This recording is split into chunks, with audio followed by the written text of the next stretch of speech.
in advance. You also get a 25% discount buying them online. But do it quickly, do it now, otherwise you might miss out, and no guarantee you'll be able to enjoy the action in person. Whatever happens, Nepal are 2 wins away from making history. Even if they lose today, they'll still be in the semi-finals, and they will need to win a semi-final and a final to advance to the Asia Cup for the first time in their history. 2 of the teams, at least 2, potentially 3, with Kuwait maybe getting to a semi-final, would be winning it for the first time in their history. In terms of Oman and Nepal, both have never gone on to the Asia Cup. It's been dominated by the associates in terms of the qualification spots by Hong Kong and the UAE. They're the only 2 sides that have ever qualified. I think we're all ready for the anthems now. So in just a moment we will pause and we will stand for the national anthems of both Qatar and the host nation, the home side, Nepal.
Absolutely love that. Love every second of that.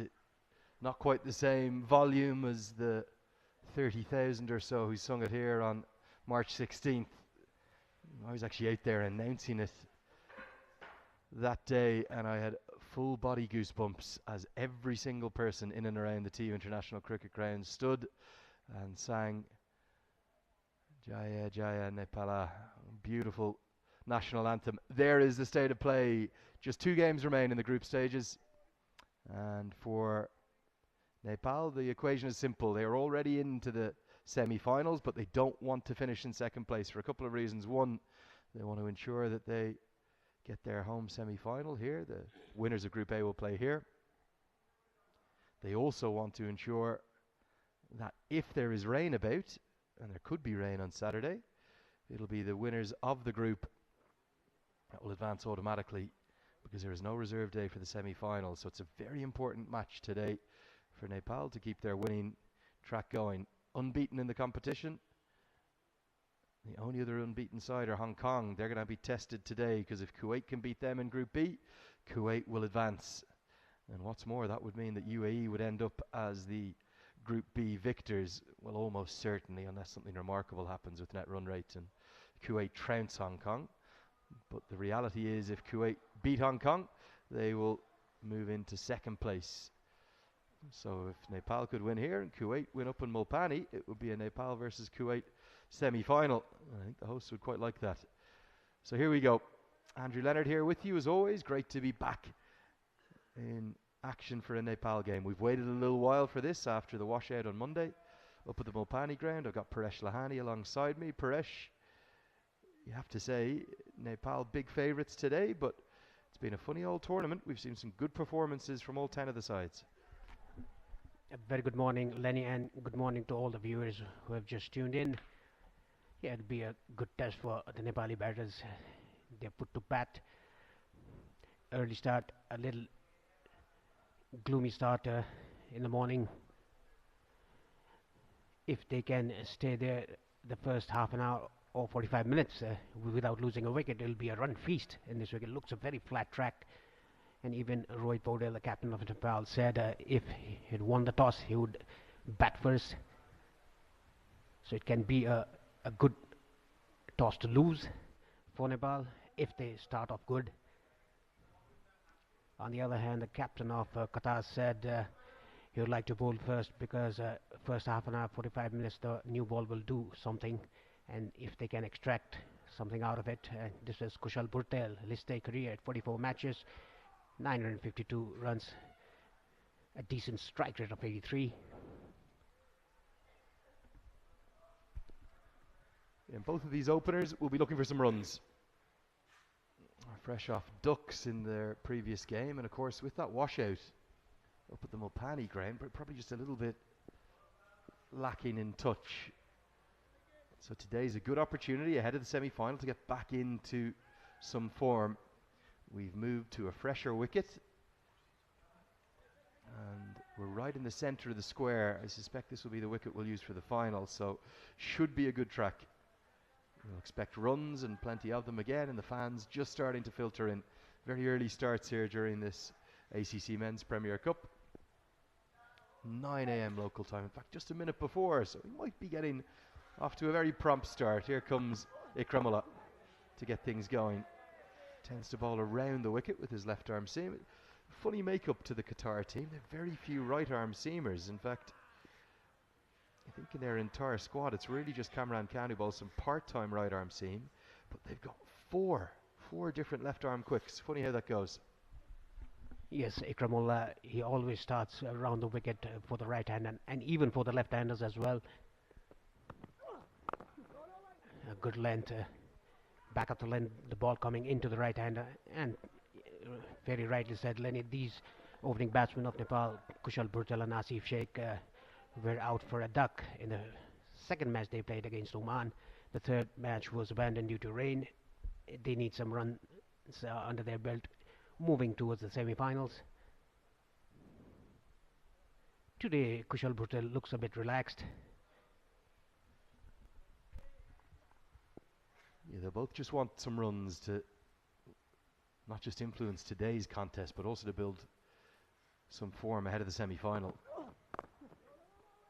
And you can see just a bit tentative to start with, but the misfield will allow at least a single. In fact, it will allow a couple, and then a fumble in the deep. So not the finest start in the field from Qatar, and then very nearly another overthrow.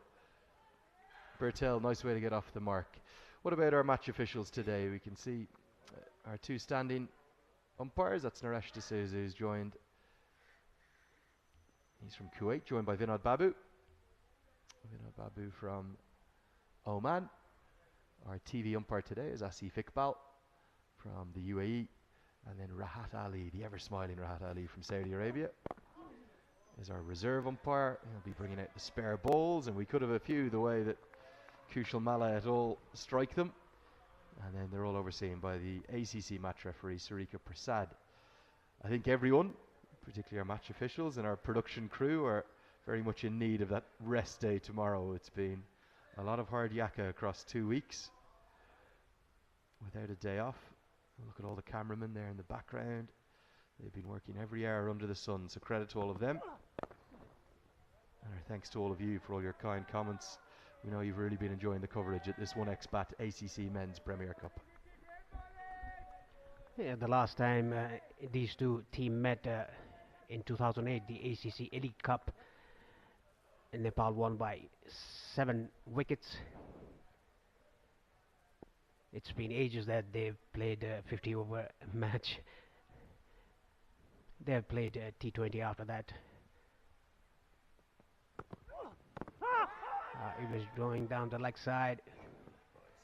It should be leg byes. Yes, that is the what umpire signaled. A slow start for Nepal and good start for Qatar. 3 for no loss.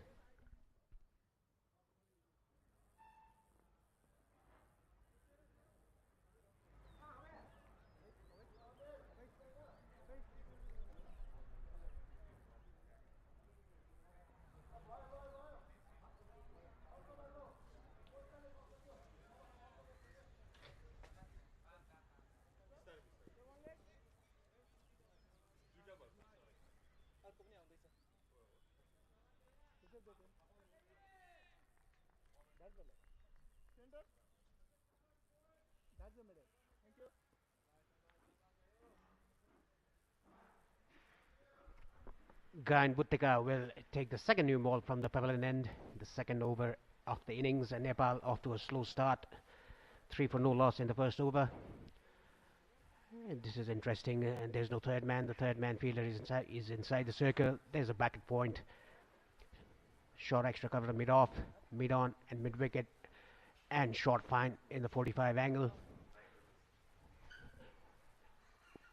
There's a deep square leg and a sweeper cover to start off with.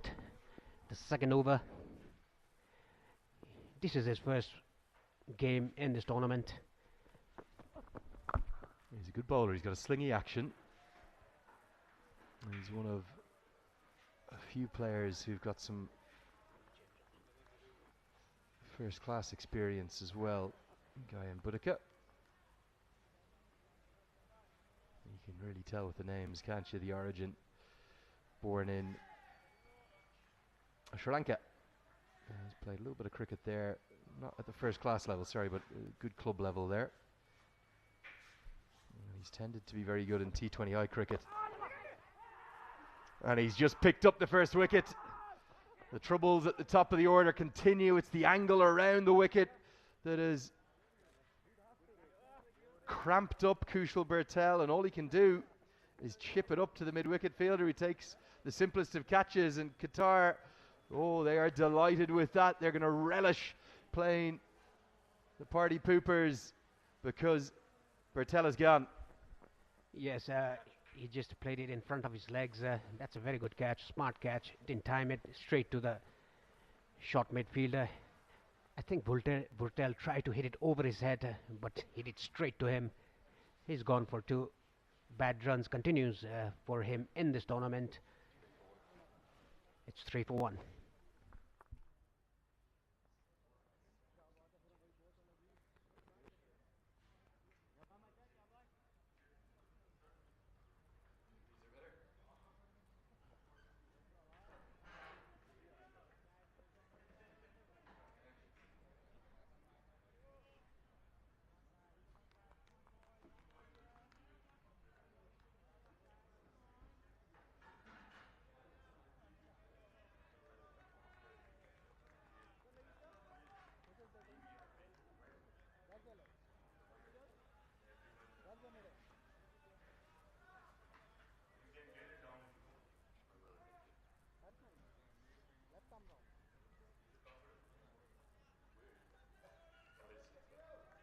Bim Sharkey to the crease.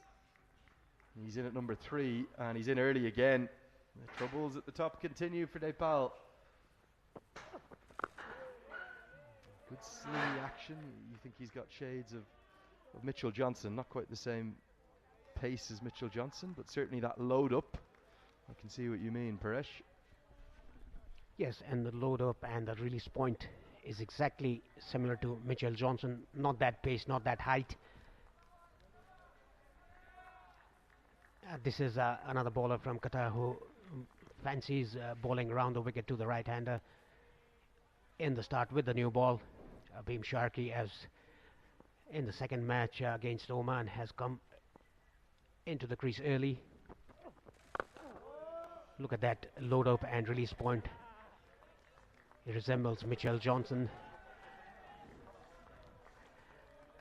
A first breakthrough for Qatar in the second over. A big fish gone back in the hut. Kushal Bhurtel.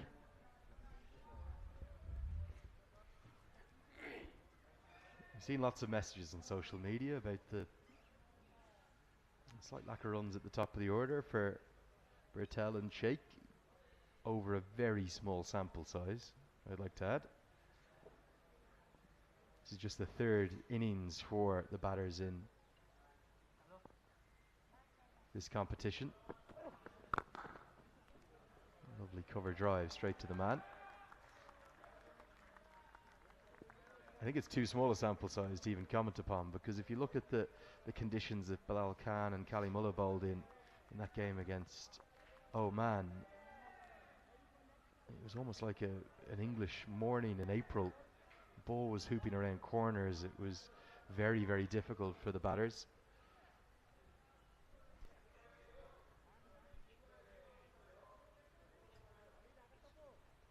And then in the Malaysia game, it was the middle order that dominated, really.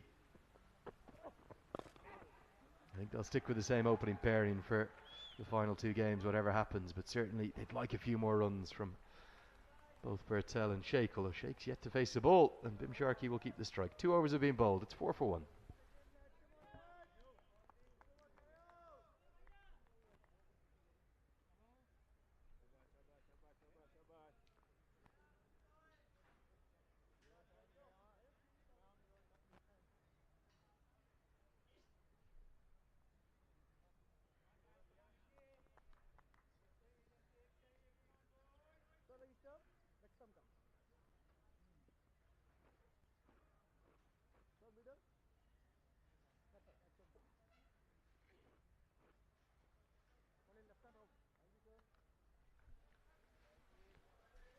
Ikramullah, the first wicket taker for Qatar, is going to continue from the Chobar end.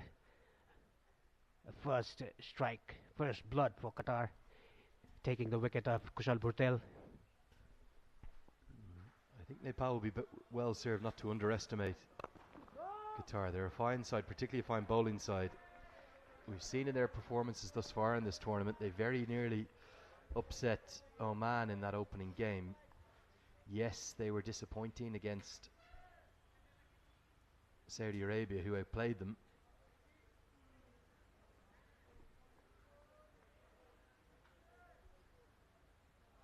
But I have to say, I thought that their bowling attack has plenty of potential. Some good spinners as well as these 3 left-arm seamers. If we look at the games that they've played so far, they may have played 3 and lost 3. They ran Oman very close, losing by 40 runs.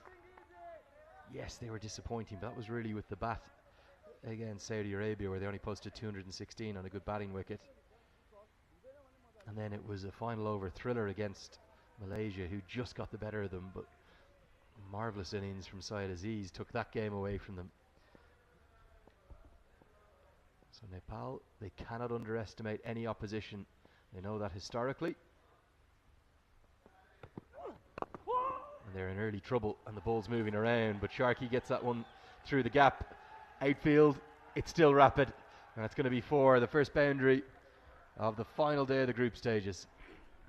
Yes, that got the inner half of the bat, the first boundary for Nepal and Bim Sharkey. Look at that, tried to play it on the offside, but got the inner half of the bat going towards mid-wicket. You can see that outfield is still electric. The ball rolling into the ropes.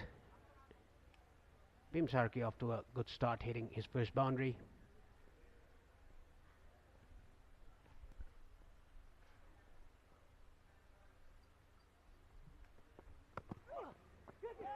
playing a miss. A little bit of bounce, bit of carry through from Ikramullah. It's rare you see left armers use this angle right from the start.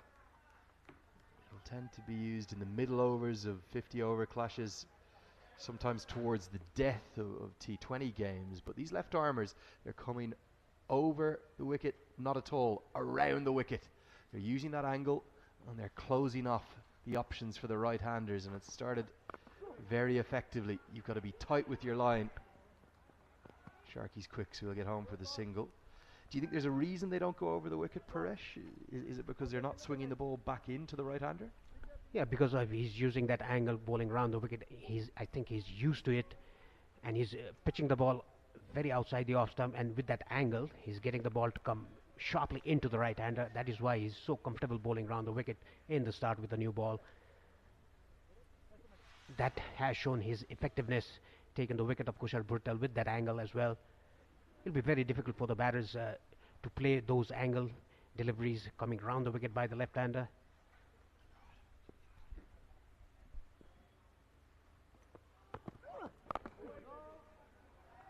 Asif Sheikh, he finally faces the ball and it's a dot. 3 overs have been bowled, it's 9 for 1.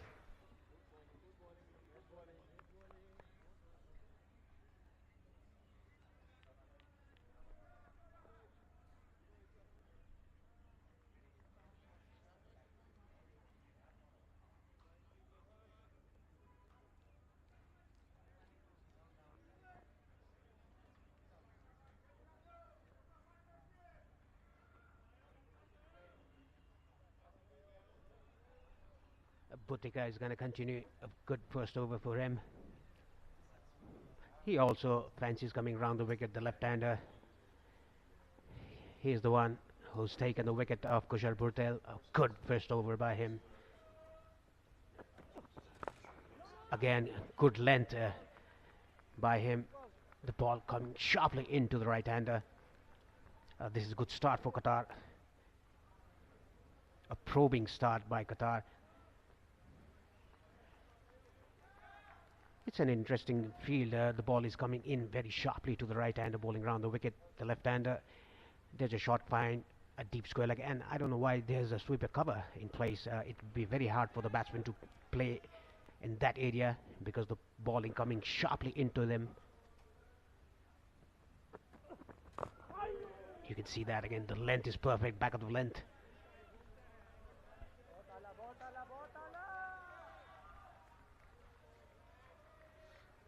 Yeah, certainly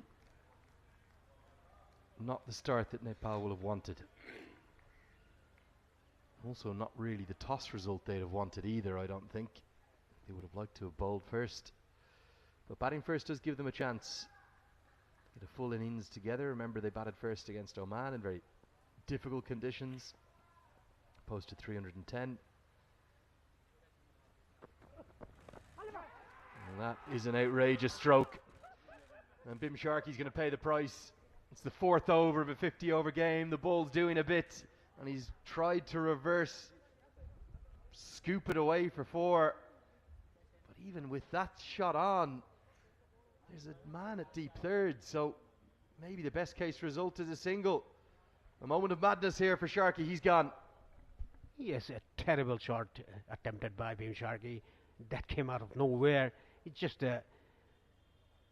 look at that, taking the gloves. The ball was coming in, bouncing. That's a very, very poor shot by Bim Sharkey. He must be riveted with himself. Look at the ball. He's coming into the face and sending him back to the pavilion. Bim Sharkey gone for 6. Nepal in a spot of bother, 9 for 2.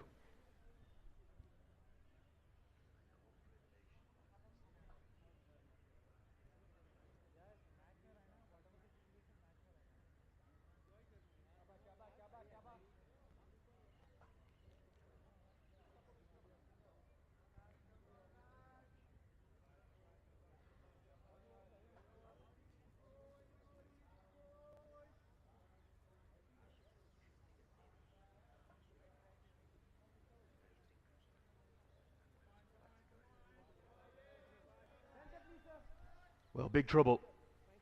Big trouble early.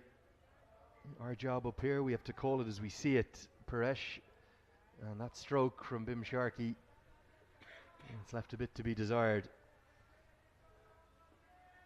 There's a man there at third. Don't understand this stroke.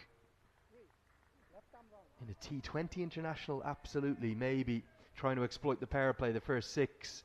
But look at the reaction from the bowler. Big send-off.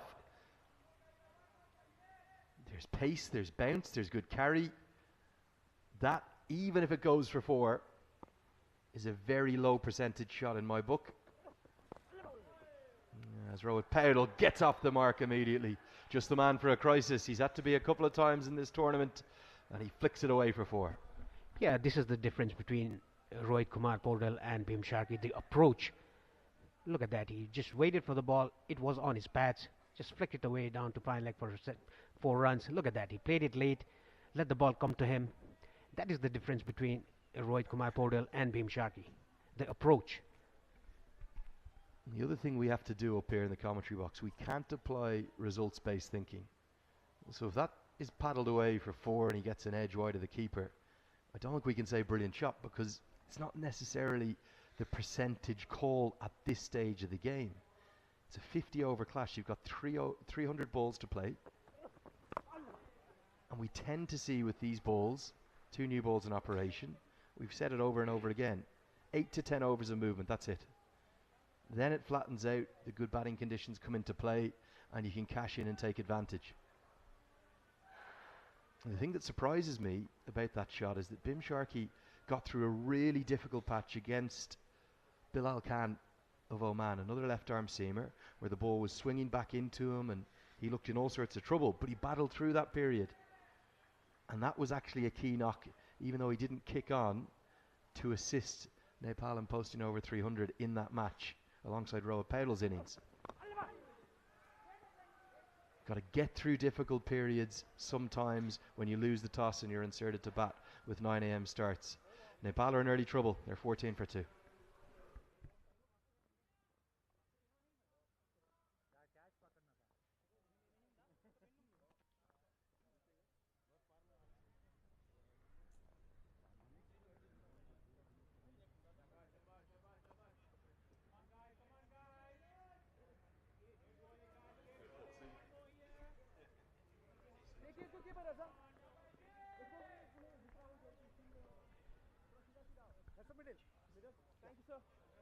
Ikramullah to continue. Qatar off to a very good start, taking 2 wickets inside 5 overs, winning the toss and electing to field first. At the toss, Rohit said that it'll be difficult to bat the first 30 to 45 minutes. That is what they're eyeing for, just stay there. That is what was not done by the batters Kushal Patel and Bim Sharkey. Talking about Bim Sharkey, that was a very poor selection of shot. Yeah, and certainly the stroke we're talking about, it's not the outcome of the shot. Yes, he's been dismissed from it. I think we would have been as critical, or I hope we would have been as critical, even if he'd played and missed, or even if it had run away for 4. You talk about exploiting fields. That shot wasn't even necessarily exploiting a field. And what it's done is it's put Nepal in trouble. The captain's indicated we need to get through 30 or 45 minutes. That's not getting through. The game's evolved, and I'm not saying you can't play that shot. It's a genuine option for plenty of batters these days. But off a bowler who's pushing it up above 130 kilometers an hour with a new ball in his hand, we'd already seen 1 or 2 bounce. And we even saw Sharkey indicate that as he played underneath one. You have to say that's a incredibly low percentage stroke. And what low percentage stroke means is that if you attempted that 100 times, how many times are you going to play it effectively and safely and pick up runs? What's the risk reward on it? I reckon you could try to play that stroke 100 times. You might implement it with a new ball coming in at you 15 or 20. It's very, very risky, and it's put Nepal in big trouble early. Much more like it from Rohit Paudel. Use the pace in the ball, work it around, get 1s and 2s, the occasional boundary, and get through this first power play. I would even say 5 to 10 only out of 100, Lenny. It's very difficult to get those with the new ball, the bouncing ball, with the angle these bowlers are bowling with. Yeah, I told you about the approach of the captain and Bhim Sharkey. The approach was very wrong from Bhim Sharkey. That was not necessary to in the initial stages. Just the fourth over that he played that shot. That was totally unnecessary by him. Lost a wicket and put your country under pressure. And the interesting thing is that Bhim Sharkey has been seen as the answer at number 3 for Nepal. Gyanendra Malla currently in the squad but out of the team. They have all his experience, and I know how the fan forums work. They're going to be talking now. They're going to say, well, should Gyanendra Malla come in for the semi-final? And before people get overly excited and say, what about Arjun Saud? Can't do that. You've got to use the 14-player squad you have here. Unless there's an injury, you can't go outside of them. So it's only Malla, Karen KC and Pratish GC that could be called in. Good change of pace from Ikramullah. Excellent start from Qatar. Halfway through the first power play, it's 17 for 2.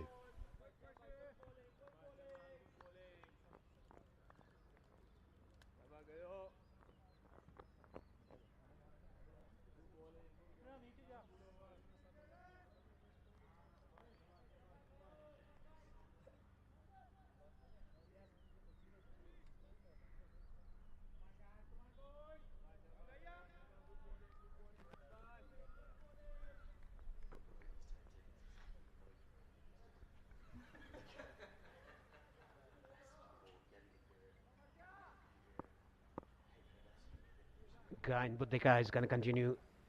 2 wickets for him in 2 overs. Nicely clipped off his pads by Rohit Podell. But there's a fine leg in place in the deep. Initially for Bodega there was a short fine in place. Let's talk about this around the wicket angle. Probably not something you faced a huge amount of it in your career, left arm around. It's kind of come a little bit trendy into vogue. Where would you set up? Where would you bat? We see Rohit Podell there. Is he batting a little bit more on sort of middle and off rather than middle and leg? He seems to be kind of coming across the ball, trying to work everything to the leg side, trusting his hands, trusting his eyes. The bowlers are both coming very wide of the crease. Yes, the bowler is going very wide off the crease. If I was there, I would have just opened my left shoulder, but bat on the leg stump. That would have given me a chance to play on the leg side more because the ball is swinging into you. Would that not bring the slips into play? Would you not be worried if you're playing through the offside, then you're playing away from your body? What we're seeing with Podell is he's really coming across his stumps. Sheikh looks like he has a different approach.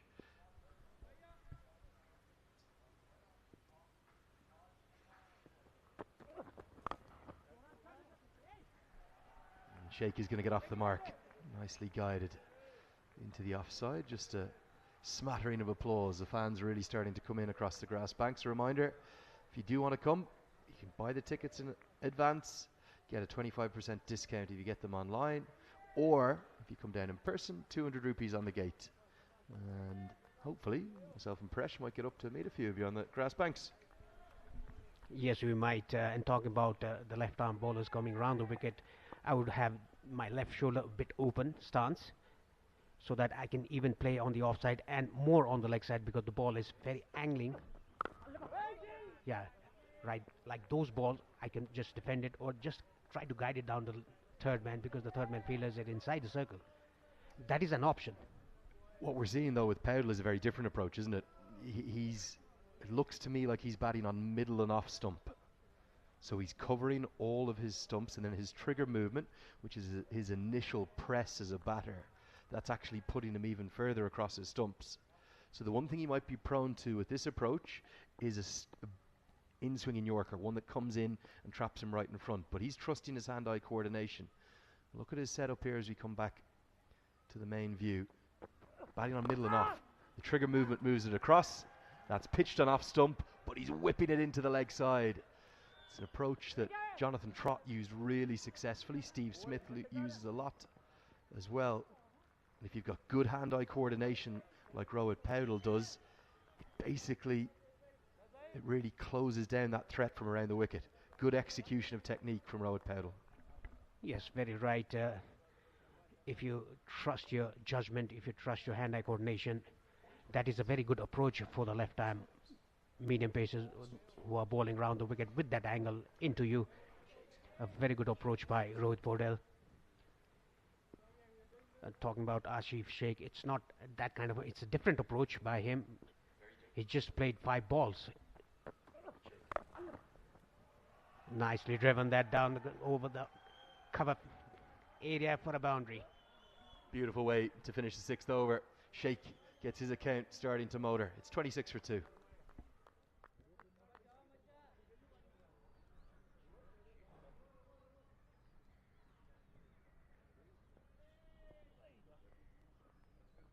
Over guys.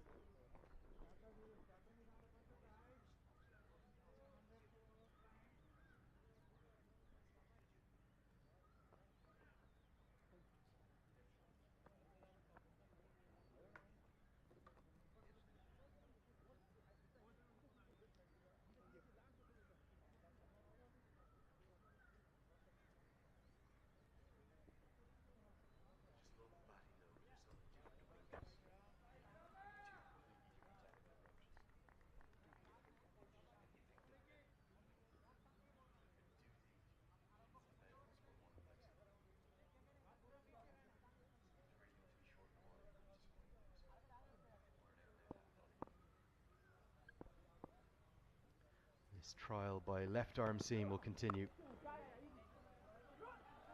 Nicely played again, very elegant from Powdell. There are 2 contrasting approaches, Paresh being shown here by 2 of Nepal's star young batters. But there's nothing wrong with that. Equally effective. Everyone has their own method as a cricketer.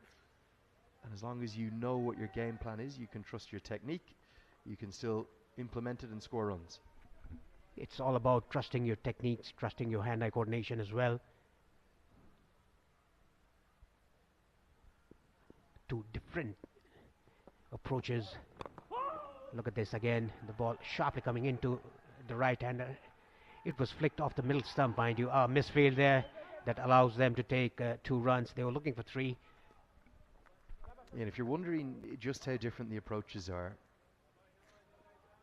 you can actually, if you're watching on OSR Sports on YouTube or the Asian Cricket Council on YouTube, if you're around the world or even down in India on fan code, you can actually press pause.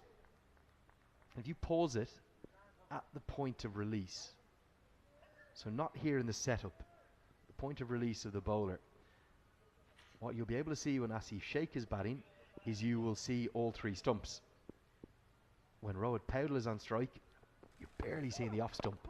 So there you saw all 3 stumps. Maybe just a little bit of leg stump covered up by the back leg of Asif Sheikh. But when Powdell's on strike, he's well across his stumps. And what that tends to make bowlers think is he's an LBW candidate. I'll pin him LBW. So they bowl a little bit straighter. But as Steve Smith and Jonathan Trott have shown bowlers for decades and thousands of runs, their hand-eye coordination is that good they just don't miss, or they very rarely miss. And then when they bowl that line, that's the one Powdell would have whipped away for 4, I think. Whereas Sheikh, because he's got a different approach, he'll be more profitable through the offside. Powdell will be stronger through the leg. Yeah, I would also like to add one more batsman, a world-class batsman in that top 2 list, Virat Kohli. If the ball coming round the wicket by the left-hander, he will also do the same as Rohit Podel is doing. Just coming across the stumps, he would have flicked every ball on the middle stump to the boundary. He always trusts his hand-eye coordination.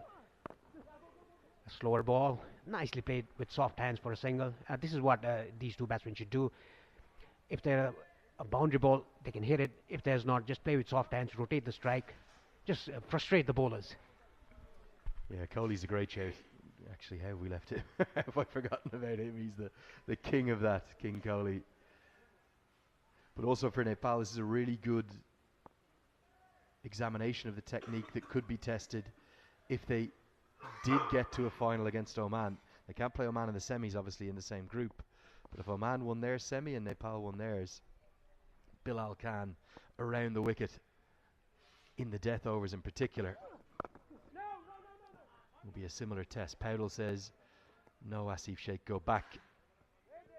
They won't get a run off the overthrow. We will have a change in commentary after this. I'll bid you adieu for the moment. It's 30 for 2.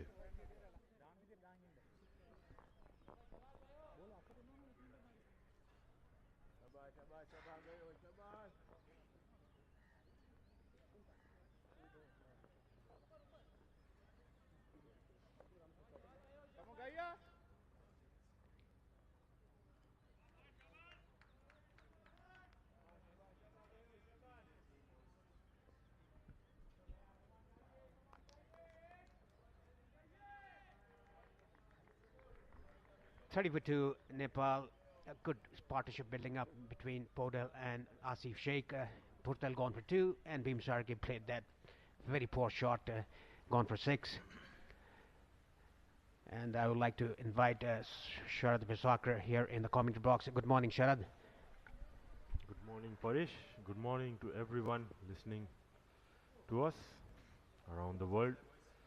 It's Nepal versus Qatar today.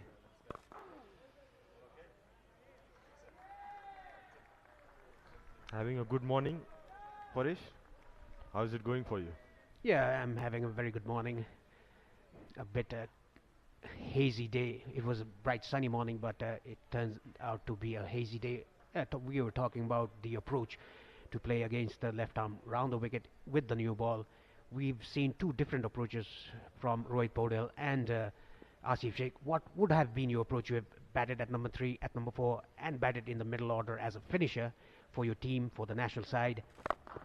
That's driven down the ground, straight to mid-off, but a single taken by these two batsmen. They are quick in between the wickets. Yeah, coming back to that approach, what would your approach be?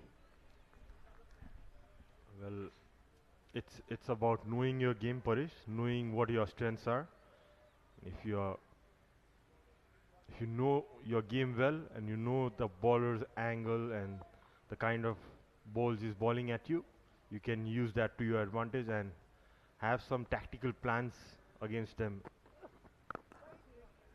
I was enjoying your discussion with Lenny about the approaches you can have, and see Asif and Rohit completely different in their approach but equally effective in their own ways. I would love to bat around the middle stump. In such an angle coming in, it's very difficult to get an LBW for the bowler, so you cover the stumps, play with the angle in the leg side if the ball is not going away from you. Yeah,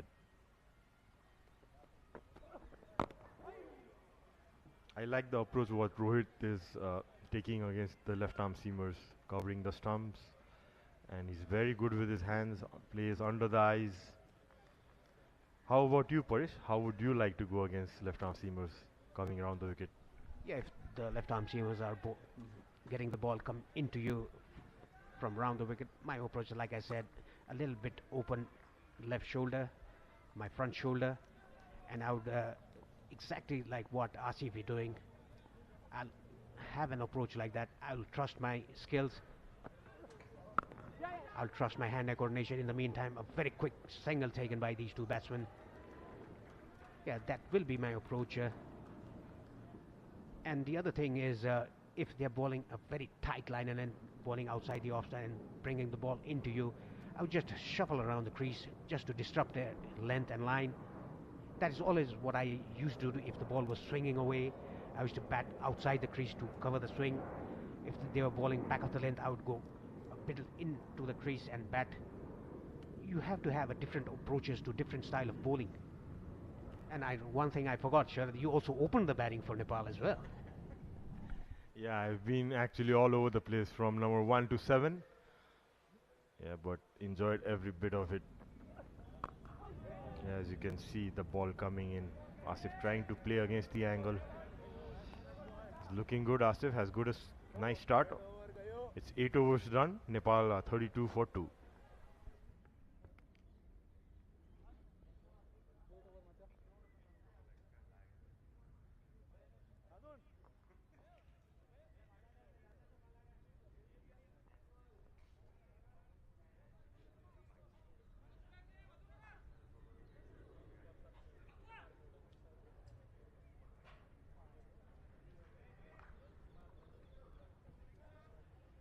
Ikramullah 4 overs, given away 14, and wicket taking bowler Gan Buddhika 4 overs 17 for 2. The first 2 wickets taken by him, Kushal Bhurtel and Bhim Sharkey. Ikramullah is going to continue from the Chobar, and a very tight bowling by these 2 bowlers. Tried a pull shot, Rohit Podel couldn't get hold of it, straight to the bowler. Yeah, we were talking about approaches for different kind of bowling attack and different angles as well. I think both these batsmen, they have different approaches to both different left arm bowlers bowling around the wicket, and both are effective. They are trusting their hand-eye coordination, they are trusting their skills. This was close to his body, cut it away, a bit of a half stop by the fielder at backward point. The ball rolling towards the boundary, stops it. 2 runs taken by Rohit Podel. That was a very good shot by Rohit. It was very close to his body, just played it late, let the ball come to him, and a very good effort. He surely stopped 2 runs for his team. Yes, Paresh, very well played there by Rohit. As you can see, to tell you, he practices that shot for hours and hours. I've seen him practicing those cut shots, those pull shots, sweep shots. He's a hard worker, and it's coming into good effect. Yeah, you can again see he's just coming across the stumps to cover the line of the ball and played that backward defense to perfection. Yeah, talking about Rohit Podel, what an asset to have in your team. The captain, he doesn't give it away. That is what the former coaches has said. He's always relaxed at the crease. He looks very concentrated in his batting as well. The ball, there was an off cutter by the left arm seamer. The ball just stopped and turned in the pitch. Yeah, that was a nice change there by Ikramullah. That stuck a bit in the wicket. Rohit probably not expecting that. We have a few questions coming in for the commentary panel. There's Arun Burathoki saying, why are Bhim and Bhurtel playing the similar shot to get out last few matches? That's a big shout, probably going down with the angle. What do you think, Paresh? Is it overconfidence or too much pressure? Yeah, it's actually, I think it's too much pressure rather than overconfident. Yeah, we could see that they were a bit tentative in playing the shots in the initial stages. Let's say for the first few overs, like Bhurtel did, he didn't time the ball, he did straight towards the fielder.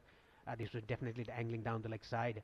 Yeah, this is what Rohit Podel should think about. If he comes across the stumps, if the ball is full, that's a very good shot. Beautifully done behind square. There's a fielder at sweeper cover. Asif Sheikh, he's a very classical batsman. Asif, a perfect opening batsman for me. Absolutely, Paresh. Shies of your playing days for sure. The way he times the ball, and you can see some supporters coming in with the Nepal flag.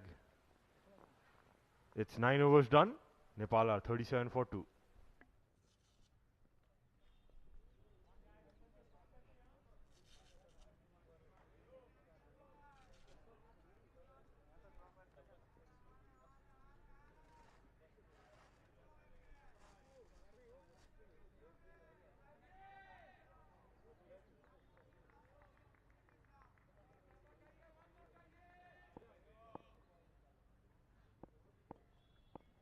Buddhika to continue with his 5th over and the last over of the first power play.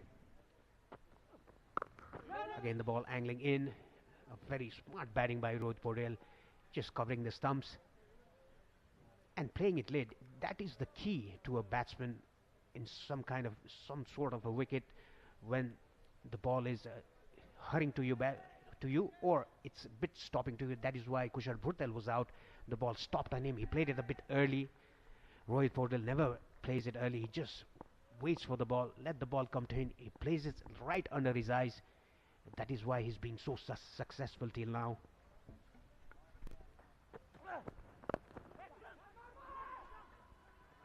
That's a quick single taken, easily made. Yeah, the big change I have seen in Rohit, seeing him in the past few years, is that he's very stable in the crease while playing his shots now, Parish. Whereas you could see him probably a bit overbalanced, or yeah, also he has matured a lot in the last few years since he's been the captain. He's taken the mantle upon himself, playing those responsible innings, and you can see he's already got a start of 17 for his team. Yeah, even before he was named the captain, he used to play good innings for his club or for his province, and he's definitely matured in his batting. He looks very comfortable at the crease. That is more important for a batsman. You should be very comfortable in the crease. You should just read the pace of the wicket, assess the wicket very quickly as you enter the pitch. That is what Rohit Patel does these days. And the key to his success is he just plays it late, has a very good balance.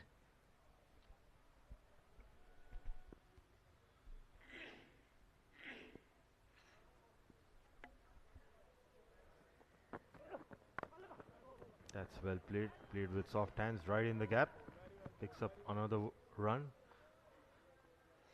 There are questions coming in by Sagar. He's asking, why are we struggling with the left arm over? Can't they stay out from the crease? Or third guard sit square, play leg side if they stay out. I didn't get what the question was, but yeah. Any suggestions, Paresh? Playing against left arm over, as we discussed earlier. That is an option to just tuck them in.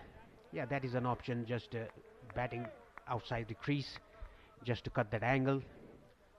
LBW comes out of play if you do that, but the ball will hurry onto you. Different batsmen have different approaches to play different angles. So it's not necessary to do all the batsmen to approach similarly. The different batsmen have their different styles of batting. That is what these two are doing. Rohit Patel has a different approach to play the left arm seamer from around the wicket, and Asif Sheikh has a different approach. I might have a different approach. Sharad may have a different approach. So it all varies on the batsman. Yeah, but the approach what's needed is the approach needed what the team requires from you. Understanding the situation and playing accordingly as well. Technique is in one place and it's a no ball given.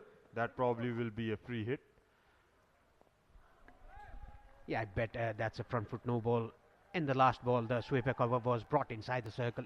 I must say it's a very good captaincy by Mohammad Rizlan, the captain of Qatar. From the first over, he has that third man fielder inside the circle. Let's look at this. Oh, it's a very big no ball. That's a very big no ball. Free hit to Asif Sheikh. And talking about the captaincy of Mohammad Rizlan, from the first over, he has his third man fielder inside the circle and the finding fielder inside the circle. And that is justified by the bowlers bowling a very tight line and length to the batsman. There was a deep square leg and the sweeper cover. Very good captaincy by Rizlan. It could be a good approach if you have a defensive mindset, I feel, Parish, because with the new ball doing a bit, that's a kind of defensive approach without a wicket-taking one for my liking. Probably they don't want to chase a big total and they just want to keep the Nepal team under 300. That could be the approach, is it? Yeah, that is what Rizlan talked about in the toss. Now you can change the field because Rohit Patel took a run. There's a long off in place. Free hit. That's a wide. Yet again a free hit. That was smart bowling, but went a bit wider. The length was perfect, but the line was wrong by Buddhika. Outside off stump Yorker, but went a bit away. Asif Sheikh wanted to hit that over mid-on. We cannot see a boundary fielder on the onside. There's a long off. That's it. Over mid-on, the ball running towards the boundary. 4 runs. It was not timed, but the result is a boundary. Yeah, got bottom of the bat there, Asif. Yeah, just a ball short of length. Played with the angle. Asif looking to hit over the mid wicket, and rightly so. That is what I was talking about. Just open your left shoulder to play that angling ball. You opened his leg. That is why he got that swing off the bat. 10 overs gone. The first power play is off. Nepal 46 for 2.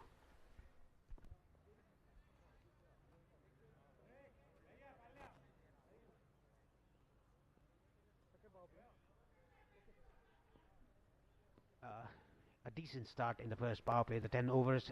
You can see the signal by the umpire. The start of the second power play of the innings.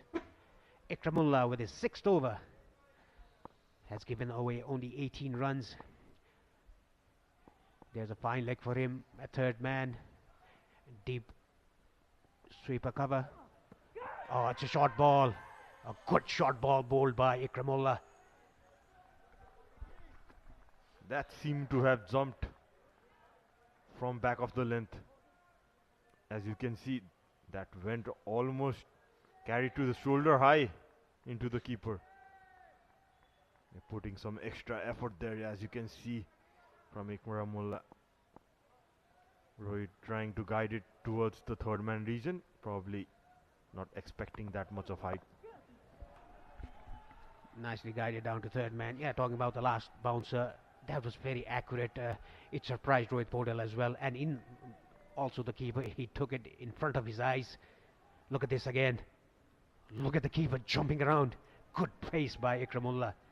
Aggressive bowling. You can see the crowd slowly building up with the play cards of 4s and 6s. Yeah, they would expect that throughout the day. Decent start by Nepal. 47 for 2 in 10 overs. That was a bit slow after pitching. Yeah, it's a decent start for Nepal after losing that 2 quick wickets. Kushal Bhurtel and Bhim Sharkey back in the hut in the first under 5 overs. The partnership is building up between Rohit Podal and Asif Sheikh. Talking about the field set from the initial stage for Qatar. Even though there were no catching position, they were able to take 2 early wickets. Nicely driven away, but straight to the fielder there.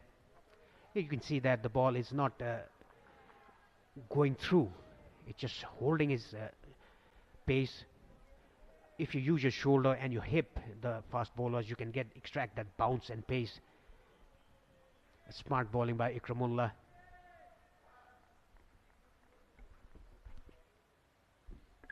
Yeah, most certainly into his 6th over. It's looking dangerous, Ikramullah as well. He's bowled economically, Paresh. Doing a good job for his team. Yeah, winning the toss and electing to bowl first. The bowlers have justified the decision by the captain. Yeah, he said that if we could restrict Nepal under 260, that is quite chaseable. And talking about Rohit, he said that it's just the first power play, that the first 10 overs, 8 or 10 overs, that the openers had to stay there, and after that it's a run feast. But Kushal Bhurtel and Bhim Sharkey, they're already back in the hut. That's very good line and length by Ikramullah. Bowled his 6th over, just for 19 runs, 11 gone. Nepal 47 for 2.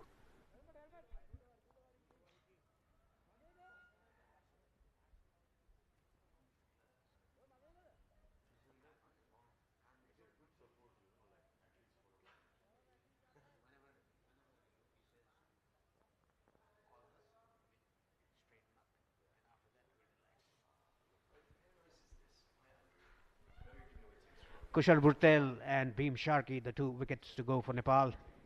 Kushal Bhurtel gone for 2, And Bhim Sharkey, a very poor selection of shot that was not needed at that time, gone for 6. Rohit on 19 and Ashif on 16.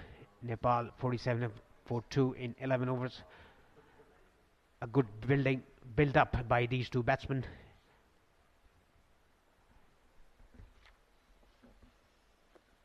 Always Ahmad is the new bowler from the pavilion end.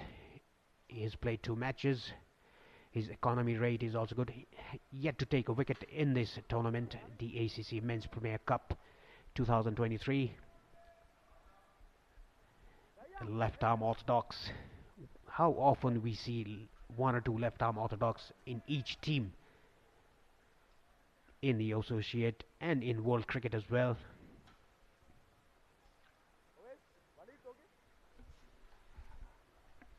So Rohit and Asif building up a small partnership.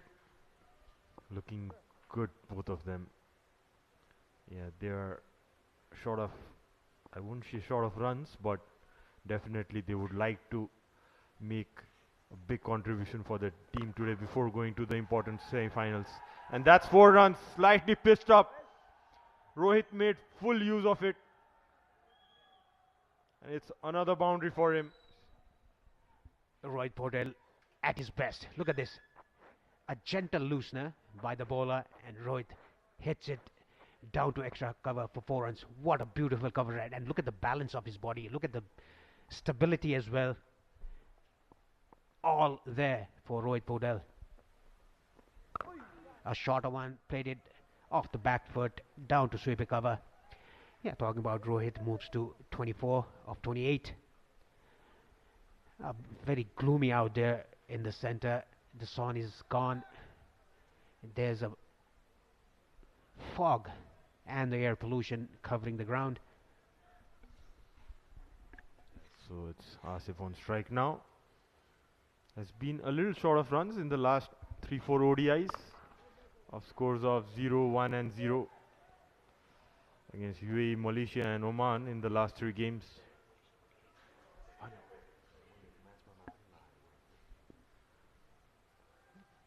Yeah, he has got a good start in this game.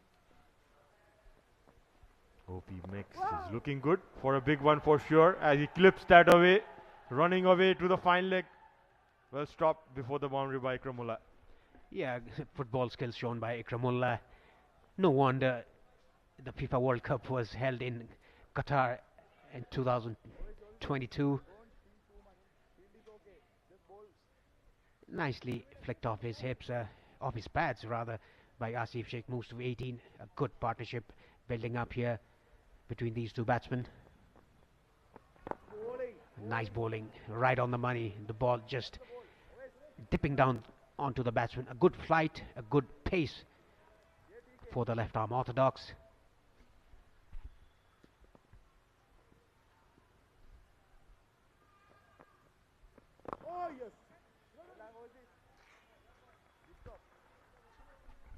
Yet again a good bowling by him. After 12, Nepal 54 for 2.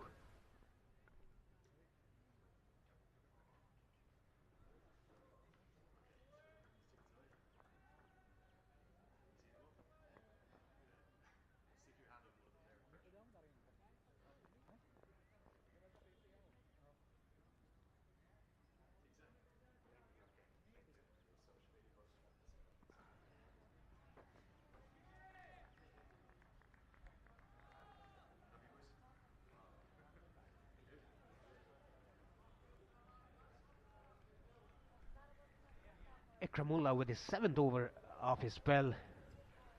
We never see a bowler bowling his first straight on 7th over in his first spell.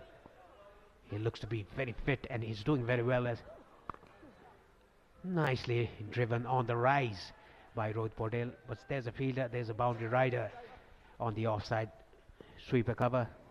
You're talking about this, the last shot. It was so easy by Rohit Paudel. Yeah, he has got beautiful hands, Parish. Very stable while hitting the ball. It's not a big mover of his feet, but trusts his hands. Yeah, beautiful to watch both of these batsmen actually. And Asif, I think, is one of those look at the way he times the ball.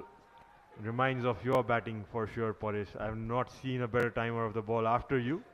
After so many years, we have got one. Thank you very much, Swaraj, for the compliment. And I haven't seen a perfect batsman as you were, and you still are, for Nepal. A good finisher, a good stabilizer in the middle overs, a good starter when you play at number 3.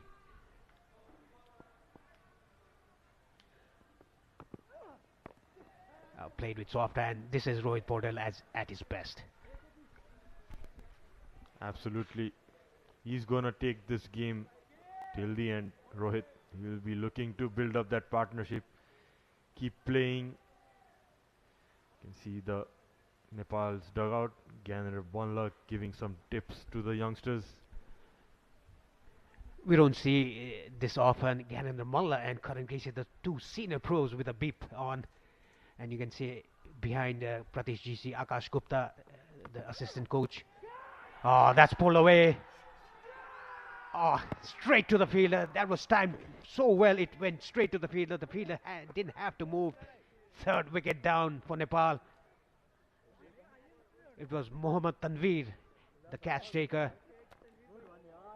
A good strike for Qatar. Let's look at the replay again. He got the hold of it, but look at the fielder. He didn't have to move an inch. It was straight down his throat. Unlucky Asif Sheikh. Qatar strikes again with their 3rd. Asif has to depart for 19. Nepal 57 for 3.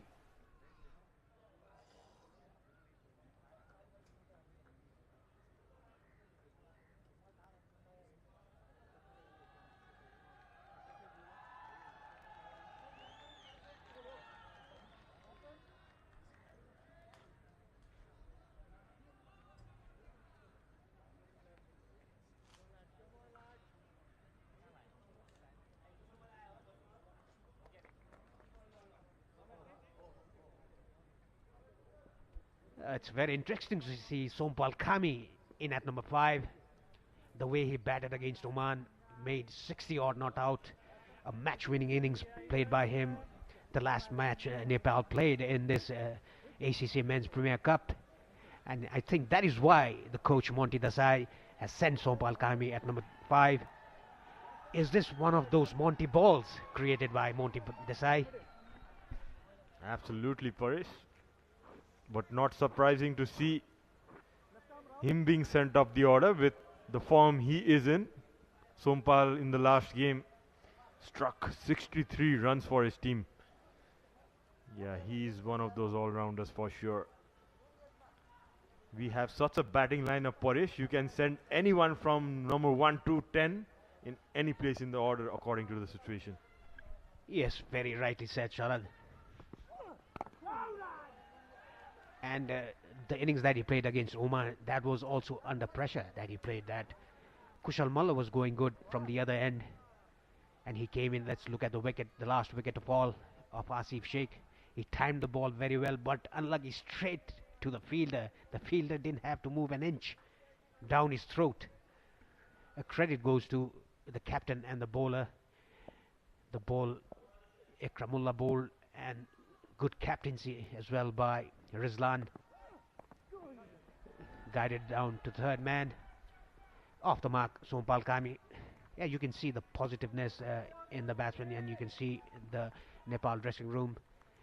They are not worried, a bit dodgy, I must say.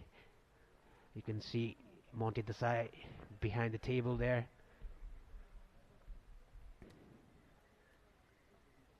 The youngster Kushal Surya Thamang is also there, left arm orthodox.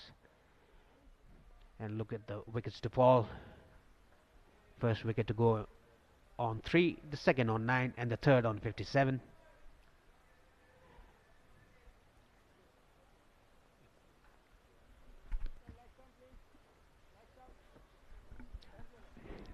Owais Ahmed is going to continue from the pavilion end.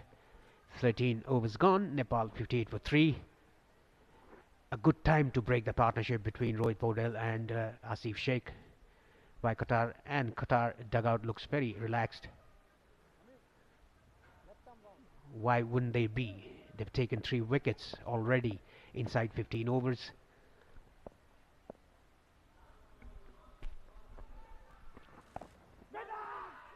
Try to guide that again down to third man. Sompal Kami, but straight to short third.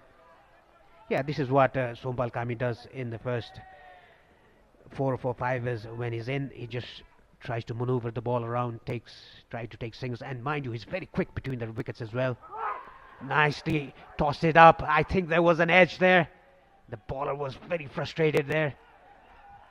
Well, it'll be very interesting to see the replay. It was tossed up outside the off stump. Yes, I think there was a definite deflection. Yes, seems like it. Was a very good attempt by Imal. Sompal looking where the ball was going, probably giving an indication it was an edge, or it could have hit the pitch as well with his bat. Paresh, you can see, yeah, you can see a big deflection. Definite chance if it hit the bat. Taking his time, Sompal. Yeah, that was smart bowling by Ovis, bowling outside the off stump. And you can see that a slight deflection. You can see, oh, look at the ball. He's so frustrated and in a bit of anger there. Smart bowling by him, just lobbing the ball up. Is that out? No, says the umpire. I don't think it was hitting the bat. I think it hit the pad. And if they were appealing for LBW, I don't think so. It was going down the leg side. That was pretty close to the gloves. Oh yeah, it looked as if it has clipped the flap of the gloves. Not sure. There's a big appeal by the bowler and keeper, as you can see. Yeah, the game is turning a bit. Momentum towards the Qatar team at the moment. They are into the game. Need to fight hard. Nepal team. Yeah, good bowling by Ovis, creating problems for the batsman. You can see the Qatar dugout very much relaxed.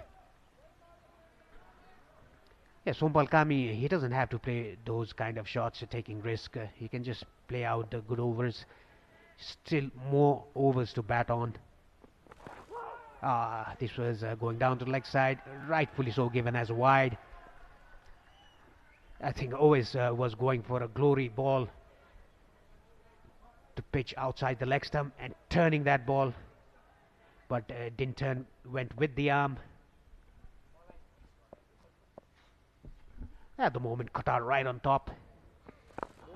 And another good ball, a dot ball to end the over. 14 overs has been bowled. Nepal 59 for 3.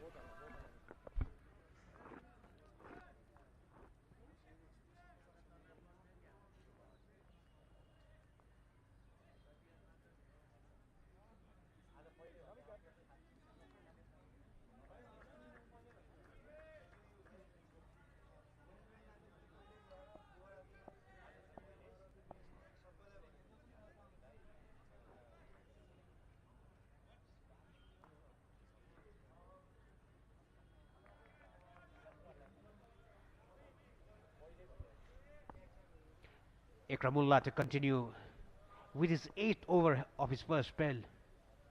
8 overs on a trot. Look at Rohit Paul, so elegant on his offside. Elegantly coming in the front foot, driving that on the rise. Yeah, onto his 8th over, probably with the slight cloud cover, as you can see. Qatar team expecting to take that advantage. As you know, Ikramullah has bowled very well in this tournament, has picked up 6 wickets already, the previous 3 matches. And that's a short one again. Falls short to the fine leg region. Attempting the same ball he bowled to Asif. Yeah, this time around Sompal Kami just rolling his wrist on the shot. That is why the ball went down on the ground, didn't go up in the air. Look at that roll of the wrist. just to control the shot, not going in the air. Nicely done by Sompal Kami, and that was a very aggressive bowling by Ikramullah. The short ball has taken a wicket, and he's trying for another one. Good attacking bowling. A slower ball to Rohit Paudel, nicely picked. Nice variations there by Ikramullah. Big responsibility over Rohit to get a big score for his team and for himself. Not short of runs, Boris, but the consistent batting he has shown in the last couple of years, you'd expect he's up for a good score today. Yeah, this pull shot was also controlled by Rohit Paudel, hitting it down to the ground, not hitting it up in the air, rolling his wrist towards the bat. Yeah, good competition between Ikramullah and the Nepali batters, I must say, not an individual one. And look at the spectators. They will be here in numbers later in the afternoon.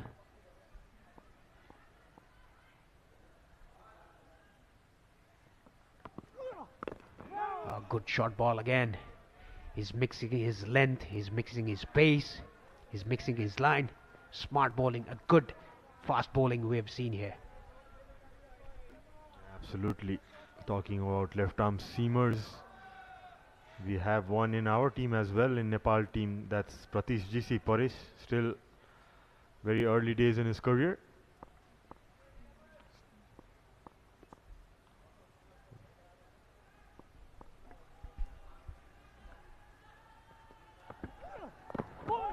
Another short ball, this time a bit slower, I think, slower bouncer ball by Ikramullah. A good over comes to an end after 15. Nepal 61 for 3.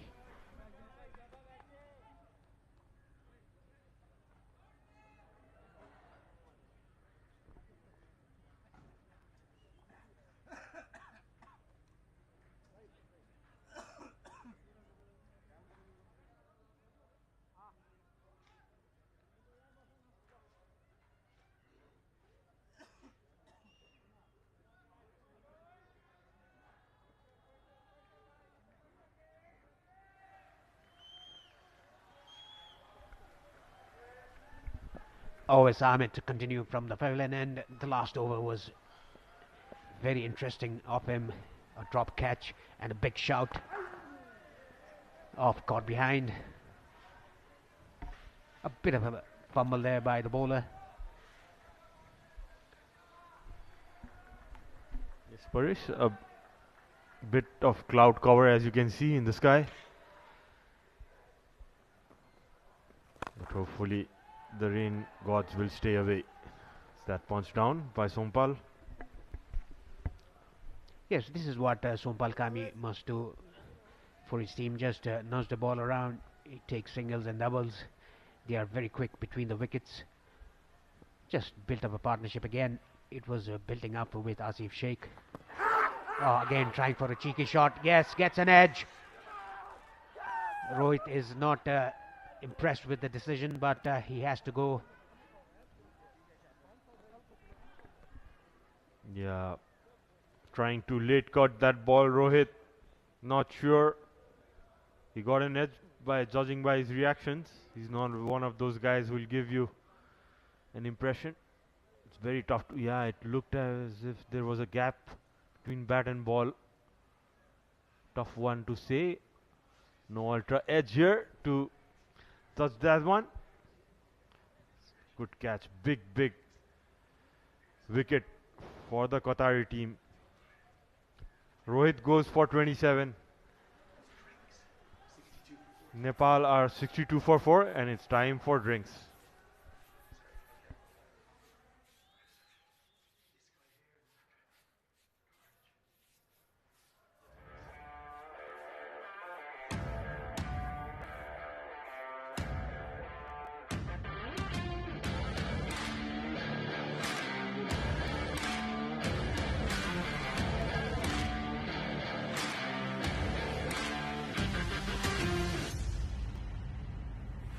is a good opportunity for us to participate in this kind of tournament. This is a pathway to Asia Cup. It's kind of a direct qualification for the Asia Cup, and when you qualify, definitely you will be getting ODI status. So I would definitely appreciate ACC for this kind of tournament for the associate countries. And yep, and it is happening in Nepal.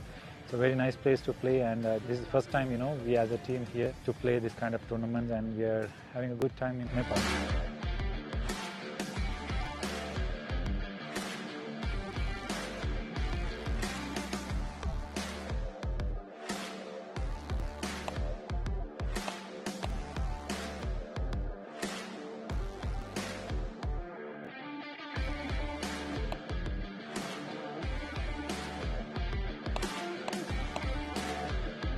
100%, as I said earlier, ACC is taking initiative to give more matches to, the associate countries. Usually we don't get matches to play, but now we can see that many matches, tournament happening. Even in this year, after ACC Men's Premier Cup, they will be qualified for the first three.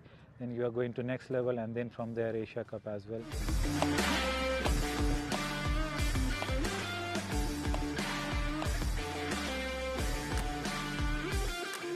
It's a good initiative by ACC, and I really appreciate the pathway they have given to the associate countries, and we are pretty happy to have many tournaments in our way.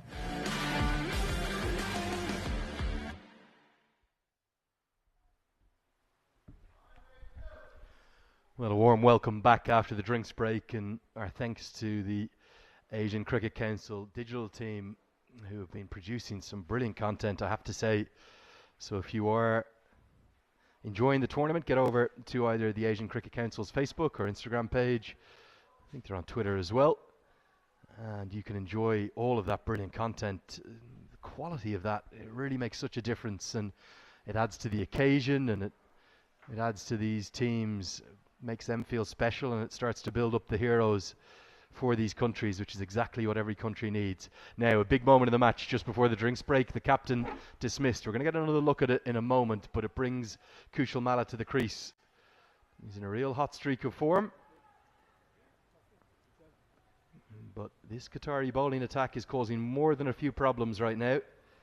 And a big wake-up call. Owais Ahmed, the slow left armer it was, who picked up the big wicket of Rohit Paudel, who just getting into a bit of a habit of getting to 20 or 30 and getting out. He'll want to shake that, looking ahead to the knockout games, to the semi-finals and potentially a final. There's Malla to the crease, and he's going to have to rebuild for Nepal. I've got Sharad Vasakar alongside me. Sharad, real wake-up call here for Nepal. Yeah, as you can see, Rohit trying to use the pace of the bowler. Yeah, he was not even looking at the umpire. But there was a big appeal by the keeper, he was pretty sure. Interesting one, isn't it? There didn't look to be any deflection to me. It's actually the first I've seen. I didn't see it live because I was coming up the stairs as it happened.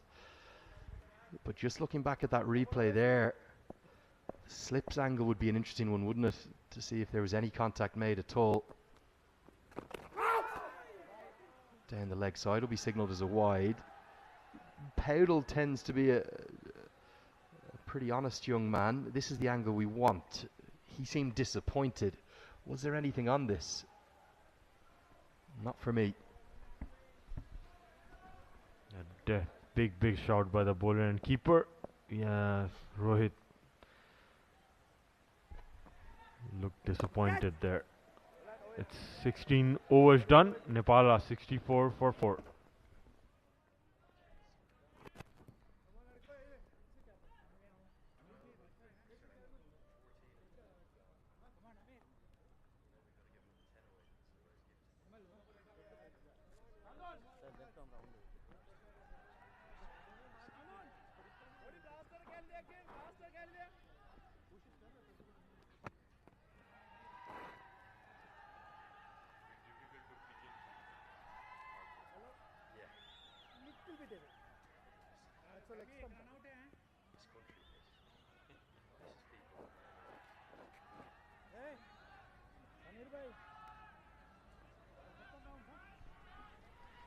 Qatar very much playing the role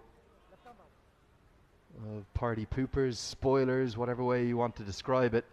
They haven't won a match yet in this tournament, and they are determined to pick up their first victory today. Amir Farouk is going to come into the attack. It's another one of this battery of left arm pacers. We always talk about Nepal as being the home of left arm spin. Is Qatar the home of left arm pace? They don't have any right arm quicks. Yeah, seems like that, isn't it? So it's Amir who comes in. As the photojournalist, you could see getting a good shot of the game going on. Yeah, a bit of a shout out to those photographers, because you wouldn't believe how hard they work. Sajan Lamachani, the official Cricket Association of Nepal photographer, he's in the bottom right there. Subhasu Mungain, the excellent photojournalist, very good written journalist too. We've seen him cover Nepali cricket all around the world. And the dedication these guys give, because it's not just the cricketing hours. These photos then, they go back and edit them and process them, and they work hard hours in the evenings. As Mala starts to show that he is not going to count to 10 balls, he's not going to use that new mantra. So credit to every one of them working so hard. AJ as well, the official Asian Cricket Council photographer. And those photos have been all around the world. We've seen them in the Arab news in Saudi Arabia. We've seen them in the national newspaper in the UAE. Basically every single paper here in Nepal. There's too many to mention. The Kathmandu Post et al. And all of the coverage they provide, we're really grateful for. So thank you, team. We know you've been capturing some excellent images. Nicely played. Fully in control of that shot. Won't get to the boundary. In fact, will just be a single. Now, Kushal Malla, we've really only seen him play one way since this kind of real return to form, since that trip to the Pakistan Junior League. Will he find another gear, or is he just going to play the way he plays, whatever the situation? Nepal are in real trouble here. If that 66 for 4 became 66 for 5, it's a long way back. He knows just one way, and that's the way he bats. Bats aggressive. He's not going to hang around. When you see him hanging around, that's danger signs.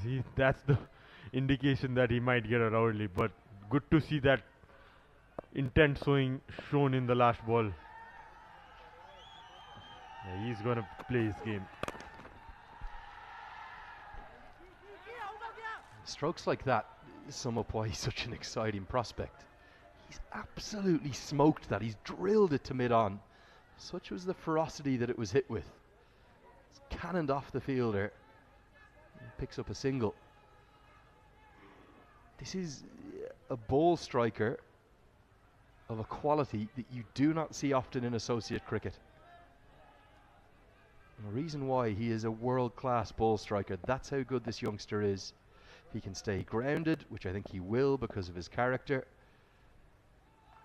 the sky is the limit for Kushal Malla. It really is. And it could be a good little combination, this, the experience and the calmness of Sampal Kami, and then the audacious stroke play of Kushal Malla. They're going to need to put on a partnership here. Nepal are in big trouble. Yeah, they surely have to. We still have Dipendra Singh Oiri and Arif Sheikh to come. Karan Casey, Gulshan Jha, a big batting lineup down the order as well. But yeah, these two would look to at least make a small partnership going for Team Nepal. Interesting to see Kami up the order. He's good between the wickets too, so he'll pick up a couple here. Interesting, the throw went to Kushal Malla's end. Qatar know how important his wicket is. 17th over is being bowled at 69 for 4.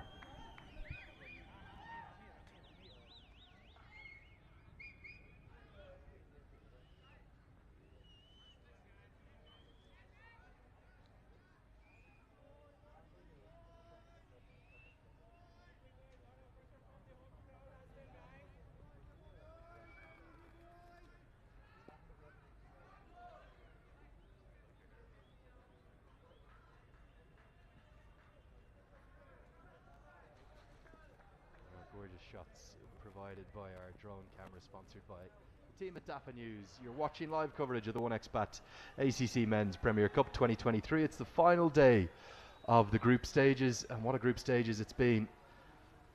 It's come all the way down to this to decide the semi-final spots. Nepal, they may already be there.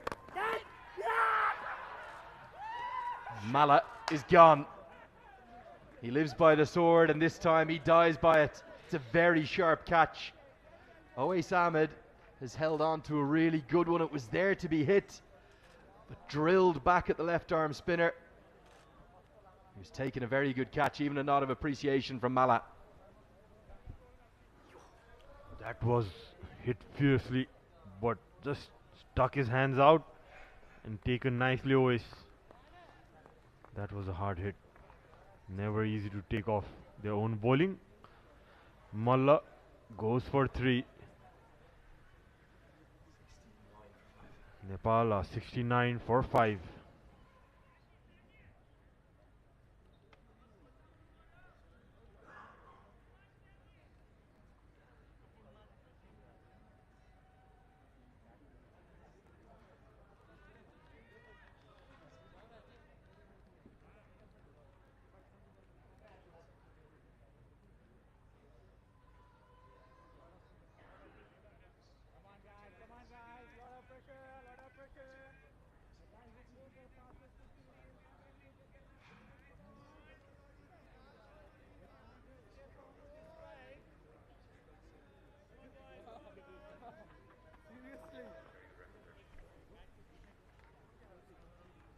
Big trouble for Nepal, and Arif Sheikh, it's going to be to the crease. There is lots of batting today because Gulshan Jah will probably be all the way down at number 9 if Dipender Singh Ari is at 8.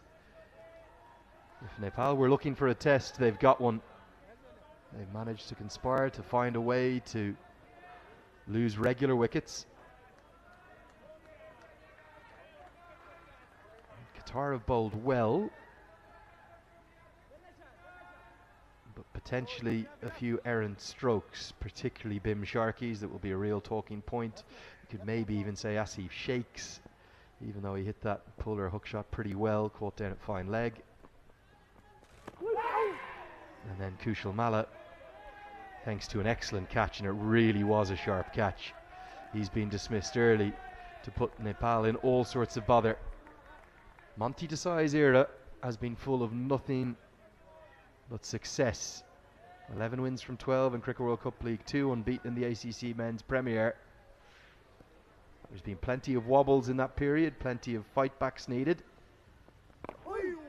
Can they do it again? Can they fight back again? Or are we going to see defeat here and a real wobble before the semi-finals? Yes, bit of spot of bother there, Team Nepal at the moment, but yeah, they have done this before. They have faced these situations before as well and come out of it. Would expect the kind of game Arif and Sompal can play with lot of experience. These both have gained playing throughout last couple of years for Nepal. They hang around for a few overs. They can definitely take Nepal out of this tough times. It might be a real time to adjust the sights of a target. Whilst Mala's there, anything was possible. With him gone, and Sompal and Arif Sheikh, both very competent and capable batters. But the reality is that 300 plus is very unlikely now. That was nearly half a chance. Kami's hit it pretty well, but it was at a catchable height. Just went wide of the extra cover fielder. Owais Ahmed thought he had his third. You just see it on this angle here. Maybe just a couple of yards to the left of the diving extra cover. End of the over, 72 for 5.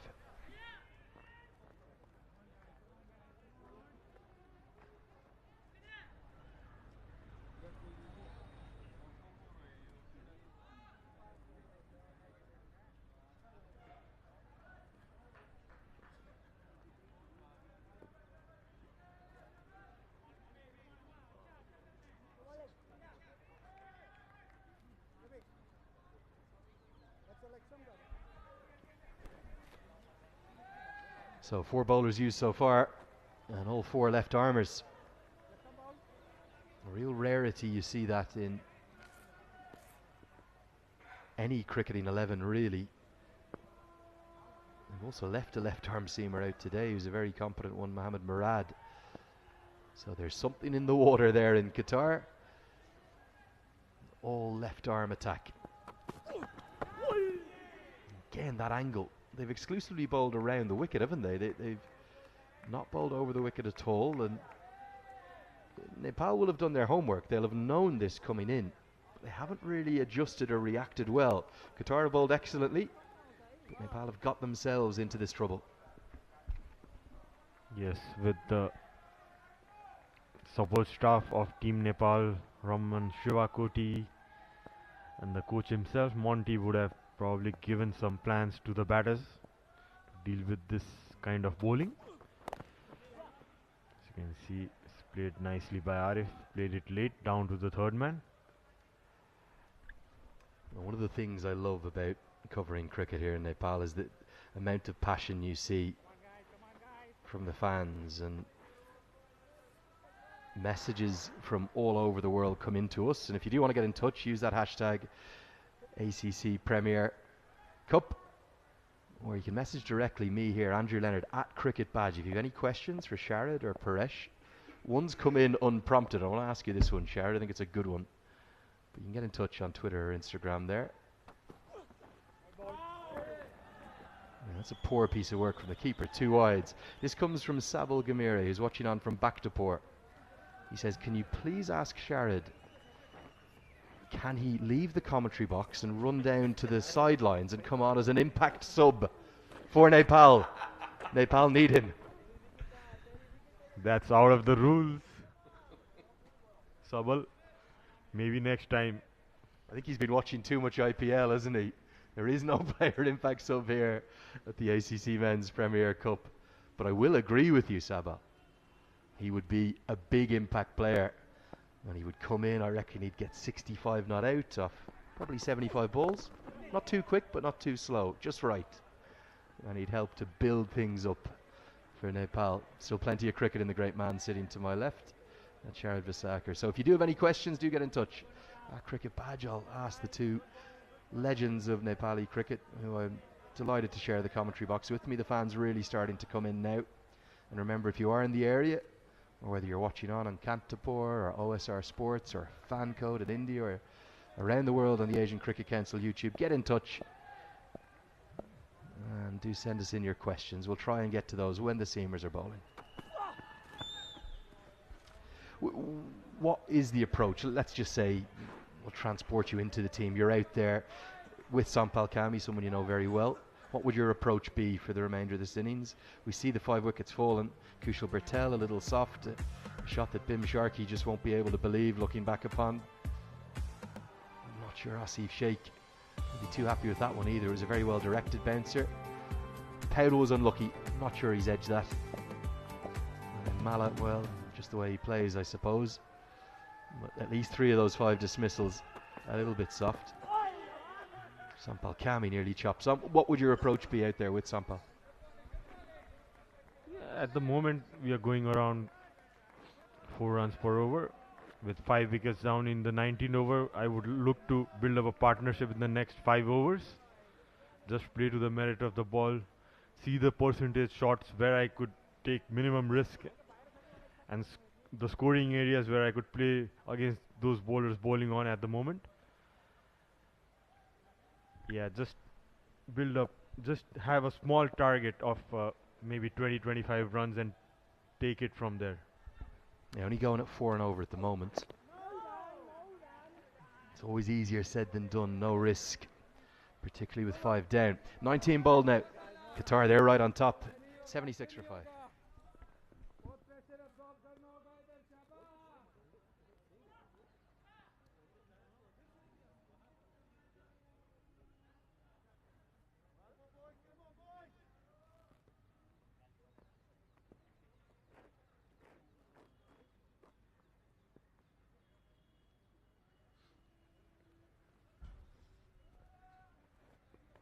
Come on, Ovesi.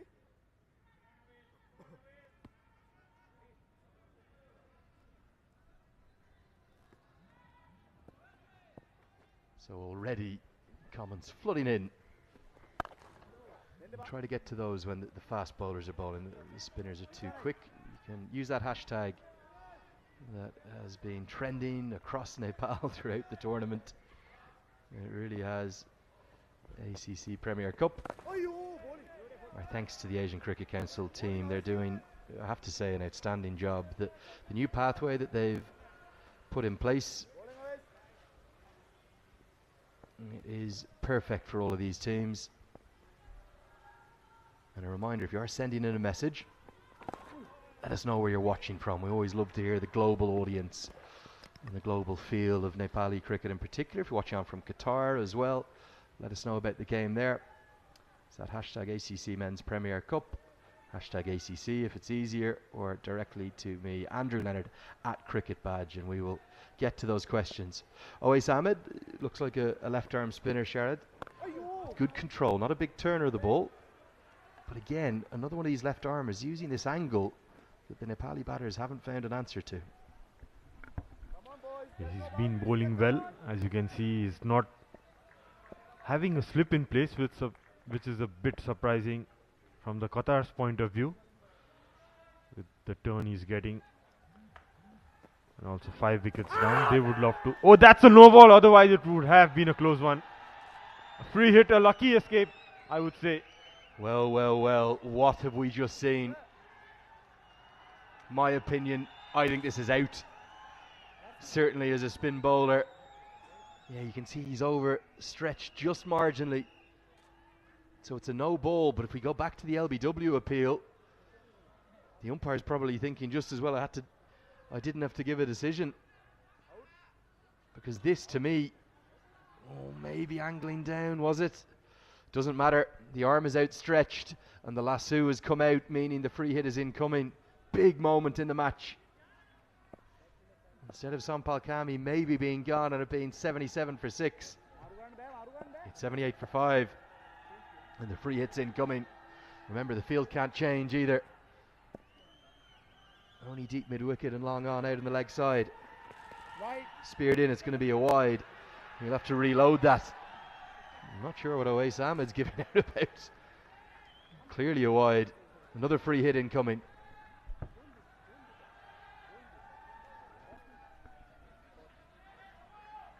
I don't know what the bowler was complaining for. That was a big wide. Oh, that was a dolly. I don't know why Sompal didn't hit it hard. Yeah, probably he didn't expect the ball to be bowled that slow. Nonetheless, 1 run taken. Very clever piece of bowling. Every batter in their right mind will think about it being speared in for a free hit. He went slower through the air and tempted and teased Kami, who couldn't really get much on it. Fans, they're a bit worried, but they're trying to get them going. 20 overs have been bowled. It's 80 for 5.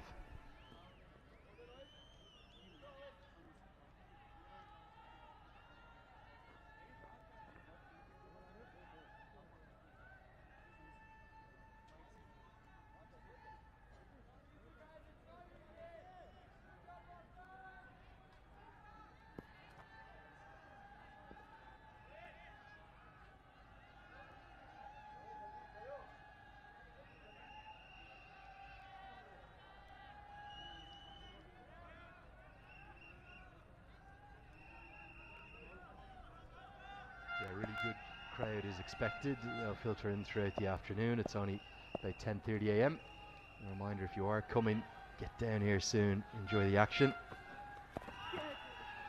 And the change in bowling as Amir Farouk,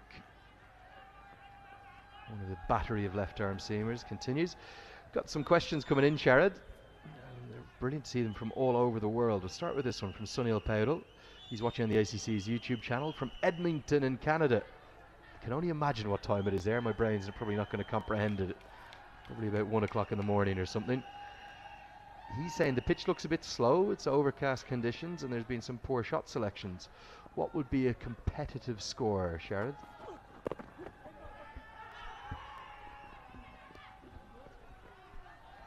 Yeah, well, the pitch doesn't look as bad as it was yesterday.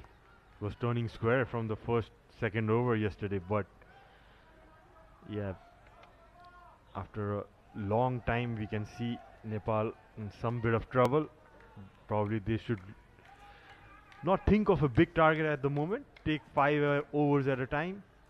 Maybe around 230 to 250 could be a very challenging total the bowling attack Nepal has. Yeah, I don't think it's a bad wicket. I think it's a good wicket. A little bit of turn on offer, you're always going to get that here in Kathmandu, but it's not sharp turn. The Pacers have just bowled very disciplined lines and angles in particular. The fielders have got their dimensions right too. Now, I'd agree with you. I wouldn't be setting a target right now, Sunil. I would be trying to bat some time, get to the 25 over mark, get to the 30 over mark. The good thing is there's big hitting to come. Dipender Singh Airi and Gulshan Jha in particular, and Sandeep Lamachani, all capable. So it's maybe the perfect 2 men at the crease. Just score it, even if it's only 3 or 4 and over for the next 5 or 10 overs. Get to the 30 over mark, 5 down, and then look where you are with 20 to go. We've seen the runs can flow in the last 10, but I will say a bit of a deficiency against this angle, this left arm pace around the wicket angle. I don't think Nepal have looked comfortable against it. Yeah, it's a very difficult angle actually. You don't face bowlers like that early on. It's definitely something different brought to the table of Nepal today, the batting line of Nepal. They certainly need to think quick and quickly, and that's a quick single taken. These two very good runners between the wicket. Yeah, we love hearing from you all around the world. Astic Pokhrel watching on from Taiwan on the Asian Cricket Council YouTube channel. Tanaj Sapkota watching on from Japan. He's even sent us a photo. Looks to me like he might be enjoying some sushi or something there with maybe a bit of iced tea. Or who knows, it could be a whiskey and coke. It is a Thursday evening there. Great to hear from you guys. Hope you're enjoying the coverage. Janak Joshi, nice to hear from him. He's wondering, are Nepal trying to avoid a clash with UAE by finishing second in the group? I can guarantee you that is not the case. Nepal will want to win every game they play.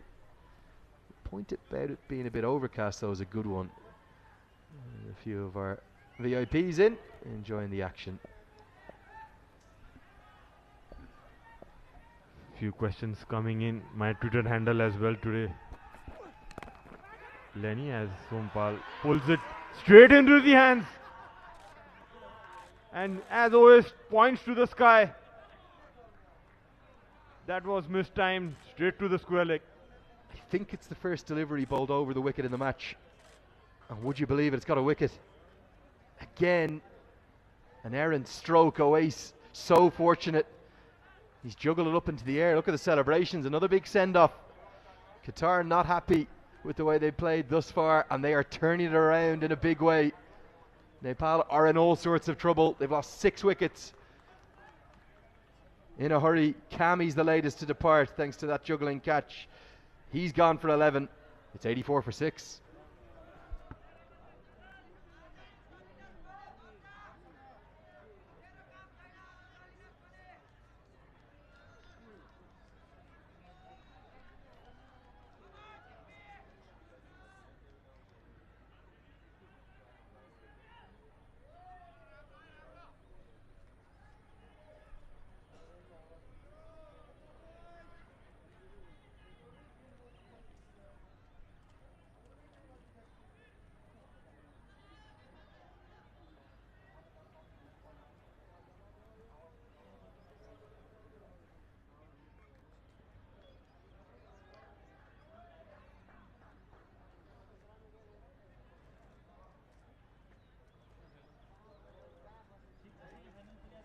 This is brilliant.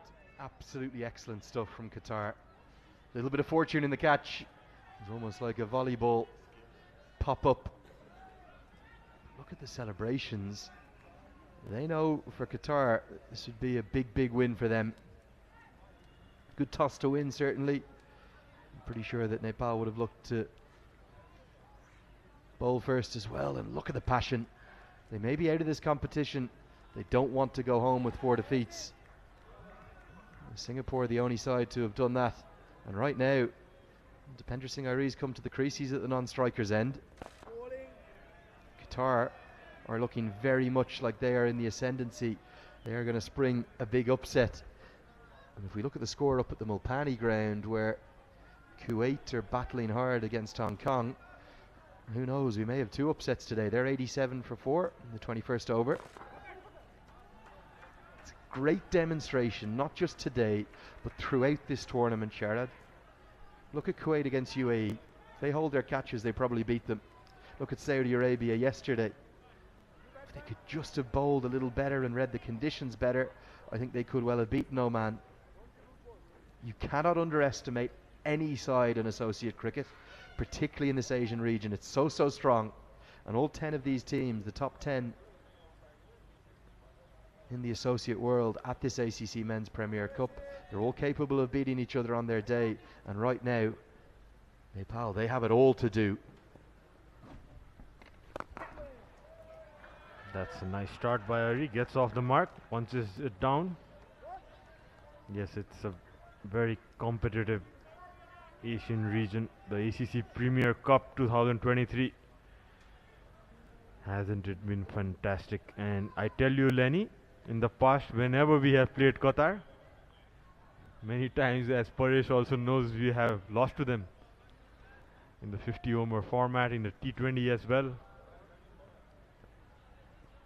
Pretty good competition they have given to Team Nepal. And like many of the non-one-day international teams in this competition, so it's Oman, Nepal and UAE that have all that pedigree from the 36 ODIs through Cricket World Cup League 2. But like many of the other 7 teams, Qatar don't play anything like as much 50-over cricket. Mainly focus on a diet of T20 internationals, and as a consequence, a little bit like we've seen with Kuwait and Bahrain and Saudi Arabia, they've got better and better throughout the tournament. It's about learning the 50-over game, the pace and the rhythm of it. But this has been a brilliant bowling performance, a bowling performance of the highest quality. Yes, there's probably been 3, maybe 4 slightly soft dismissals, poor strokes. I think Bim Sharkey's in particular is one that's going to be talked about a lot. Do not take away from this bowling performance. It's been disciplined, it's been very effective, and it's got Nepal in all sorts of trouble. It's 87 for 6.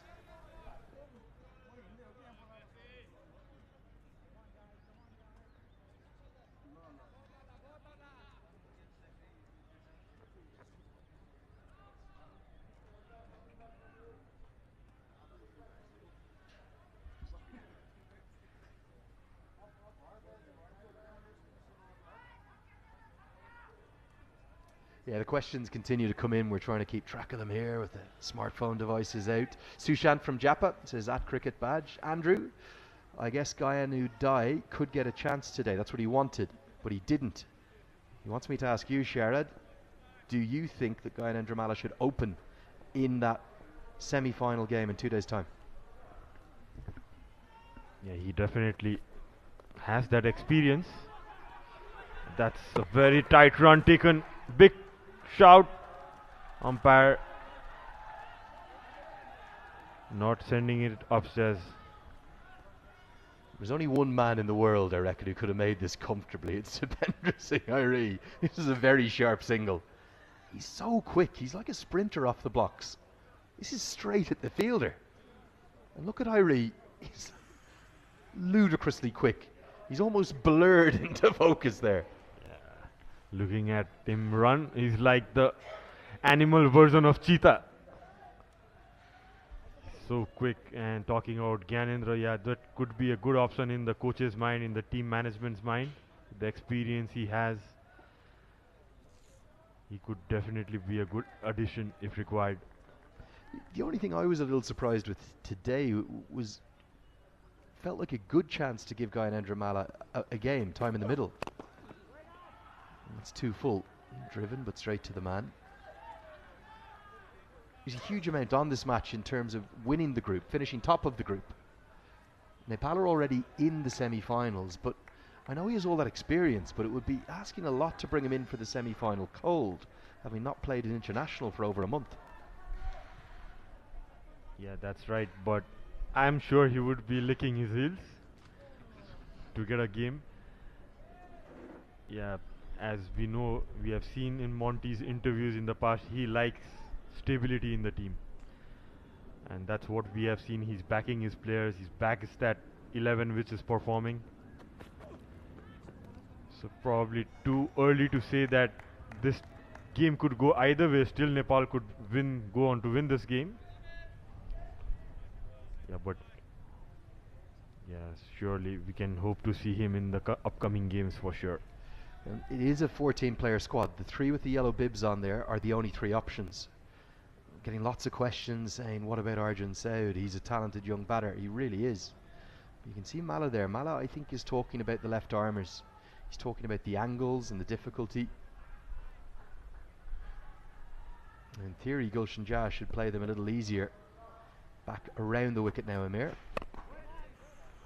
Significant movement in the 23rd over. We'll keep going with some of these questions that are coming in on social. Pravil Pockerell's watching on from Dallas. He says, in Irie we trust.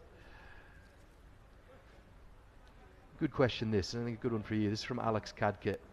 He's a middle order batsman and he's struggling against left arm spin, orthodox spin, around the wicket turning away. And he says, Sharad Dai, how can I improve against left arm spin in particular? That's punched away off the back foot, looking for that second. Sent back by Arif. Yeah, there's no hurry at all. That's a good question. I guess with my experience, all I can suggest is to practice those sweep shots, lobbing the ball and probably getting down the track and trying to hit it over covers, down the ground. That's how you can improve your spin, and also maybe play off the back foot after the ball spins. And a tennis ball could be a very good option to practice with. Yeah. And the thing is, practicing skills is one thing and applying it to the game is a different thing. So the awareness is the key. How you use your skills in the games. Yeah, I think it's about developing a range of options, isn't it? To face left arm spin. A good over from Amir, ends with a short ball. It's 89 for 6.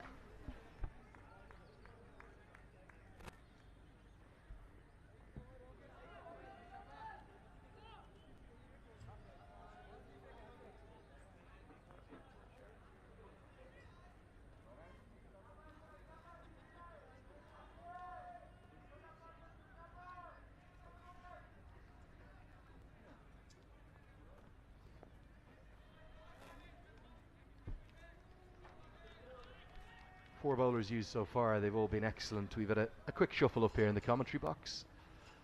And Paresh Lahani rejoins me, Andrew Leonard. And Paresh, I think many of us expected not just a victory for Nepal today, but a comfortable one. It has been anything but thus far, and Qatar showing what a fine bowling attack they have and putting it right up to the hosts. Yeah, it's been a brilliant attack by Qatar to take 6 wickets off Nepal, the top 6 batsmen in 23 overs, just giving away 89 runs. Just a couple of wary shots played by the Nepali batters, but credit goes to the Qatari bowlers, the captain, who set the field right people at the right time. That's good to see that Qatar playing against Nepal in a positive manner, even though they've lost 3 matches here and they are not going to reach the semi-finals. They're out of the tournament. That is what I talked about at the toss. Has there been some complacency from Nepal approaching this game? Are they already thinking about a semi-final on Saturday?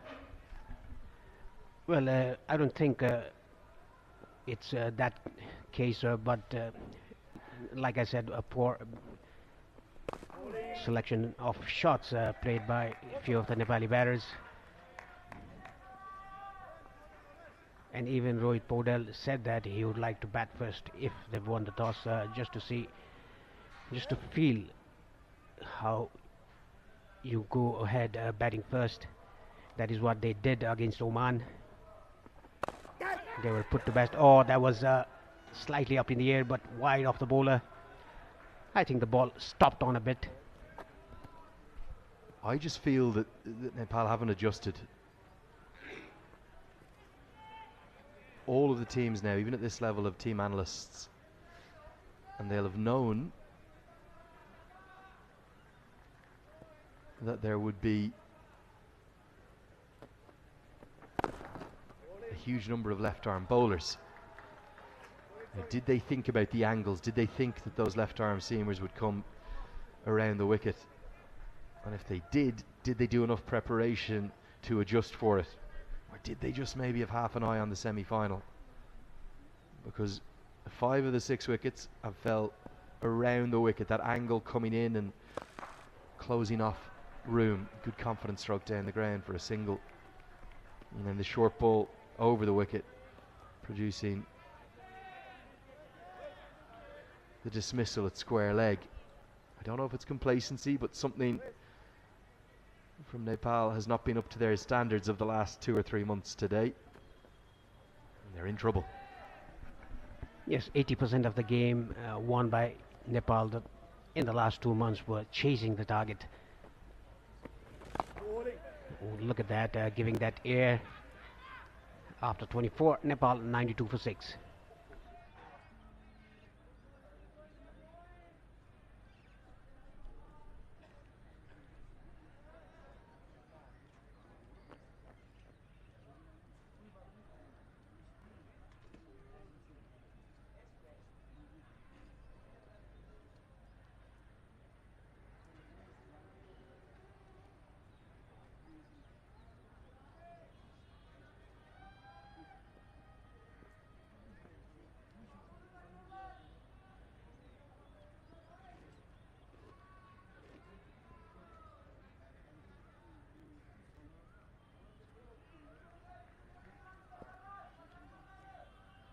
Just continuing with the 4 bowlers. When will Qatar go into the depth chart, into bowler number 5, maybe even number 6? That ball there is a good example of the challenge. And Dipender Singh Airi says, go back to your mark. There's definitely been a word or two there from Amir. And Dipender Singh Airi is well within his right to say, you do the bowling, I'll do the batting, back you go. Yeah, that's good scenes here, good competitive scenes, and the umpire just calling the captain of Qatar, just having a word with him. Defender didn't do too much. I think there was a word said by Amir there that look at Dipender Singh Airi, he's just telling the bowler to go to your mark and just bowl another ball. Well, this is the thing. The bowler always has to go back to their mark. And in fairness to Airi, he's walked away. But there's aggression, there's fire. And there's something on this now. And the umpires are just going to try and calm things down. All's fair in love and war. All within the spirit of the game. You're playing hard, you're playing fair. But the more interesting thing was, it was close to being a wide. It was given as a wide, apologies. Rightly so. But Amir is trying to bring out some fire, some aggression. I'm not sure they need to, because right now Qatar are on top. Will Airi hold his nerve, or will he give it away? Yes, Amir just playing with Dipender Singh Airi's mind there, just trying to disrupt his concentration. Another short ball outside the off stump. That was beautifully bowled. 3 short, quick deliveries. Has had a smile on his face, Amir. This is fine bowling, really impressive. It's delivery that rushed Airi on the pull shot, and that one there, they speak volumes of the problem. The Nepali batters haven't adjusted to the left arm seamer coming at them around the wicket, and particularly back of a length. Stuff coming in here has looked uncomfortable to the Nepali batters. And Airi hasn't been able to make any real contact with that pull shot. Then he tried to play it with a straight bat, and he's beaten. Now the Yorker. excellent skills from Amir. Yes, that's good to see. One of the short balls was given as a wide, even though he bowled a short ball again, and this time around he went for a fuller delivery. A good contest between these two, Amir and Dipendra. It's just mind games played by the fielding side to the batsmen just to disrupt their concentration. The incredible thing about Amir's tournament, he didn't bowl against Malaysia. I know it was an abridged game, 35 overs per side, but remarkable to think, unless there was an injury niggle, that you wouldn't use him. He's been very, very good today. He's probing away. And there's more than a bit going on out there. I think the captain thought it was the end of the over, and he's going to look a bit foolish here now because he's going to have to run the whole way back across the square. He took the bails off, he threw the ball to the umpire, and the umpire said, "There's a ball to go. What are you doing?" Yes, he just wanted to come into the eyes of Defender Singh. Yeah, you're definitely right, Lenny. It looked a bit foolish. Still 2 balls remaining in this over. A good aggressive attack here by Amir. Well, it's adding to the occasion. Really good contest this between Amir and Irie. Gets the angle he wants this time. Gets it around the corner. Should be a couple with how quick Dipender Singh Irie is. So quick between the wickets. That was pretty much straight to the man. He still gets 2. This time around he doesn't go for that full ledges pull shot. He just taps it down off his shoulder, well controlled down to the ground. He's so quick. He's taken 2 runs. A very good contest here between these two players from Qatar and Nepal. 95 for 6 wickets down for Nepal at the home side, and you can see the spectators are building up. Another short ball pulled away, controlled pull shot. This time it rolls to the boundary. A much needed boundary for Nepal and Irie. After 25, Nepal 99 for 6.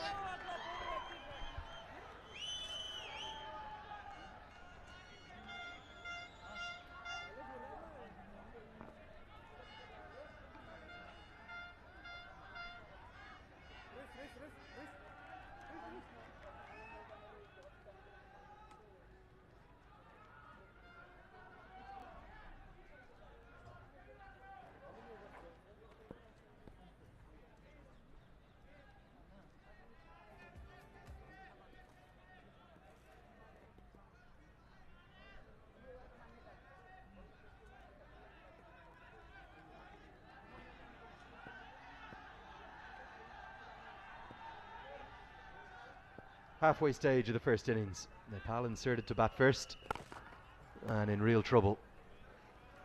Previous over though was an engaging one. It really was. Amir bowling at his quickest with a bit of aggression, a bit of lip, a few words to Irie. Irie won that little mini battle. Monty Desai talks about the 1-ball battles. That was a kind of 1-over battle.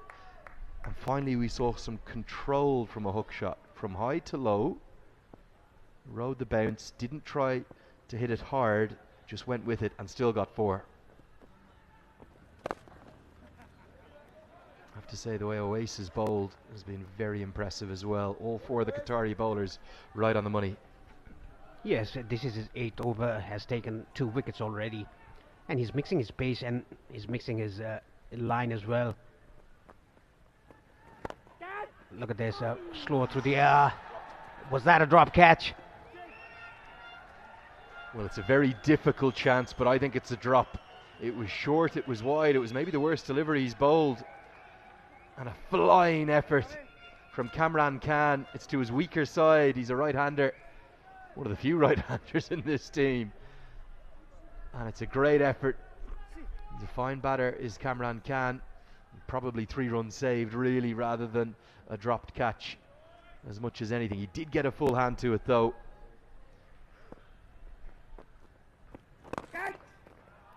Certainly Irie has looked swift with his footwork. The 100's come up now with that single in the previous delivery. Can Nepal get to 220? Is that going to be enough? Yeah, looking at the wicket, I definitely see that 220 or 230 will be enough, considering the bowling attack of Nepal, the spinners mainly. That's straying down the leg side. Oh, Defender Singhar is on the half track there. Yeah, they shouldn't look at the end of the total. They should just build up a partnership, just play 5 overs. 26 gone. Nepal 101 for 6.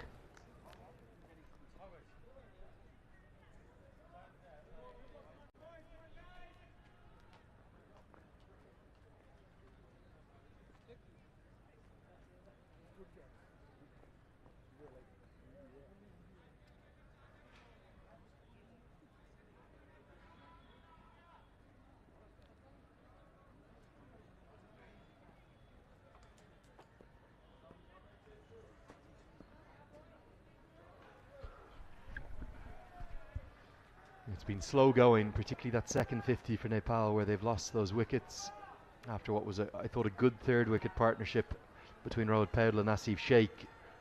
But both were dismissed pretty quickly. And Dipender Singh Airi looks determined to lead the rescue job. More questions coming in. Rajesh Rijal is saying that this is a good wake-up call. This is coming in on Instagram at Cricket Badge. He says, Andrew, sometimes when you're going through a good rhythm, you tend to forget about the weaknesses. But who knows, if Nepal loses today, it might actually be a good thing for the rest of the tournament,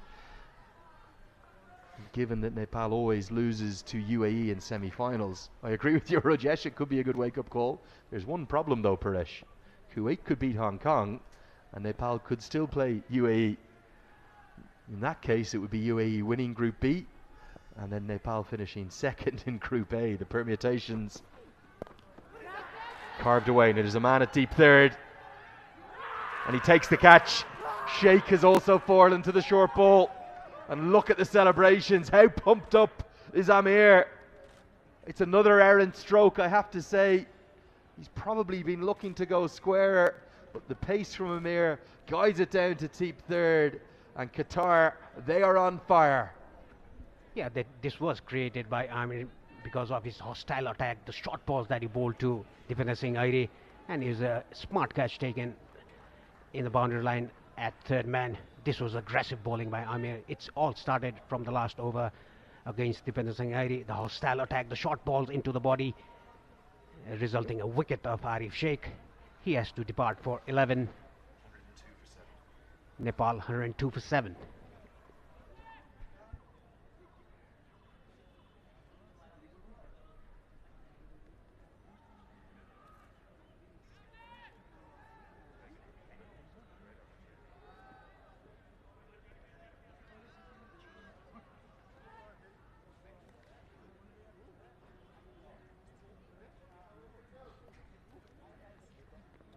Well. Just when you think Nepal are looking almost invincible at this level, 11 wins from 12 in Cricket World Cup League 2, unbeaten here at this ground on home soil. Qatar, without a win in the tournament, are not just putting it up to the hosts, they are all over them. They have out-thought them, they've out-skilled them, and you can see Arif Sheikh grossly disappointed with this shot. It's another soft dismissal. I think he's trying to get that down towards deep point. The problem is the extra pace, the bounce and the angle have combined for it to skew off.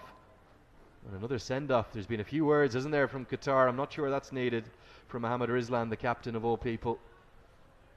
You celebrate your success, you don't get up in the opponent's face, particularly after you've got them out. I think that shot there is one that Mohammad Rizlan will look back on and maybe reflect. That was not necessary, particularly from the captain.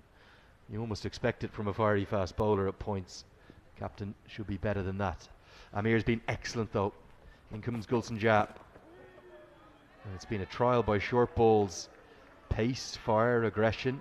And for Nepal, looking ahead to that Cricket World Cup qualifier in Zimbabwe, they're going to get this. They're going to get this from Sri Lanka at a more extreme pace, from the West Indies, even from Zimbabwe. Are we seeing a weakness here, a fragility to the short ball? Yes, definitely. Even though it's a batting track here, in the TO International Cricket Ground. They need some homework to be done by the Nepali batters, especially the left arm quickly coming round the wicket to the right-hander, just tucking the batsman in. They'll have to do their homework. They'll have to do some throwdowns, get your left arm seamer Pratijiji to bowl around the wicket. Very nice short ball again. Evasive action taken by Gulshan Jha, given as a wide. I think that was above the head high. Yeah, and the umpire's working as they should there as a team. I don't think it's above the head, but I think he's already bowled short balls in the over. Real fire, real aggression. Again, the captain's getting involved. Qatar, well, they're going down fighting. They're going to be going out of this tournament, but they are desperate to take a win with them. And this has been real aggression we are seeing, and I suspect if the UAE are watching on, which I know they will be back at the team hotel, they're probably enjoying it on Kantapur TV, they'll be thinking, if we play Nepal, well, maybe fire up Junaid Sadiq, fire up Zohor Khan, test out this Nepali batting attack, which has been so much better, so much more consistent in recent times with some short stuff. Yes, they've clearly shown that they are finding it very difficult to play the short balls and the quick short balls that Qatari bowlers have been bowling from the start, from the first over. And look at that, the left arm seamer coming round the wicket to the left-hander, Gulshan Jha. We don't often see a left arm seamer coming round the wicket to a left-hander. They are very comfortable bowling from the round the wicket. A good back of the length ball, a quick one by Amir. Yeah, and the great credit to Amir. This is his 6th over on the bounce. Bowled with real fire, real hostility. Also, the direction has been spot on. Now, the points tables. This is why this game is so important. So many of the messages coming into us on social media, Paresh, are worried about the weather for Saturday. If it does rain, there is no reserve day. Obviously, hopefully we get both games played. Hopefully there is no rain. But were Nepal to lose today? And Qatar right on top right now. It pours rain all day Saturday. That's the end of that. The teams that win the groups will then progress to the final, where there is a reserve day. Nepal will know this. They do their homework. They'll know that they needed to win today, and they've got themselves into all sorts of trouble. They're 105 for 7 in the 27th over. Yes, everything to play for today. Nepal, they need to win this game. Just looking at the weather of Saturday and Sunday, like you said, Lenny, if it rains Saturday and the match is abandoned, the semi-finals are abandoned, the group winners will play the finals. Another short ball, top edge, defending ID. That's out. 8 wicket down for Nepal. Again, it's Owais Ahmed that points to the sky and thanks the Almighty, because right now Qatar are blitzing Nepal away. Fire, hostility, no shortage of skill either. And Irie has now been found out by the short ball. This is all going horribly wrong. He really hasn't got into any position to play the stroke. One hand comes off the bat. It's the simplest of catches. And Nepal have been asked many a question today. Right now they have no answers. They're looking very likely to be bowled out within their 50, with not too many on the board. Irie's gone for 12. Nepal 105 for 8.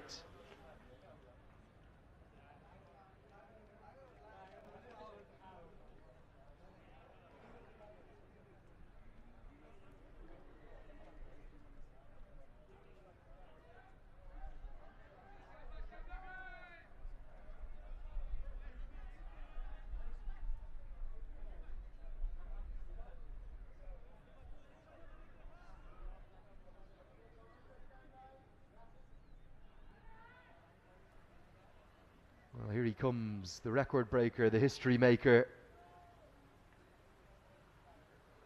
But all of those records have come with the ball in hand. He has to do it now with the bat in hand. Lamachani tends to play his strokes as well. But there's 23 overs to bat. Kushal Mala's still smiling. He's trying to encourage Lalit Rajbanshi. He said, don't worry, you can get your maiden 50 and get us up to 200. That will be enough. That's what he's telling him. That's a long way away. Unless Gulshan Jha and Sandeep Lamachani can build a partnership here, this innings could be over in a hurry. And we could see maybe the biggest upset of the tournament. Remember, Saudi Arabia beat Qatar comfortably at this ground. And Qatar, I think they feel they've been under par and they wanted to show how much better they can be. As Oasis is going to bowl his 9th. It's angling down, going to miss leg. Far too much turn. You have to say they've been well up for today's game. Yes, that was definitely angling down the leg side. Very optimistic. A plead to the umpire by Hois. Yeah, talking about Nepal, 105 for 8. Their weakness. Oh, that's a clean strike by Gulshan Jha. Way down to square leg for a big 6. That somehow releases the pressure. I think we're going to see a counter-attack. Jha is naturally quite aggressive. Lamachani only plays one way. Maybe 8 down, it might not be the worst thing. I think when Sheikh and Irie were there, they had to work away to nudge it around, but both fell to pretty soft dismissals, really. So now maybe Gulshan Jha says it's time to strike back. It's the first 6 of the day. It goes to the all-rounder, the left-hander. And his slog sweep is good. He hits those slog sweeps very often. Gulshan Jha, that was bowled outside the off stump. Yeah, it was in his arc. That is why he went for it and got the result. Can Gulshan Jha hit some lusty blows just to get out of that hole, the whole dig by Qatari bowlers for Nepal. That was outside the off stump.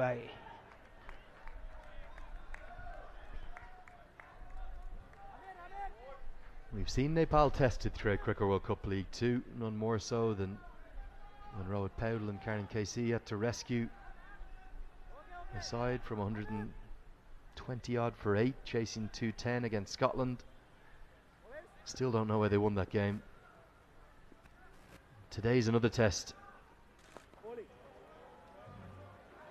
The question will be, when it's put up to Nepal with real fire, real aggression, what will the response be? What we've seen so far is there's a fragility, a weakness against the short ball, particularly angling into them. If you look at all those dismissals, big hit again, goes for the slog sweep, man out at long on. Oh, brilliant! Oh, brilliant! Gulshan Jha, we will check, but I think he's gone. Gayan Budaka has pulled off the catch of the tournament. I've no doubt we'll go upstairs, but it looks clean. They just moved the man to cow corner. And Gulshan Jha, having just hit a maximum, I think he's been caught by the most wonderful catch. A modern display of athleticism and awareness. This was going over the rope for certain. Is it clean, Paresh? My first instinct is yes. Oh, we'll have to see that again. Maybe it might. The boot might have touched the cushion there in the boundary line. We'll have to see that again. The front foot is fine. We don't have to worry about that. That was a clean strike, but the ball was going towards over the fence. But look at this effort by the fielder. Oh, did it touch the 1x bat cushions there? It's pretty hard to see it from this angle. You'll have to see from the other angle. Well, I think the second half of the catch is okay. The question is the first half.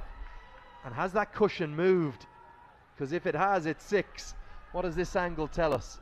So the catch is clean there. Now just there, the cushion, it's even leaning a bit forward. Any contact with that? Well, I wouldn't like to be in the third umpire's chair, I'll tell you. I think the other angle is the one that indicated some movement.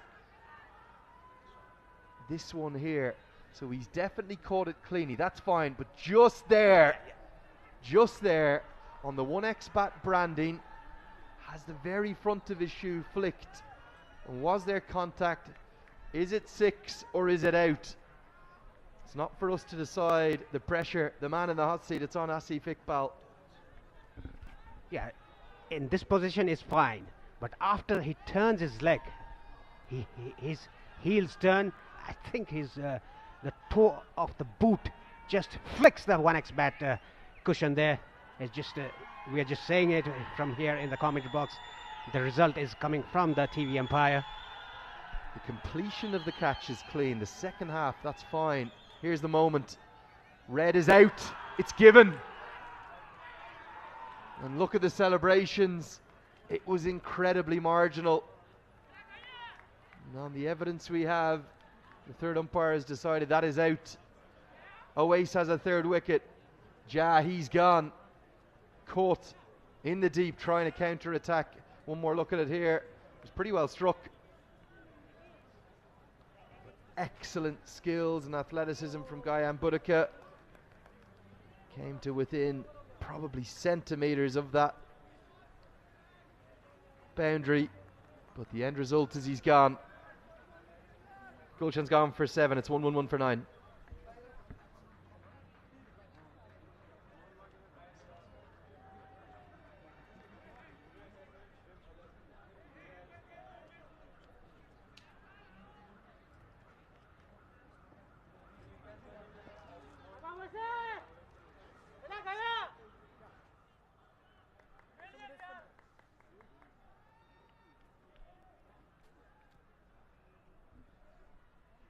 Lalit Rajbanshi is the new man in at number 11 for Nepal. Who would have thought Nepal batting first, being 111 for 9 in 28 overs, and Nelson to take the wicket for Nepal. Gulshan, what a brilliant catch by Budika into the boundary line at mid-wicket. Now with numbers 10 and 11 at the crease, we are going to see fire and aggression. There's a short leg come into place. We're going to see bouncers and yorkers and nothing else, I think, from Amir. Starts with a short ball. Lamachani anticipates it, gets more than enough of it to get 4. Maybe too predictable. Sandeep's going to have some fun here, and every run could be critical. Yes, he just lined the short ball up. Sandeep Lamachani, he knew he was going to get a short ball. He just waited for it. Just moved his front foot away from his body, and look at that, a clean hit over mid-on. The mid-on fielder is inside the circle. A big gap there. It was funny, there wasn't actually even a mid-on. There was a mid-wicket in place, completely vacant. It's still pretty vacant. He's now a wide mid-on. Deep backward square leg is in place. Fine leg is in place. Short leg is in place. The man now does come to a more regulation mid-on. He's just out of your shot there on the right of your screen. Every ball is going to be short, or maybe the double bluff with the Yorker. Guided away. Lamachani gets a single. What can Rajbanshi show with the bat? He's probably the only one in this 11 who's really in the team for bowling alone. All the other 10 can do a bit of both. Yes, a very disappointing dressing room for Nepal. They always say that every team has one bad day. Let's call it a bad day for Nepal today. But credit goes to the Qatari bowlers, the way they bowled from the first over, from the first ball. Bowling round the wicket, the left-handers, the left-arm medium pacers, angling the ball into the right-hander. That was very difficult to play for many of the Nepali batters. Kushal Purtel was troubled. Bhim Sharkey was troubled. The only person that was not troubled was Rohit Podel. He was a bit unlucky today.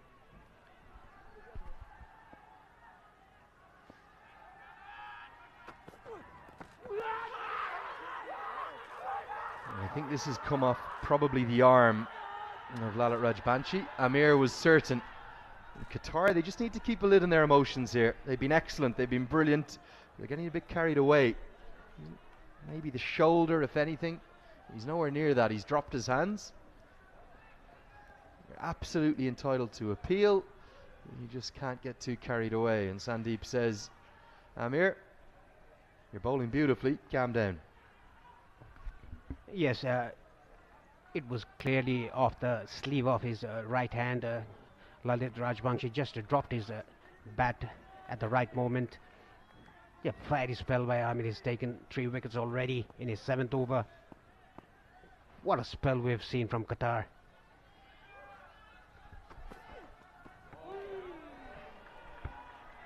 Yeah, just dropping his hands. He knows everything's going to be short. So I think Rajbanshi's approach here, anything full he'll try and block out. Anything short he'll get out of the way of. There is pace though. This is up probably north of 130, maybe 135 kilometers per hour.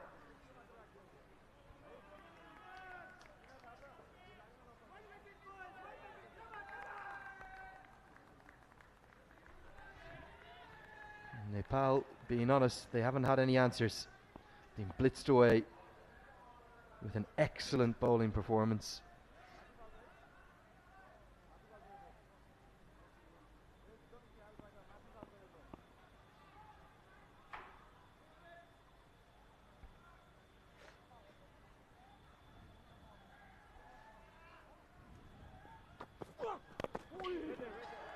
Nicely kept out by Rajbanshi. Is this a massive wake-up call, and is it what the team need, Paresh? There's been an awful lot of celebrations, felicitations. Fans are back up in the trees. There's so much passion on show. Is this what the team actually needed, a bolt from the blue? Yeah, actually, I don't say it. The Nepal team needed this. This could have happened any time, but Nepal team is very lucky. It happened in the league stages. Anyway, the game is not over yet. And that one's kept a bit low. Amir has bowled an incredible 7-over spell. He's got 3 for 31. It's 116 for 9.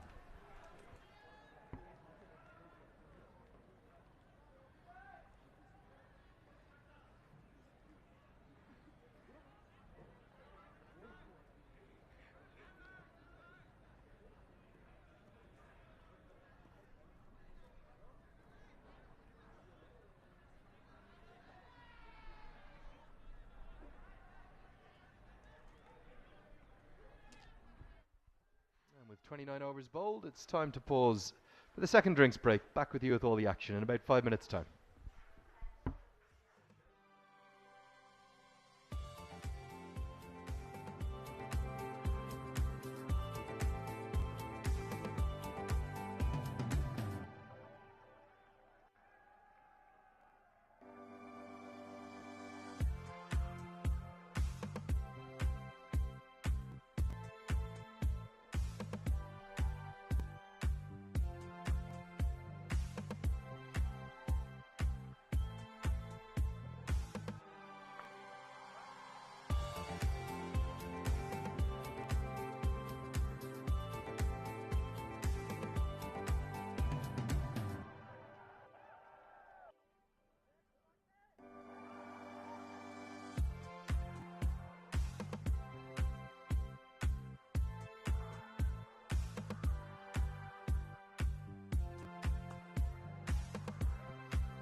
just the 4 bowlers used, but that's all that Qatar have needed.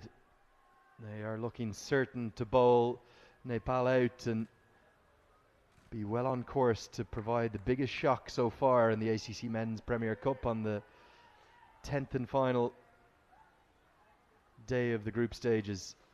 It's match number 19, and credit to Kuwait up in the Mulpani ground as well, because they are battling hard to try and provide an upset up there too. 120 for 5 or so. That's against Hong Kong. Amazing to think that going right into the 19th and 20th game, Paresh, that we really have no idea who the semi-final lineup is going to be, or what the semi-final lineup will be. We may know 3 of the 4 teams, but they could still play against each other in almost any order. And Kuwait, if they could get up to even 180 up at Mulpani with their bowling attack, those 3 spinners, they'd have a real chance of beating Hong Kong. You have to love associate cricket. Yes, and none of the associate cricket are bad. They are pretty good. That is what Qatar has shown here today against Nepal. Always in his last over of his spell, 2 runs taken by Sandeep Lavichan. He wants to take the strike. The throw's gone to the wrong end there. I think Rajbanshi could have been in trouble. One thing that's nice to see, look at how together this Nepal side are. This is real adversity they're facing. Not for the first time. Even with those 11 wins from 12, there was wobbles, there was ups and downs and highs and lows, but they're sticking together and they're backing Lamachani and Rajbanshi to just keep fighting, get them up to something to defend. He's always smiling, Kushal Malla, whatever the situation. Yes, a little dynamite for the national side.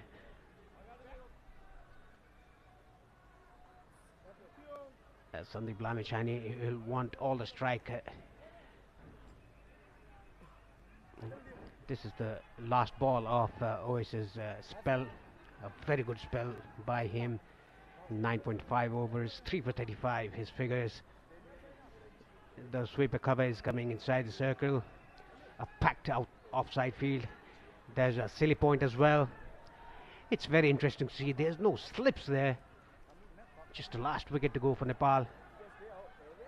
Now I think there's a short point as well, short backward point, short third. I would like to see a slip for Lalit. Well, absolutely, if you're going to have a silly point in, you've got to have a slip in alongside the keeper. Right. Down the leg side, a free run to the total. Every run being cheered. There's a really large crowd gathered predominantly right now outside the walls. They're sizing up the action for free right now rather than paying in. 120 on the board. And Rajbanshi survives. They won't want the single. Lamachani wants the strike. 20 to go. In theory, Nepal 120 for 9.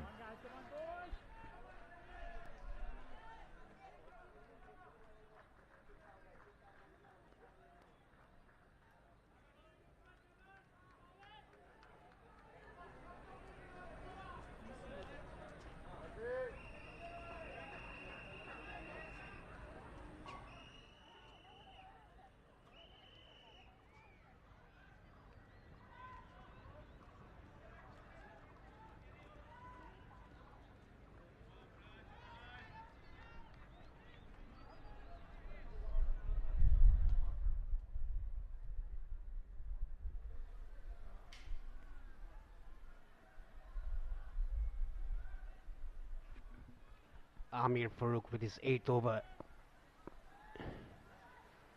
of his spell. Look at the 3 subs for Nepal, Gyanendra Malla and Karan Casey, the senior pros. That's it. Cleanly but straight to mid-off. Yeah, he works very hard in his batting, Sandeep Lamachani. You see him in the nets often. Tends to be an aggressive stroke player. I think he'll think that it's just too long to bat here. 20 overs too much with just 1 wicket in hand. So the approach should be to try and get as many boundaries as he can. He's going to take on Amir. Amir bowling his 8th over back-to-back. Really impressive performance this from Qatar, led by Amir, the pick of the attack for me. Yes, it's not easy for a fast bowler to bowl back-to-back 8 overs. Yeah, he's done his job. He's taken 3 wickets. He's bowled very well. A good sharp bounces bowled by him to discomfort Devinder Singh Aire, who was out in the short ball, and even Arif Sheikh got out of his bowling. A good quality attack for Qatar. He's changing his angle now, coming over the wicket. Ramachani gets that through, past one fielder, past 2. That's going to be 4. The loudest cheer of the day. It's reserved for one of Nepal's favourite sons. Sandeep Ramachani gets to double figures. Every run really a bonus here for Monty Desai and his men. Yes, this was hit very interestingly, and look at the football skills trying to be shown by Qatar, but was not able to do so. A much needed boundary for Nepal. Moves to 124. Look at Ikramullah there, trying some of his football skills, but was not good.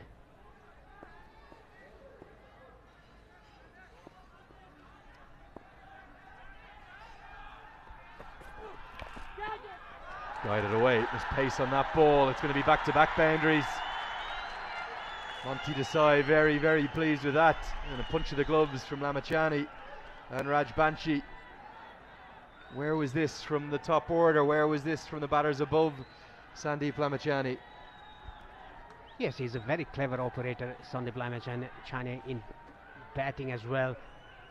He just looks around the field, gets the gap, and it was nicely done. Just a uppercut, fine, towards third man, and there's a slip now for him. The cover sweeper comes inside the circle. A good captaincy by Qatar, bringing in slips.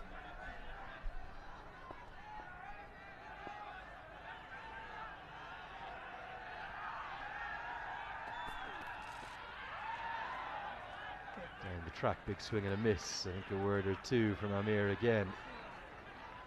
Crowd coming into the game. Did you expect this coming into today, Paresh? Yes, I would have thought that the people will come in numbers. There are plenty outside the wall, not in the ground. It's around 4,000 to 5,000 people in and around the ground. Amir with the last ball of his spell.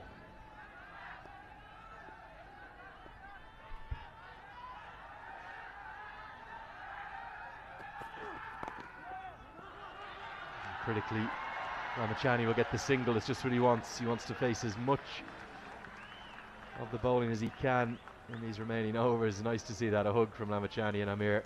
Great respect between all of these associate players. 31 bowled, 129 for 9.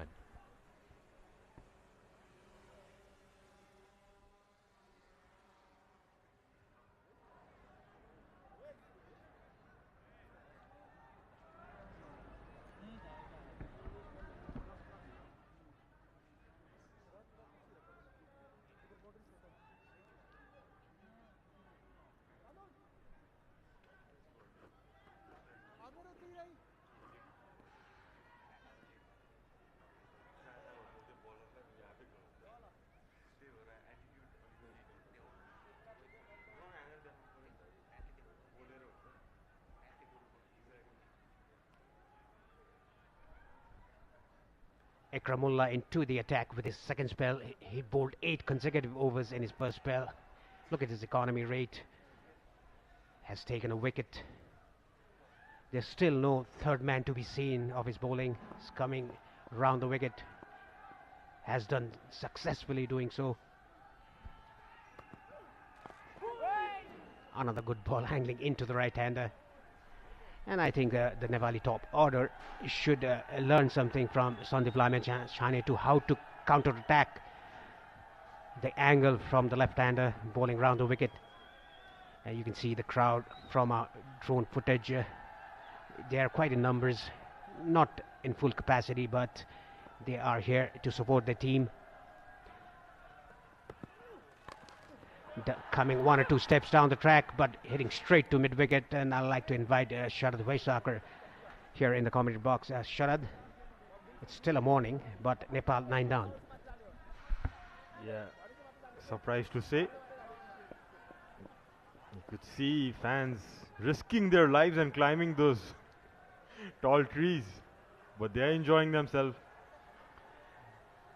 getting every inch of that action. It must be a very good view, Paresh, from up there.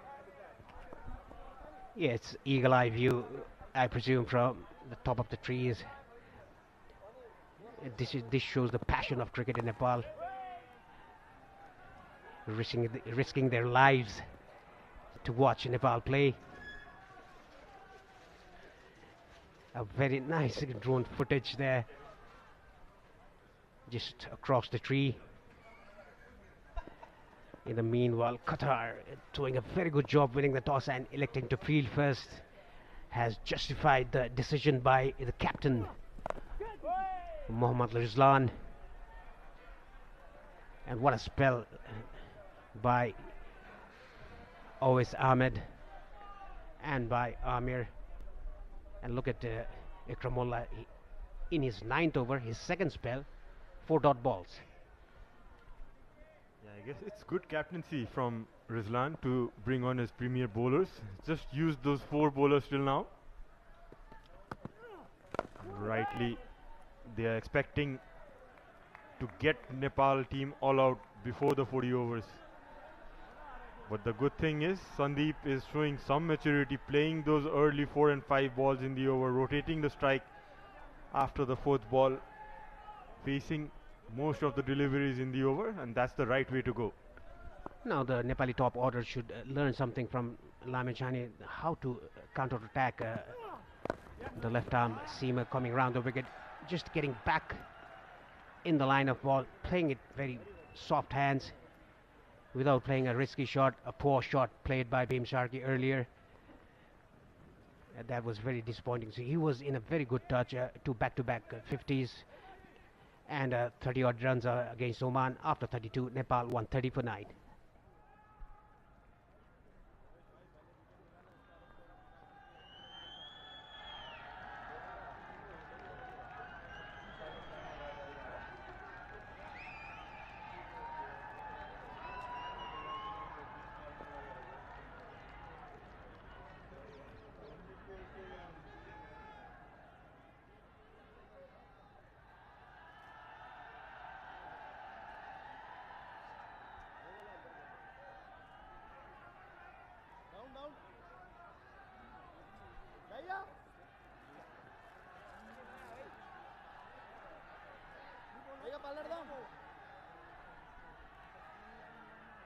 The crowding is having a buzz.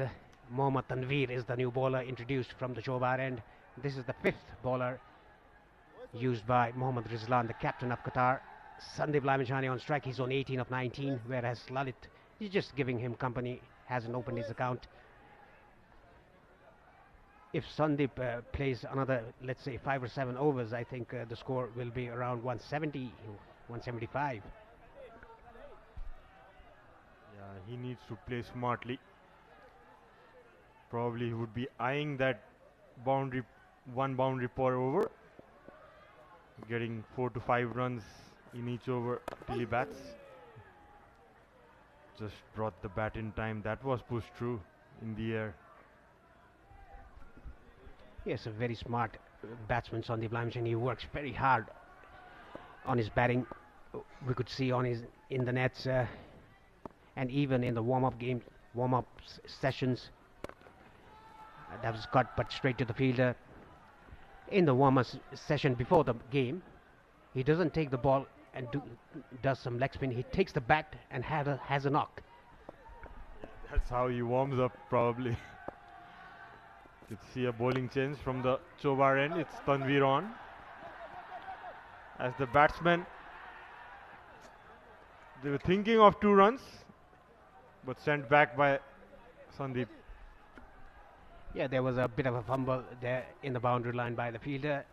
Seeing that, Lalit wanted to take another run, but Sandeep sent him back. Initially, Sandeep sent him back. Lalit, seeing the misfield, the fumble. Now Sandeep, I beg your pardon, Lalit has 3 balls to survive. He can do so. He's not a mug with the bat. It's that he hasn't got a chance to get in the center to bat. If he can keep out these 3 balls, Sandeep will definitely score runs in his next over.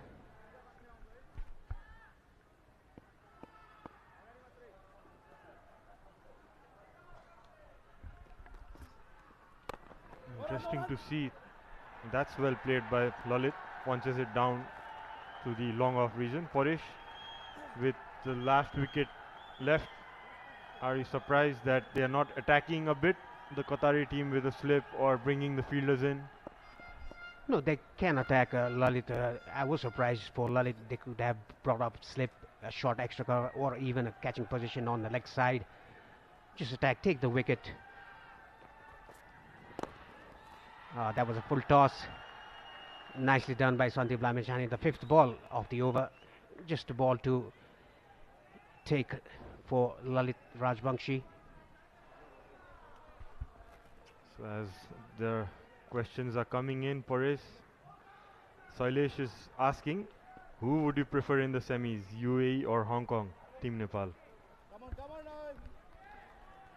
Well, to be honest, both the teams have the history of playing Asia Cup. I'll come back to that after this. 33 gone, Nepal 1, 33 for 9.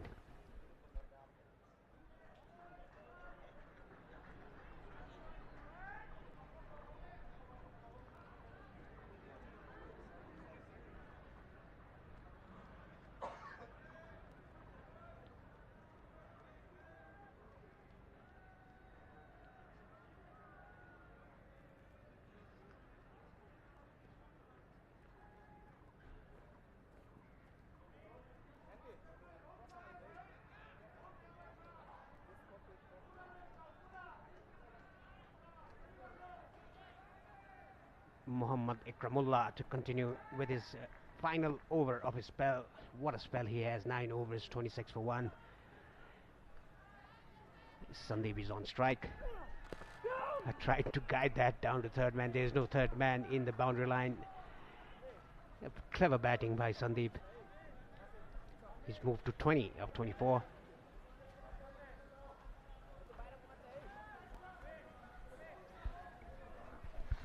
Playing well, Sandeep. He's understands the situation well, wants to bat as long as possible for his team, contribute good amount of runs. Still 17 overs to go. Even if they get around 150, 180, you never know with the bowling attack Nepal has. That's a short one, given as a wide. Coming down the track, Sandeep. Pitching it short, Ikramullah. Just to remind you, Paresh, the ACC trophy we played in 2004, that was in Malaysia. We played the quarterfinals against the same Qatari side. Do you remember that game? Yes, absolutely. Who forgets when you lose? They were right on top of us. A good slower ball by Ikramullah, short of the length. Nicely played by Sandeep Lamechani.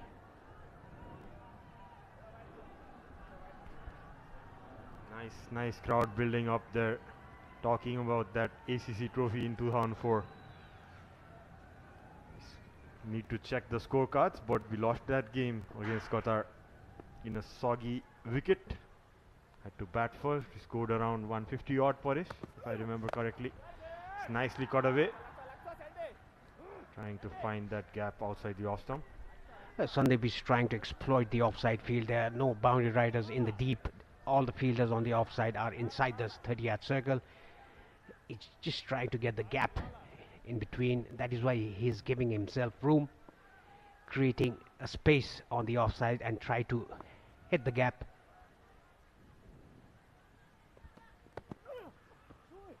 Another good slowed bouncer That is called one for the over by the umpire.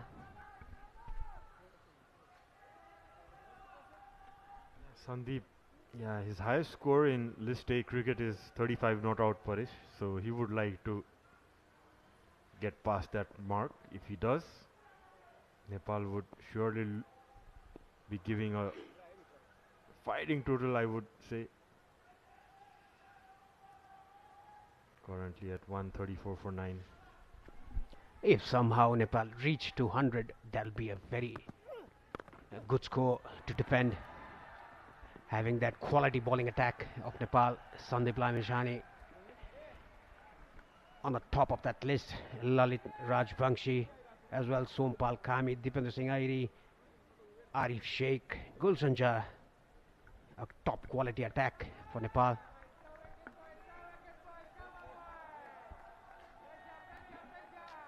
Yeah, it would be a good game of cricket if they add on other than 40-50 runs. Team Nepal sure would be money's worth to these fans, something to cheer about. Look at the passion, look at the support, how excited they are. Even though Nepal are 9 down, the energy they show in the field, it's amazing. That was another off cutter by the bowler. Ikramullah ends his spell, a very good spell for him. 10 overs, 1 for 28, 34 gone. Nepal 135 for 9.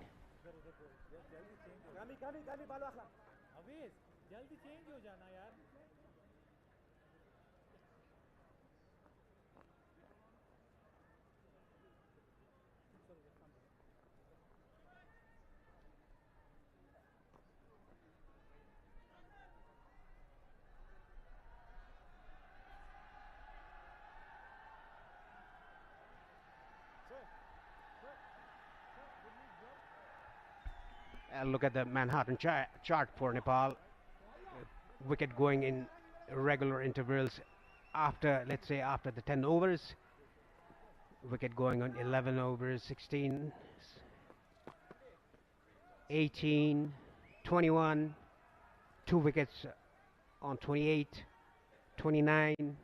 How regularly the wicket has gone down for Nepal. I think Monty Desai has sent some message to Sandeep Lamishani, Gyanendra Malda, the senior pro, taking that message, delivering it to Sandeep Lamishani in the centre. What could have been the message, Sarad, by Monty Desai to Lamishani? I guess that message only Gyanendra would know, but my guesses are coach would love to see Sandeep, the way he's batting, take calculated risks, look for that odd boundary the first 4 balls, and probably take the strike back in the 4th, 5th or 6th ball. Lalit is doing a good job till now. See a very defensive field for Sandeep with the third man and fine leg up, deep square leg, long on in place, long off and deep cover. They want to give the strike to the new batter Lalit. And because of field, I think Gayan Buddhika is rolling his fingers on the ball, try to bowl variations because the field is on the fine leg and third man are inside the circle. Yes, he definitely doing his own work. Buddhika bowling that off cutters outside the off stump. It's very difficult to get the pace out of it, just to guide it down to third man. Some things being said by the senior pro to the youngster. Some messages being carried out. Gyanendra Malla making it clear to Pratish GC, who's carrying the gloves.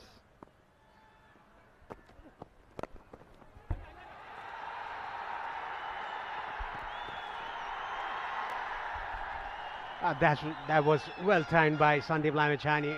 A straight shot for 4 runs towards the side screen. A valiant effort by the fielder down to long off, but couldn't stop the boundary. Zahir Ibrahim, the fielder, in that occasion, it was hit dead straight by Sandeep Lamishani. Look at this effort. Again, trying some football skills by Ibrahim. A good shot by Sandeep Lamichhane.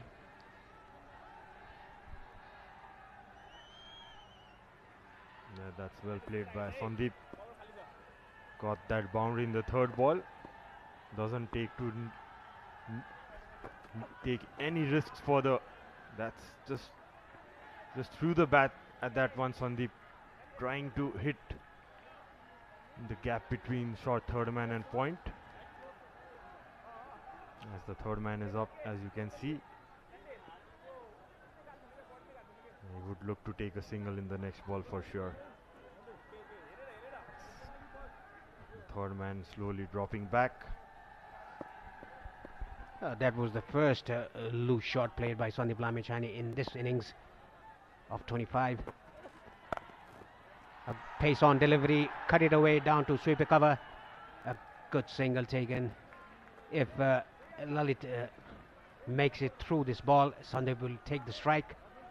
140 for Nepal after losing 9 wickets. Gayan Buddika has taken 2 wickets already, giving away 31 runs in 5.5 overs. Sandeep Lamichhane, he has his own technique, isn't it, Paresh? He doesn't look like a regular bat. He has his technique of his own. Makes room, plays down to the third man, the point region. As Lalit blocks that ball. Well done by Lalit as well, giving good partnership. 35 done. Nepal are 140 for 9.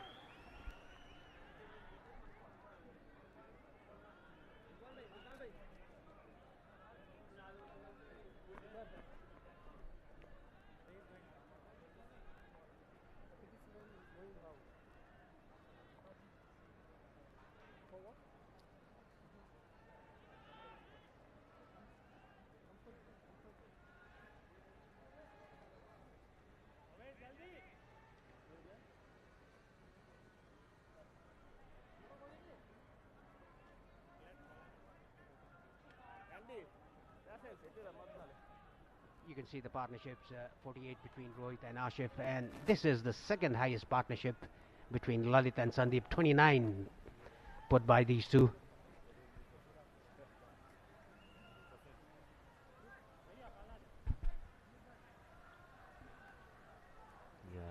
Certain a small partnership building upon here. 10 runs short of that 150 mark Nepal. You can see the assistant coach there, Basanta Shai. He was a good medium pacer back in his days. As there's a bowling change from the pavilion, and it's Walid Nayan, right arm leg break. So it's the leg break against the leg break of Sandeep, but he has the bat in his hand at the moment. Yeah, doesn't take that single, rightly so. Yeah, because it was the first ball, I don't think Sandeep wanted to take the single.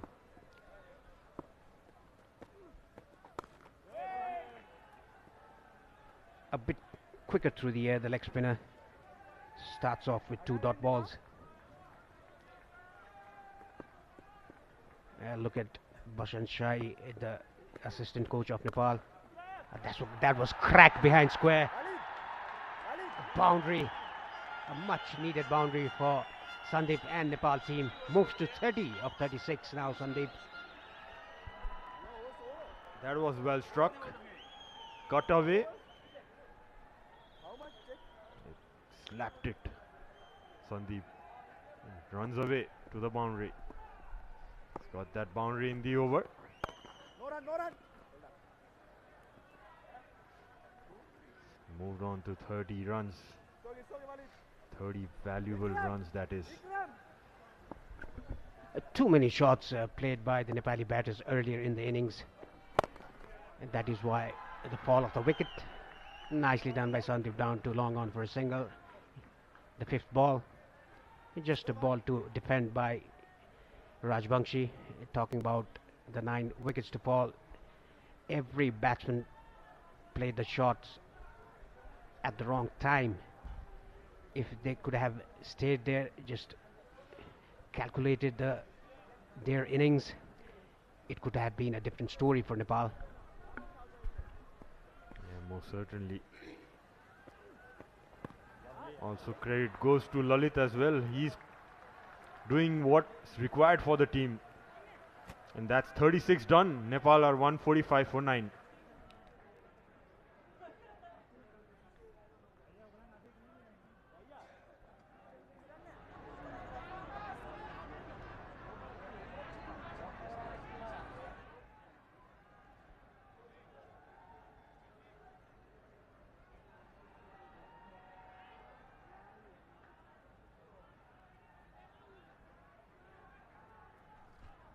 Bhutika is going to continue from the Chobar, and 2 for 31 his figures in 6 overs.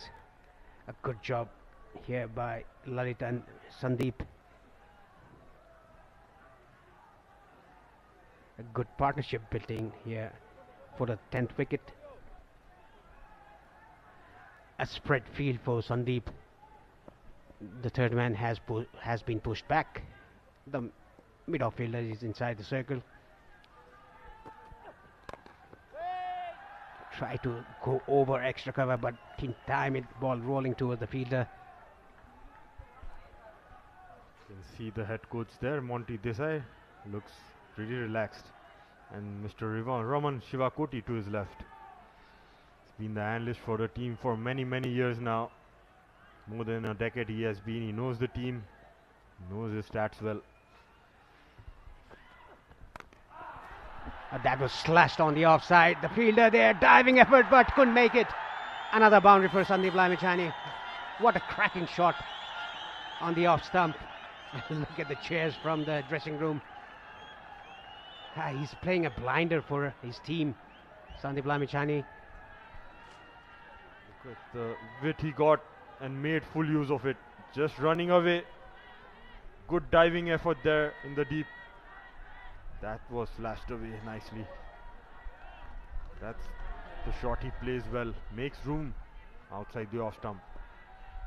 He's equaled his highest score. That's 35 runs already.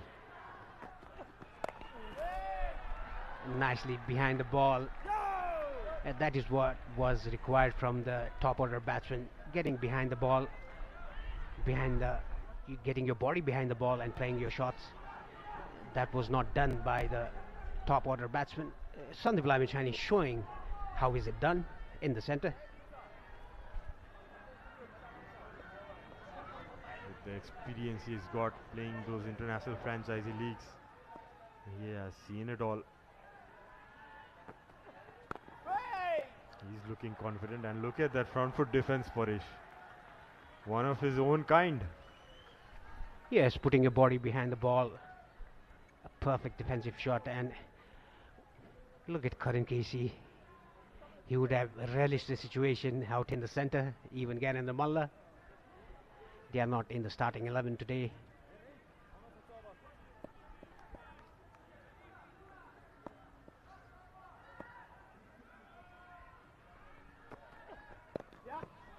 Nicely played off his hips, jumping around. 2 runs taken by these 2 batsmen. Good running between the wickets. 150 up with that 2. And look at the crowd, and look at the Gyanendra Malla, the 3 subs for Nepal today. The crowd on their feet. This is the highest individual score for Sandeep Lamichhane in 50 overs international cricket. The 50 is up, and the third one coming in 67 balls. Yeah, balls per 50, as you could see there in the screen. Coming around 4 runs per over. Yeah, starting off slowly, but then quick 2 runs taken. Yeah, the field has been changed for the last ball of the over. Mid-on fielder coming inside the circle and finally going down to the boundary line. The others remain the same. That's very poor bowling. There was a third man fielder in the boundary line. He should have bowled it a bit fuller because the mid-on fielder were inside the circle. 37 gone, Nepal 152 for 9.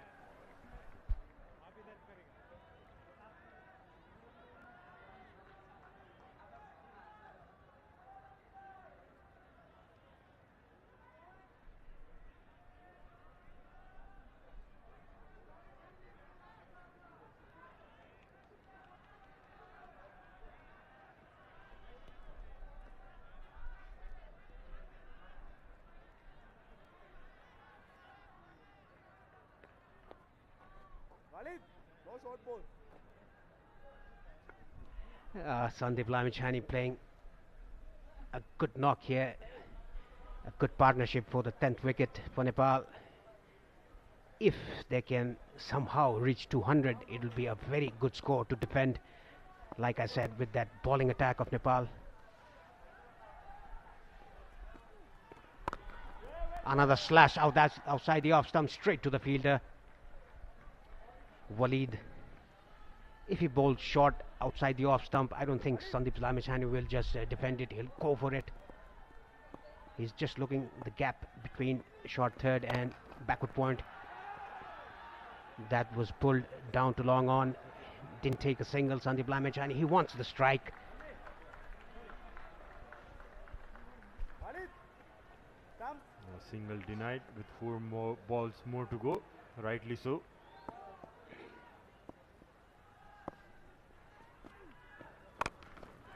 That's pulled away sweetly.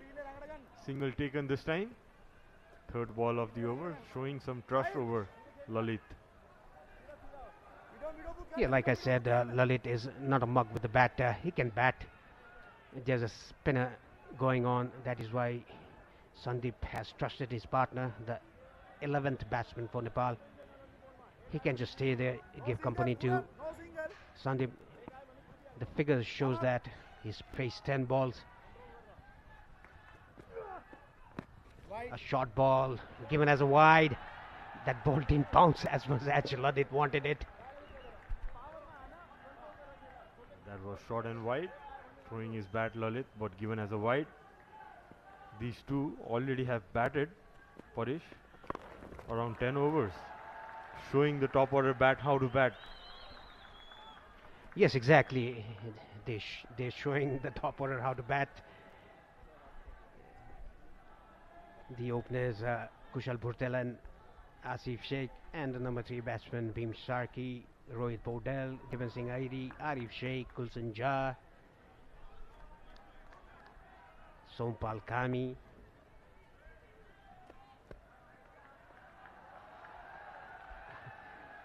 Now Lalit into the act. Yeah, he's batted well. He's gave good company to Sandeep. Lovely, lovely. Nicely defended again. I think the bowlers of Qatar are getting a bit frustrated out there. Just a wicket to take to end the innings. They haven't been capable of doing so in the last 10 overs. Nicely defended it. 30 overs has been bowled. Nepal 154 for 9.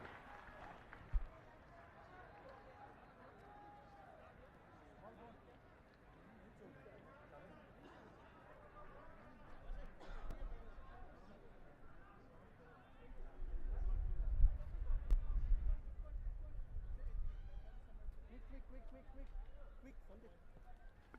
Look at the partnership between these two batsmen. 43 of 63. The contribution for Sandeep 39 and 1 for Lalit. 6 fours in the 10th wicket partnership. They're showing the rest of the batters, the top order batters, how to build up a partnership, how to play. Good bowling as well. Now partnership coming in. Nice time.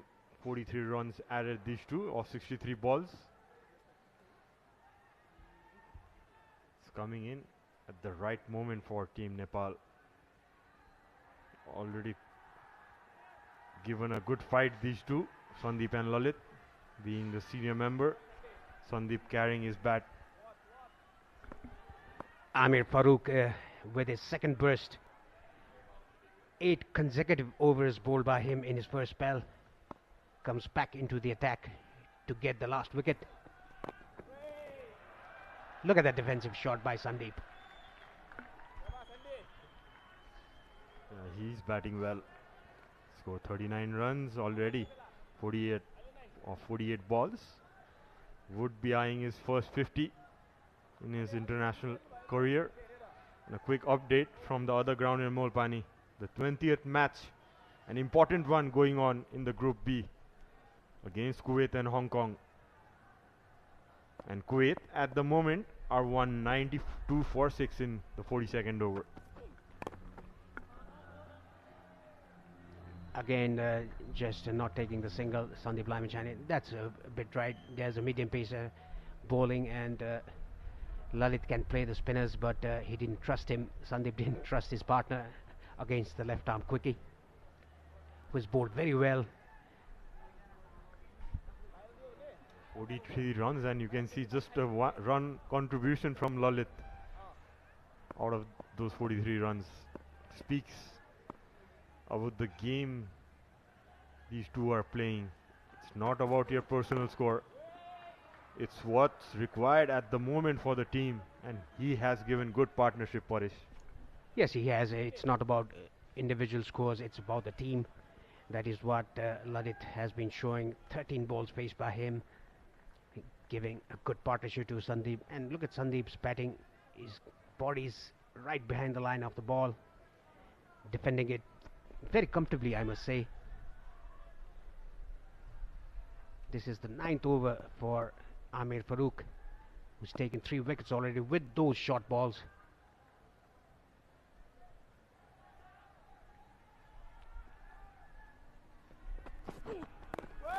Again, look at that, Sandeep getting right behind the line of the ball. Into his 9th over, Amir. It's been the pick of the bowlers, picking up those 3 crucial wickets.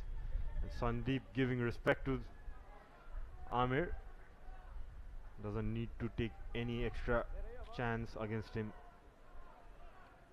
Just playing to the merit of the ball. What maturity he has shown with the bat today. Needs to carry on for another 10 overs here, and Nepal could well on its way be around the 250 mark. In swinging Yorker, almost a Yorker, took it on the full. Sandeep Lamichhane takes a single of the 5th ball, moves to 40. Yeah, if they can bat another 10 overs or even the full quota of overs of 50, they can get a score, a winning score, I must say, because we have quality attack. Will be overseen by Sandeep Lamichhane himself, the world-class leg spinner, the magician of Nepal team. And Dipendra Sigaidi, a miser bowler who doesn't give runs, who rushes through his overs.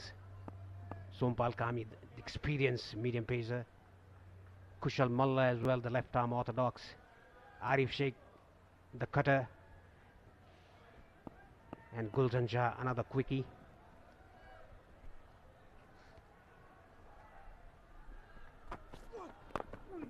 That's well defended by Lalit.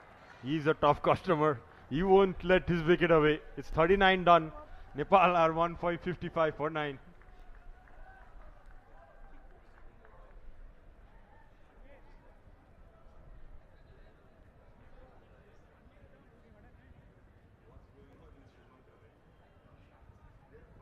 जल्दी करना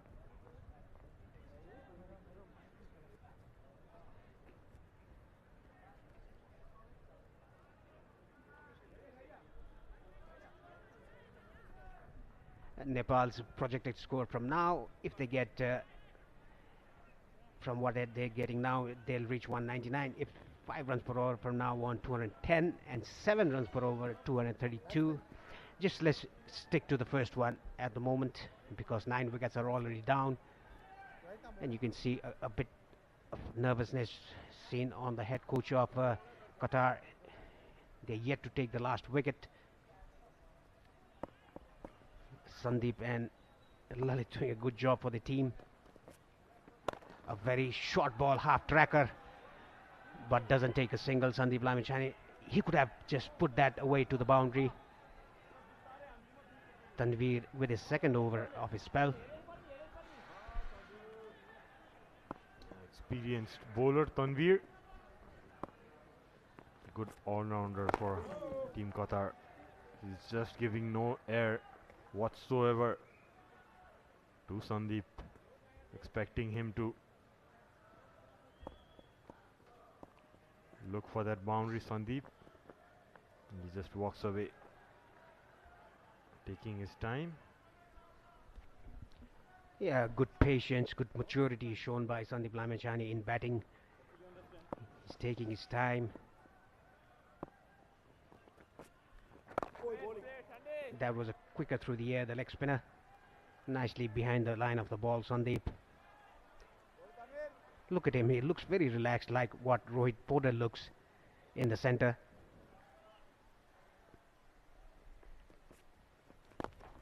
A bit of a flight there, nicely driven down the ground for a single. They could have run two there. The fielder was a bit slow to the ball. Just 2 balls left, probably expecting Lalit to just block it out.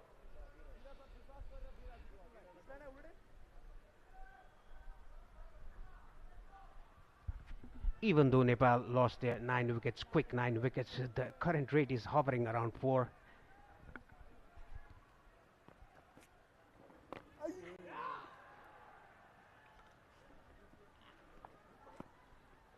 That was first sights of air given by Tanvir, and it was really flighted above the eye line.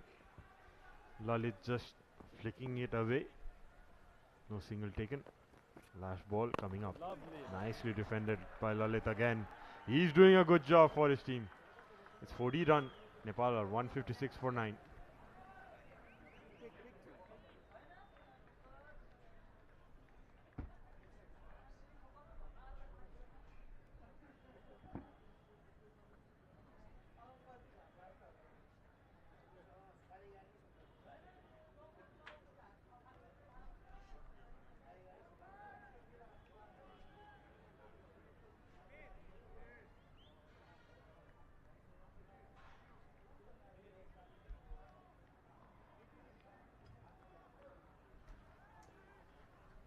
So you can see some big towers there in the middle. Some red dots as well. The fall of wickets. That graph as the 41st over comes into play. And as I welcome back my good friend Andrew Leonard. Yeah, good afternoon to you, Sherrod. Great to be with you again, and good afternoon, everyone. 45 runs these two have put on. They have batted for 12 overs now. And being honest, there should be a few top order batters looking on with some embarrassment. We received lots of questions. There's a look at all the gathered media. Good afternoon to all of the team up there. Doing a great job, guys, as always, promoting our wonderful sport. Online, on paper, and all across the country. But we had some questions saying, well, what's wrong? The wicket must be very bad. These two have shown that there are plenty of runs in the wicket. Yes, Lamachani's faced the majority of the balls, and he's understandably turned down some singles. And yes, particularly Amir Farooq bowled with real fire and aggression, and Ikramullah Khan bowled with good consistency and accuracy.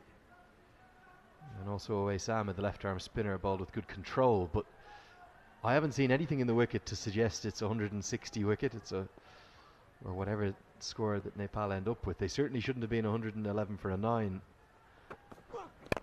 For the loss of 9 wickets, that is. Lamachani this time is going to take the single. And the top order, I think they need a long, hard look at themselves, particularly with their approach to short bowling, short deliveries, and left arm around the wicket. Yes, as Amir, the left armer, spin pick of the bowlers, comes for his last over. That was an interesting single taken by Sandeep and Lalit with 4 more balls to go, with the premier bowler coming to bowl for his last over. It'll be interesting to see if Lalit can keep out those 4 balls as the field comes in to block that single. Well, could he get a single? Could he work around the corner? If he gets one into his pads. Puts into the pad. Given. Oh, I think this could have been angling down, but the umpire didn't feel so. The finger's gone up. It was full. It was straight. And Amir Farooq, he's got 4 for. So that's why Lamachani was trying not to expose Rajbanshi. Definitely no bat involved, but he comes quite wide of the crease. Was it going to go on and clip leg stump is the question. Question that, but the question also, you could see the ball slightly going down, as you could see the off stump as well.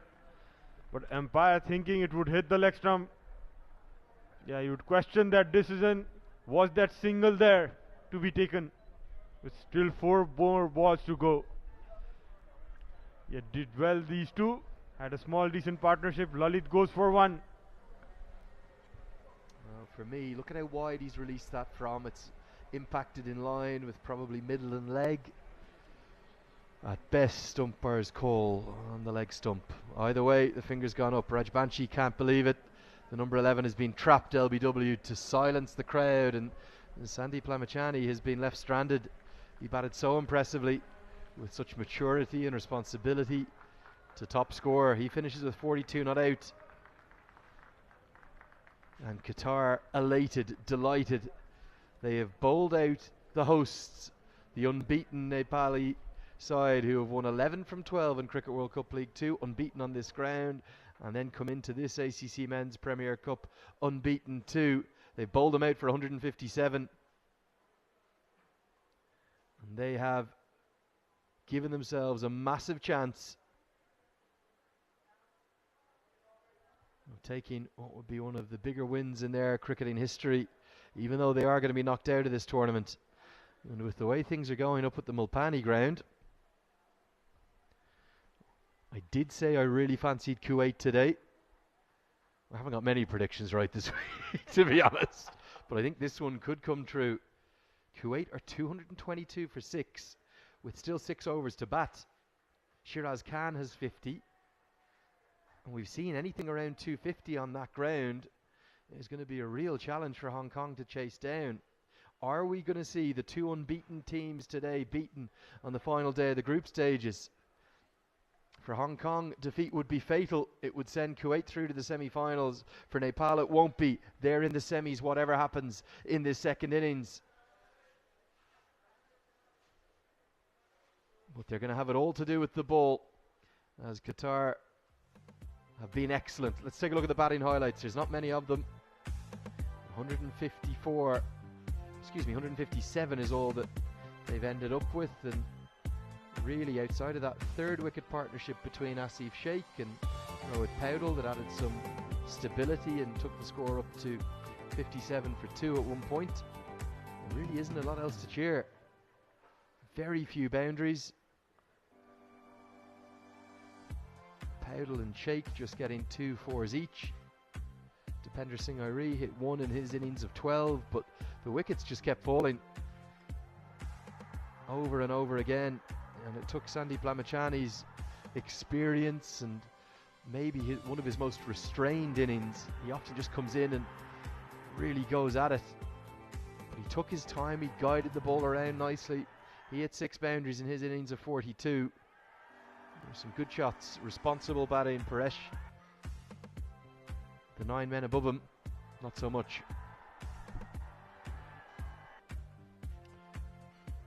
You can see in the highlights, a couple of 4s outside the off stump. Gulson trying to go after the bowling a bit. So that's the batting card. 5 batsmen in the top order getting starts and getting out. That was the main reason. The slow total. It's 40 overs all out Nepal for just 157. They have that bowling lineup. Need to start well, picking up those early wickets. At the end, as you can see, Sandeep staying tall in the end. 42 runs. You can see the fall of wickets. Bhurtel just chipping that in the mid wicket, and that was an outrageous shot, not needed at that moment. You could see Asif playing one of his favorite shots, but not to be straight in the hands. What you're going to see in all these dismissals, maybe with the exception of that one where Rohit Paudel might have been unlucky, they're all pretty extravagant strokes. You do live by the sword, you can die by it too, but The tactic against the short ball in particular was leaving a lot to be desired. Hold out to the deep there, Arif Sheikh, Dipender Singh Airi. Look at this one, completely losing his shape. And as Gulshan Jha was maybe a touch unlucky.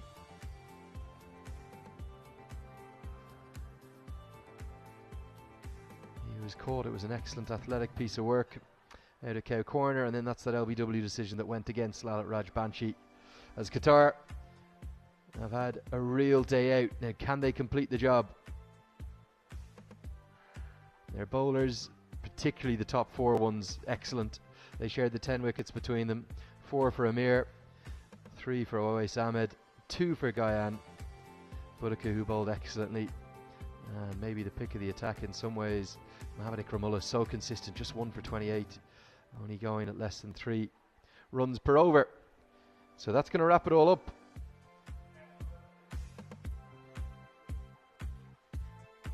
For the first innings, and what it means is that Qatar will need 158 to win. We're going to be back in exactly 30 minutes time with all the action just before 1 o'clock. Do come and join us then, and we will bring you all of the second innings.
viewers, welcome back after the innings break.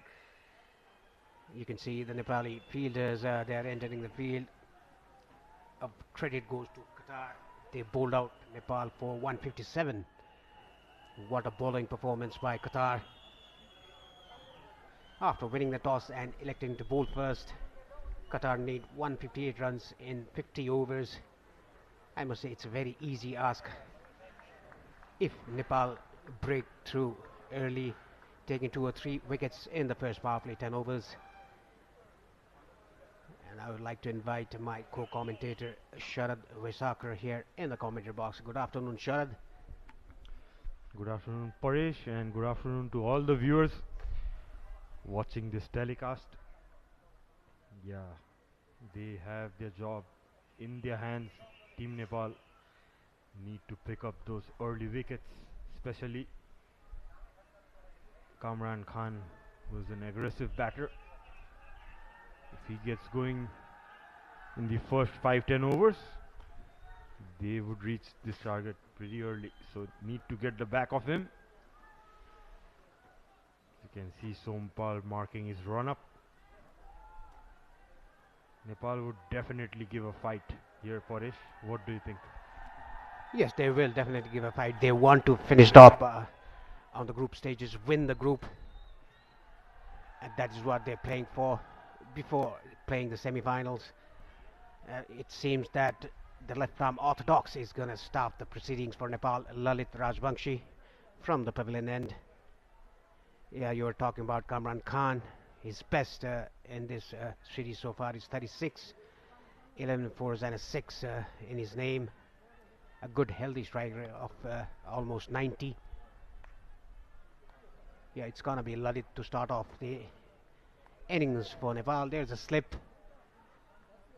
There's a square third man, cover point, short extra cover. The mid-off has been pushed down to the boundary at long off. And there's another boundary rider at leg side, the deep square leg. Only 2 fielders are allowed outside the 30-yard circle in the first 10 overs, the first power play. Lalit has taken 3 wickets in this tournament so far. Look at his economy rate, under 3. That's very good.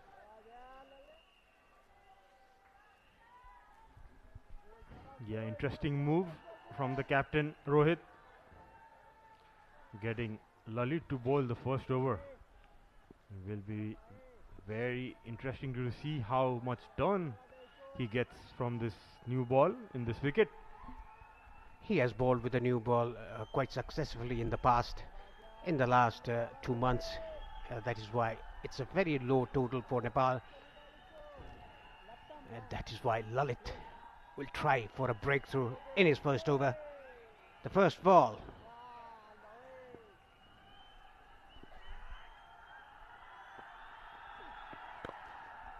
Hit it out of the ground. What a start for Qatar. As we were guessing, that's Kamran Khan for you. He will not hang back. And that's the way to go, actually. A low target, show some intent early on. Pitched up by Lalit, and full swing of the bat. Goes a long way. Yes, that was cleanly hit by Kamran Khan, the big hitter of a cricket ball. Straying down the leg side. Nobody appealed, but the spectator did. That got the crowd going. It'll be an interesting battle, this one. Does back some muscle on those arms, Kamran Khan. And Lalit. That's on the spot. Yeah, the first ball, who would have expected that? The first ball down the ground, over long on for a huge 6. That is what Kamran Khan is all about. Defends the third ball.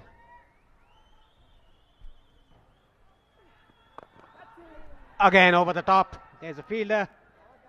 Cuts it away. At just a single. Kushal Bhurtel, the fielder in that occasion. It was hit straight towards the side screen.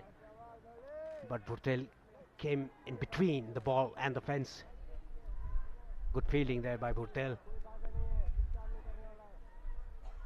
So Zahir comes on strike. Hasn't made a significant contribution in this tournament. He would look to get some runs under his belt. That's pitched up and that's dropped. Half chance there. Zone bowling, Lalit. Yes, that did carry to Lalit of his own bowling. A very difficult chance, but you should take those because your total is not big enough. Just 157 made by Nepal in the first innings. Another swing of the bat, getting the top edge. The ball running down to third man for a boundary. A good start for Qatar here. After the first over, everything happening for Qatar. They are 11 for no loss.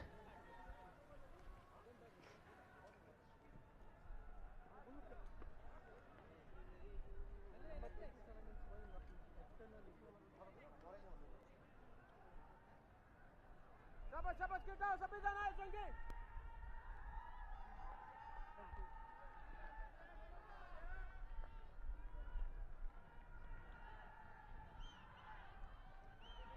Let's look at the shot again, getting the top edge, swinging the bat hard. They always say when you have to swing, swing it hard.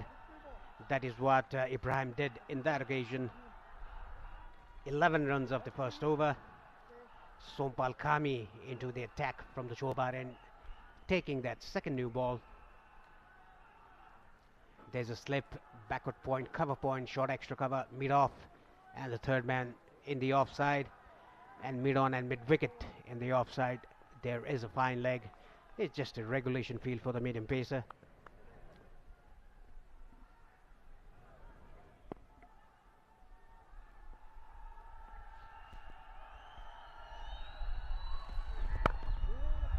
A good start by him, getting a bit of a shape away from the right-hander.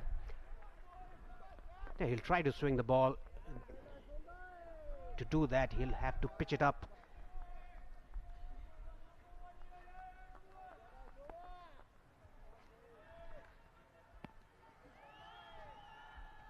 Pretty regulation field, as you can see. The third man and fine leg down. And this guy, Kamran Khan, does back a punch.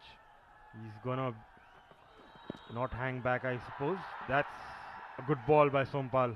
Back of the length on the stumps. Yeah, that was a good ball back of the length. The ball pitched on next stump and moving away from the right-hander. Didn't have a clue about that ball, Kamran Khan.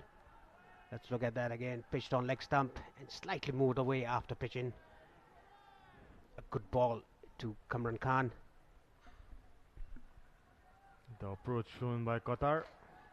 Aggressive intent early on. They have nothing to lose, whereas Nepal has everything to play for. The result of this game is definitely gonna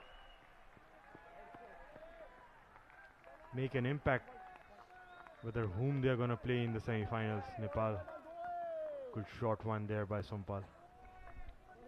Yeah, there was one for the over signal by the umpire, and good aggression bowling by Sompal Kami. The aggression was shown by the Qatari bowlers earlier in the innings, the first innings. Good, smart, aggressive, hostile bowling by Qatar against Nepal in the first innings. Now to get back into the game, Nepal need a couple of quick wickets.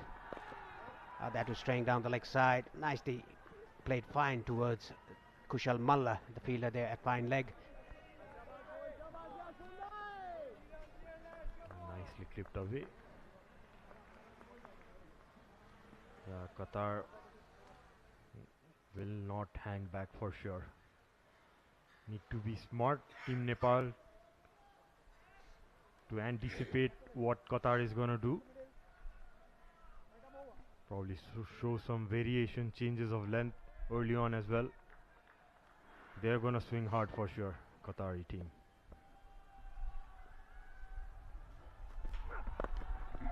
Full toss straight in the middle stump, played it on the gap. Sandeep Lamechani in pursuit just stops it for 2 runs.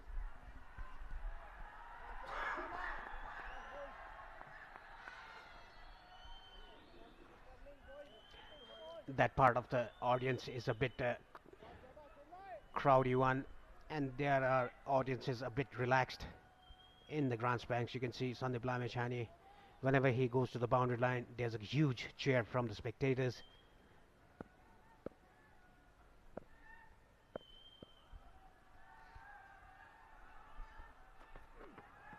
Oh, very good ball, back out to length, moving away from the right-hander. That's excellent bowling by Songpal Kami. Only 3 runs up this over. After 2, Qatar 14 for no loss.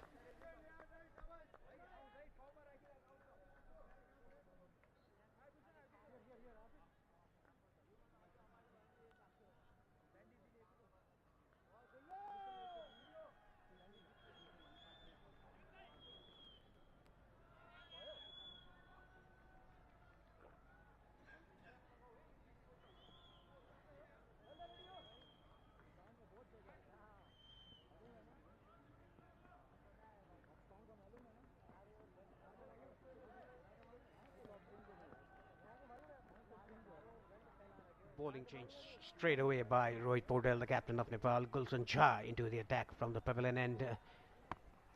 Lalit Rajbangshi getting hit for 11 runs in his first over. That is why there's a bowling change. Oh, it's not. It's gonna be Lalit again with his second over. The fielders of Nepal confusing me.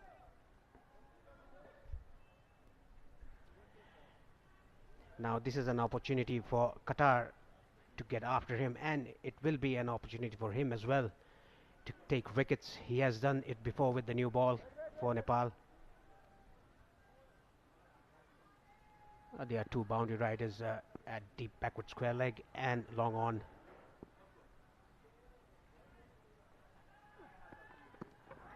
Giving himself room on the offside, completely beaten because of the slowness of the ball. That was a very good option. All the fielders on the offside are inside the circle. Trying a big shot on the offside, making some room, got beaten. Lalit put on some early pressure there by Zahir, by Kamran, beg your pardon. Another big hit, getting the leading edge. Dipender Singh Aire takes a catch, first wicket for Nepal. Kamran has to depart. He tried to go over extra cover, got the leading edge, and a very smart catch by Dipender Singh Aire. He doesn't drop those. First blood for Nepal. Kamran has to depart for 8. You could see Kamran again going for that aggressive shot over covers. Got the leading edge, and what a catch taken by Dipendra. Safe hands. He covers ground quickly. You could see straight away the disappointment on Kamran's face. A nice catch taken, comfortably taken by Aire. Qatar are 14 for 1.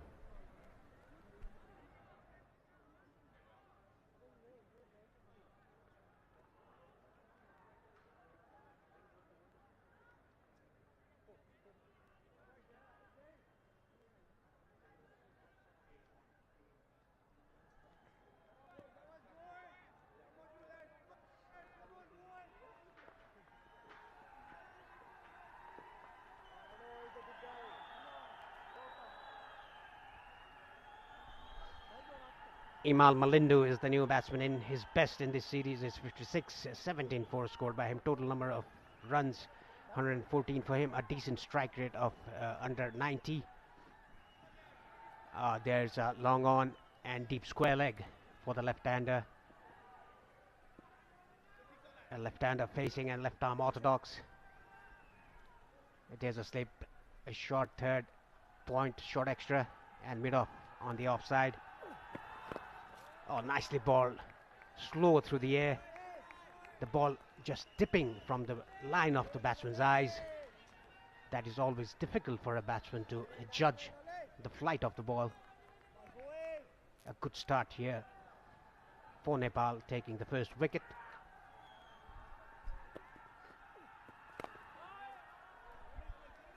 Right on the money, Lalit. If Nepal can take 2 more quick wickets, it'll definitely be game on.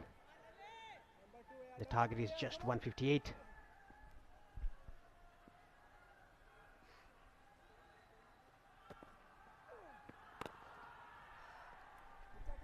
That was a slog sweep.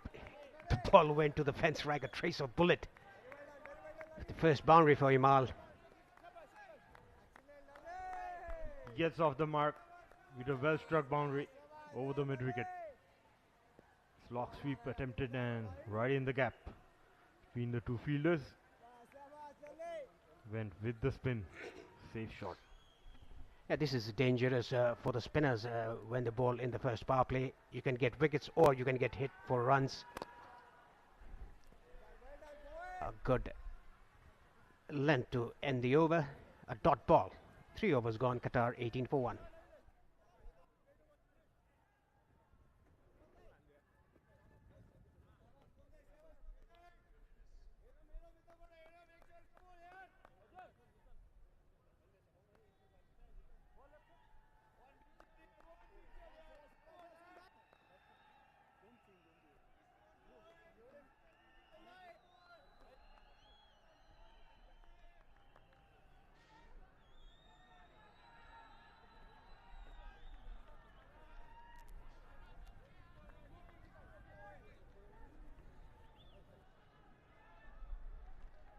Three overs has been bowled by Nepal, 18 for 1.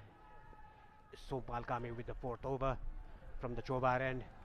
Now, for Nepal to get back into the game, they need to take 2 or 3 wickets in the first power play, under 10 overs, and it will be game on. To be honest, Qatar are at the top, going down the leg side. No appeal from the bowler or from the keeper or from the slip. Looks in good rhythm. Sompal getting that crowd behind his bowling. See cheers of Sompal there. That would get him going. Looking for his first wicket, Sompal. Any Nepali bowler would love to bowl from that end, getting your supporters behind you. You'd have loved to bowl from that end. Surely, shut up. Cutting that away into the gap. Again, the ball going to the fence like a trace of bullet. Very well timed. A hard hit by Zahir. Just flashed it at Zahir outside the off stump. Went away like a trace of bullet. Third man fielder had no chance whatsoever. Our camera boy there, Sajan Namichani, almost getting hit by the ball. The official photographer of Cricket Association of Nepal. Look at the crowd there. They want a wicket. Oh, nicely bowled, back of the length. The ball slightly shaping away from the right-hander.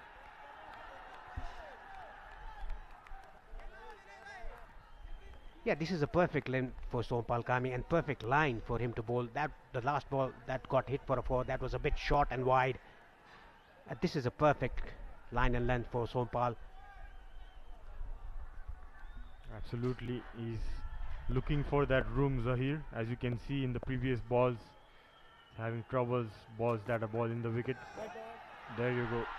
It's a wide again. Straight down, Sompal. Yeah, this is a poor delivery by Sompal Kami after bowling a very good ball outside the off stump. He strays down the leg side, resulting a wide. Just defending a mere total of 157. You cannot give extras, not even one extra.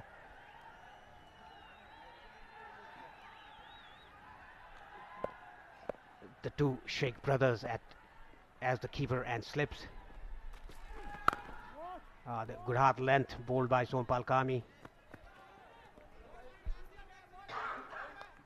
Has had a good tournament, Sompal.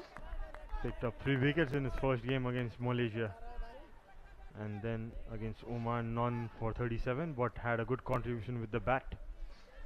63 not out he had in that game. Yeah, because of that knock against Oman, 63 not out. That is why he was sent at number 7 today.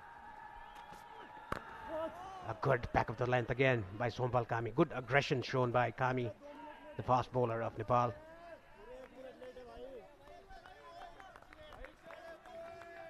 Yes, bowling well. Sompal has been the premier bowler for Nepal for almost a decade now. Has played around 87 List A games for Ish.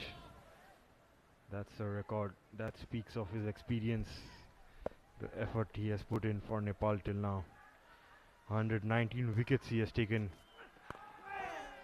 The 87 games he's played. Yes, at the end of 4 overs, Qatar 23 for 1.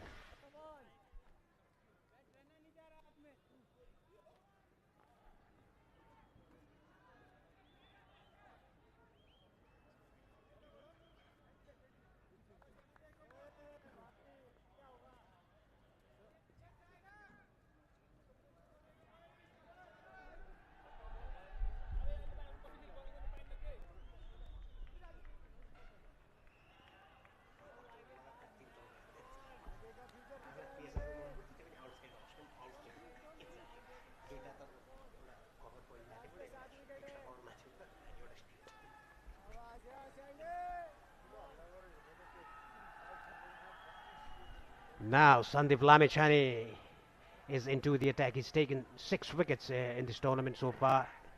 Economy rate is also good. 3 for 45, his best. 3 against Malaysia and 3 against Oman. And the first against Oman, he reached his fastest ODI 100 wickets and breaks the record of Rashid Khan, the leg spinner from Afghanistan. The fastest to 100 ODI wickets. Very nicely ball, right on the money. That was a googly attempted by him. Not much of a turn, but the line was right, the length was right. The start is also good for Sandeep. Yeah, good change by Rohit. Need to pick up those quick wickets early on in the first power play. Nepal. And as he always does, in breaking a partnership, it's coming over the wicket again to Imal. Been in good form, Imal, in the last game. Scored a 50. That was another googly ball by him. He's changing his angle, bowling the first ball round the wicket to the left-hander. Now coming over the wicket. He's a premier bowler for Nepal. The leading wicket taker in the ODI for Nepal. This was again googly ball by him. He's mixing his pace as well. This was a bit slower through the air. Picked up his 100 wickets, as you said, Paris, in the last game. And he's played his 66 List A games as well. Went on to pick up 148 wickets in the List A games he has played, just too shy of 150 mark. And yeah, a good battle going on there between the batsman and the bowler. Let's see, from the start of this game, some words being exchanged between the Qatari bowlers and the batsmen of Nepal. Giving it back, Team Nepal again. Yeah, he's a very good reader of the mind of the batsman, Sandeep Lamechani. That was a googly attempted again. Hit it hard straight to the bowler. I think Sandeep Lamechani got hit on the wrist there. Yeah, good battle between these two. That would hit very hard. He hit the top of the finger there.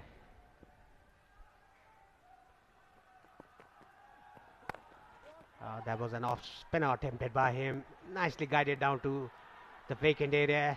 Bhim Sarki doing very well. Surely stopped 2 runs for his team. Very good fielding. He's a very good fielder, live wire in the field. as they call him, the jaunty of Nepal. Look at that effort. 2 runs saved, definitely. Giving a good chase. Running away to the boundary, 2 runs saved. Flying like a Superman. Nepal after 5, oh sorry, it's Qatar after 5, 25 for 1.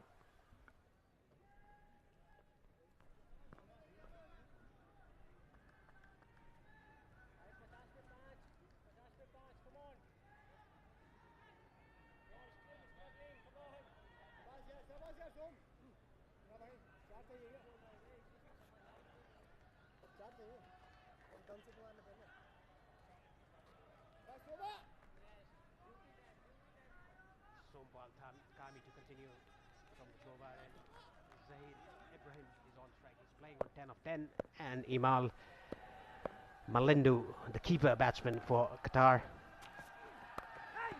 getting the outside edge. The ball running down to the boundary, 1 bounce over the fence for 4 runs. A bit lucky there, Zahir, but it was bowled with some pace by Sompal Kami. Yeah, pace for sure on the ball, but got that width. Zahir flashed away again, top edging it and runs away to the boundary. Not a good ball by Sompal. Needs to get closer to that stump. Needs to bowl on the stumps to Zahir. Can see him struggling on the stumps, Parish. Yes, whenever the ball is away from his body, he slashes it very hard.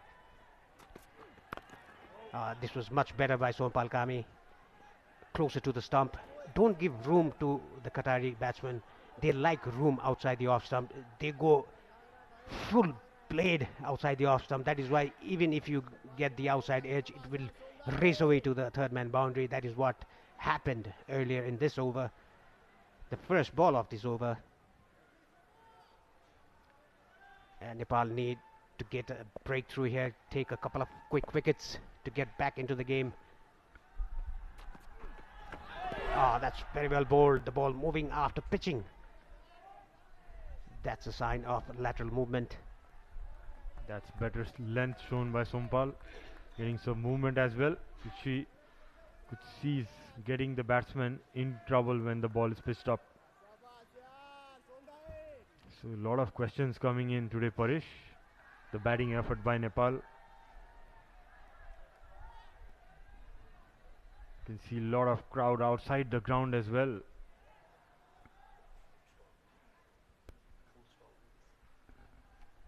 Yes, there are a number of people inside the ground and outside the ground as well. You can see it behind the walls. Qatar 29 for 1, chasing. The target is 158 for them. It's a good start, I would say, for Qatar, even though they've lost the prime wicket of Kamran Khan, the big hitter. This is on the middle stump. A quick single taken by these 2 batsmen. Good running. Sandeep Chania was a bit deep there at mid-on. Nicely judged run there by these 2. Comfortably made it in time. A question by Sarthak Shakya in Twitter. Paresh, any upcoming left arm fast bowler except Pratish GC that we can bring in national setup in future? What do you think? Well, I haven't seen a left arm seamer as of yet, but there is one who got injured in a very dangerous bike accident. You must know his name.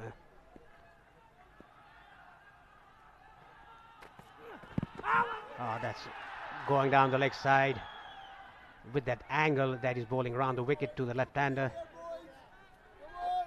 Good bowling. He bowls very well to the left-handers coming around the wicket that we've seen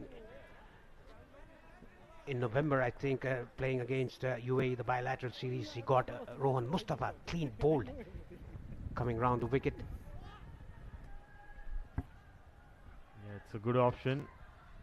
You could bowl around that middle and off stump, cramping the batsman for room, which these Qatari players like. Well on to get us that. And there you go! Paresh called it right. Probably inside edge and punching the air, Sompal. Second wicket is down. Yeah, this is what I was talking about. Coming round the wicket with that angle into the left-hander. Rocks the off stump out of the ground. Look at this again. Beautiful delivery. The second wicket down for Qatar. A good breakthrough for Nepal. Now Nepal slightly back into the game. Yeah, look at from the side angle as well. Look at that stump. What a sight that is. Imal goes for 6. Qatar 30 for 2.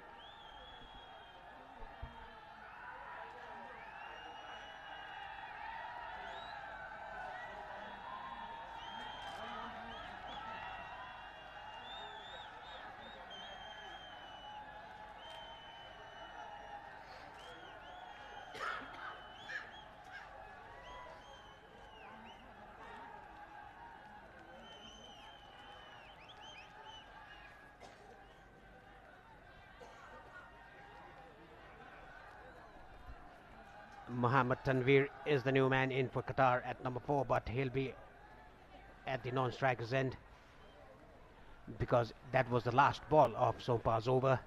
The 6 overs gone, 30 for 2. Qatar, his best in this series is 46. Tanveer, Zahir Ibrahim is on strike. Sandeep Lamichhane is going to bowl his second over from the pavilion end. There's a slip, a good attacking field by Rohit Pordell. Oh, that was a googly again. He's disguising the batsman bowling googlies at the moment. He hasn't bowled a leg spin in his 7 ball that is bowled till now. Look at this again. I was wrong. The leg stump has been abducted from the ground. Yes, that was an inside edge there by Imal as well. Just went through the gate. Look at the way Sompal is pumped up. There you go, Paresh. You need your astrology book out now. Got it right. Got that big leg spin coming in. Previous ball. I think it's a telepathic thing that once I speak here in the commentary box, that Sandeep has that telepathic thing going on with him. Bowls his first leg spinners in his spell. Another ball going straight. Yeah, he's mixing his spin, he's mixing his pace as well. And look at the celebration of Sompal Kami, pointing towards his dressing room. Look at that jump, a punch in the air.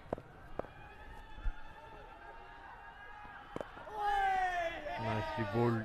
Yeah, Sandeep having that smile on his face. Game is on here, Paresh.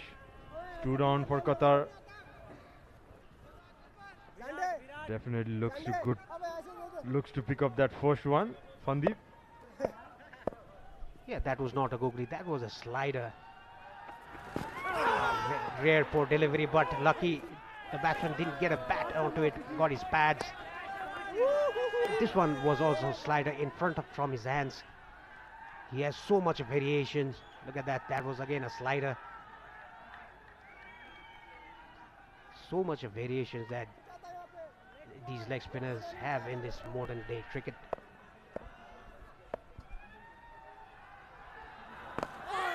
And he's the premier one, Paresh.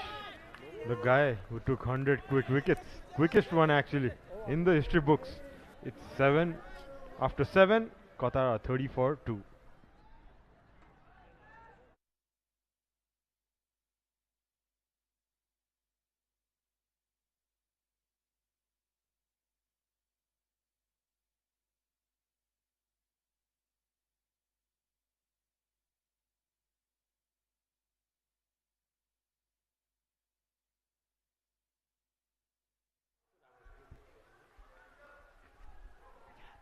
$30 for 2 in 7 overs. Qatar chasing 157.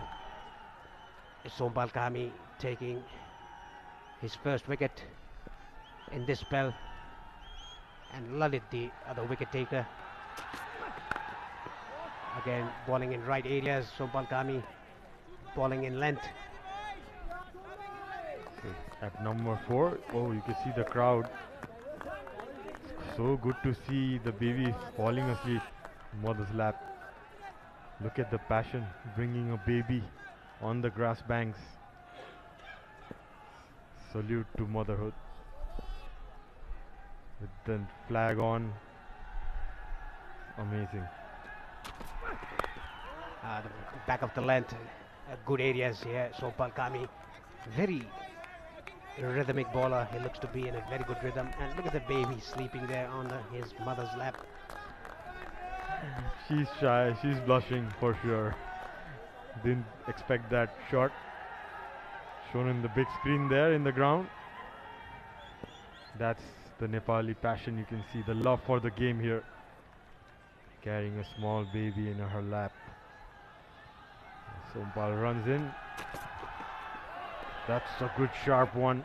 Right above the head. Given as a wide. Bowling well here, Sompal.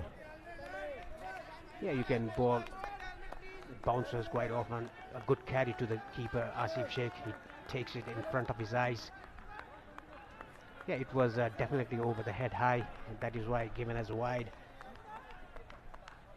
It doesn't matter if you bowl bouncers like that, just to make sure that the batsman knows that you are coming after you.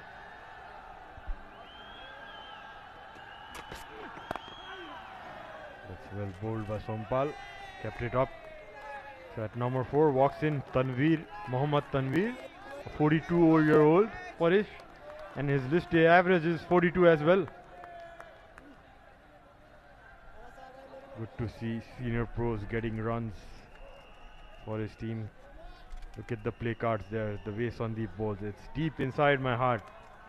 A true gem. What a message there for Sandeep. He's been a champion for Team Nepal. Another short ball given as a wide. Too many short balls to my liking, Sharad. He bowled one short ball and came back with a very good ball. A bit in a good length. Again a short ball. It was a bit high.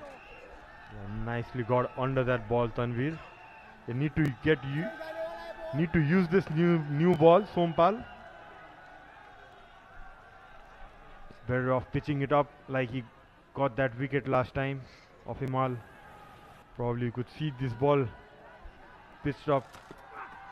There you go. He was trying a slower Yorker, is it?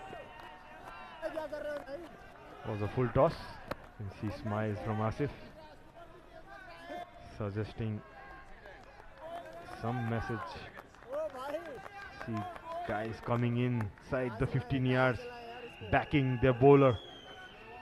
Good to see the pressure being built on here. Match is definitely on. Yeah, that was the variation used by Sompal Kami, but got it full and deceived the batsman. Swing and a miss. Back of the length, Sompal having a word with the batsman there, telling him something. Hit that one out of the park. 8 gone. Qatar 32 for 2.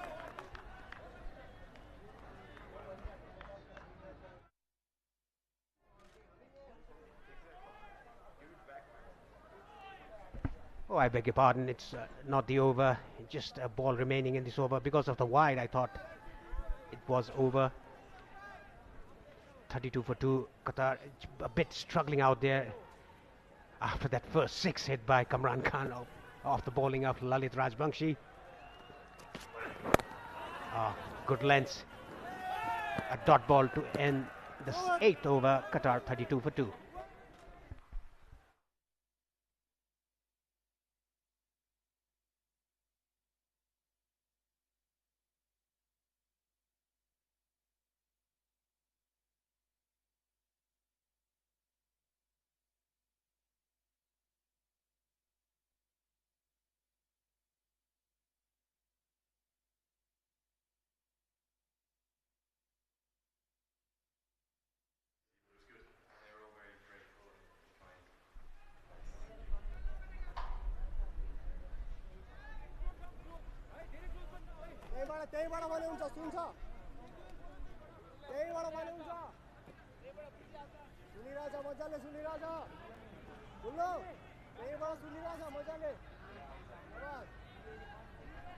It's gonna be Sandeep Lamechani. He's bowled 2 overs, given away 2 runs. Good tight bowling by him. There's a slip. Zahir Ibrahim is on strike. Ah, very well bowled. That was a perfect leg spinner. Drift, dip and turn, what Lenny always says, DDT.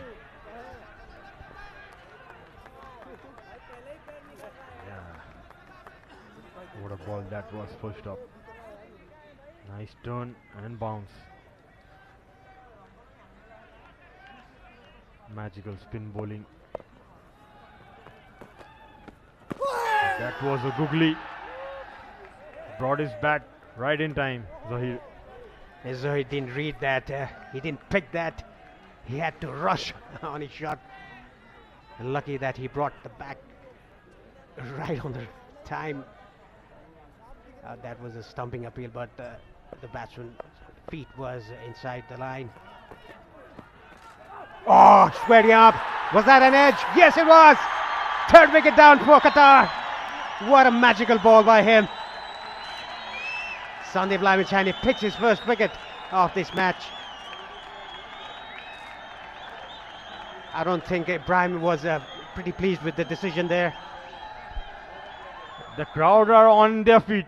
Yeah, that turned, that jumped, and a nice catch taken by Arif. Big appeal, and it was given. Will be an interesting replay whether it came off the bat or the thigh pad. But yeah, it's given out. You could see the excitement of the players, and Zahir goes for 15. Qatar are 32 for 3.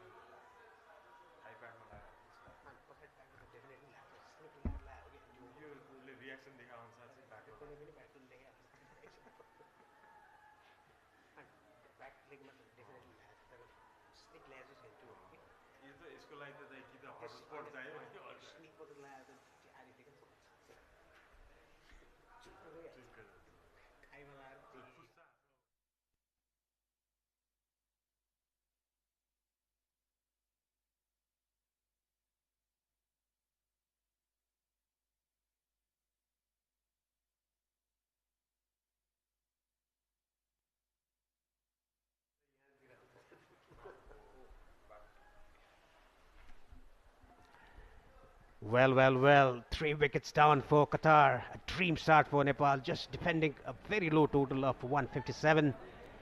They've got Qatar in all sorts of trouble, 32 for 3.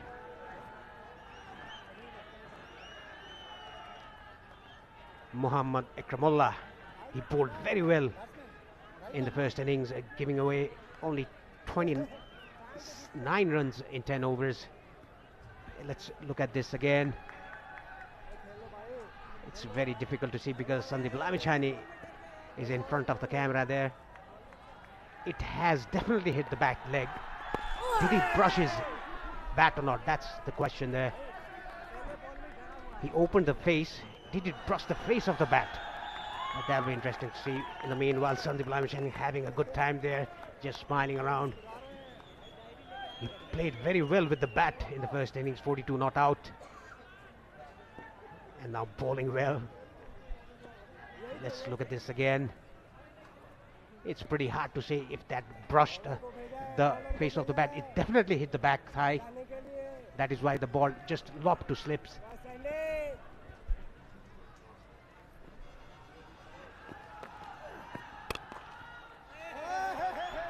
That was pulled but straight to Rohit Paudel at short mid. Wicket and 4 dot balls for Sandeep Lamechani in this over. He brings that googly out. That was a quick over. It's 9 done. Qatar are 32 for 3.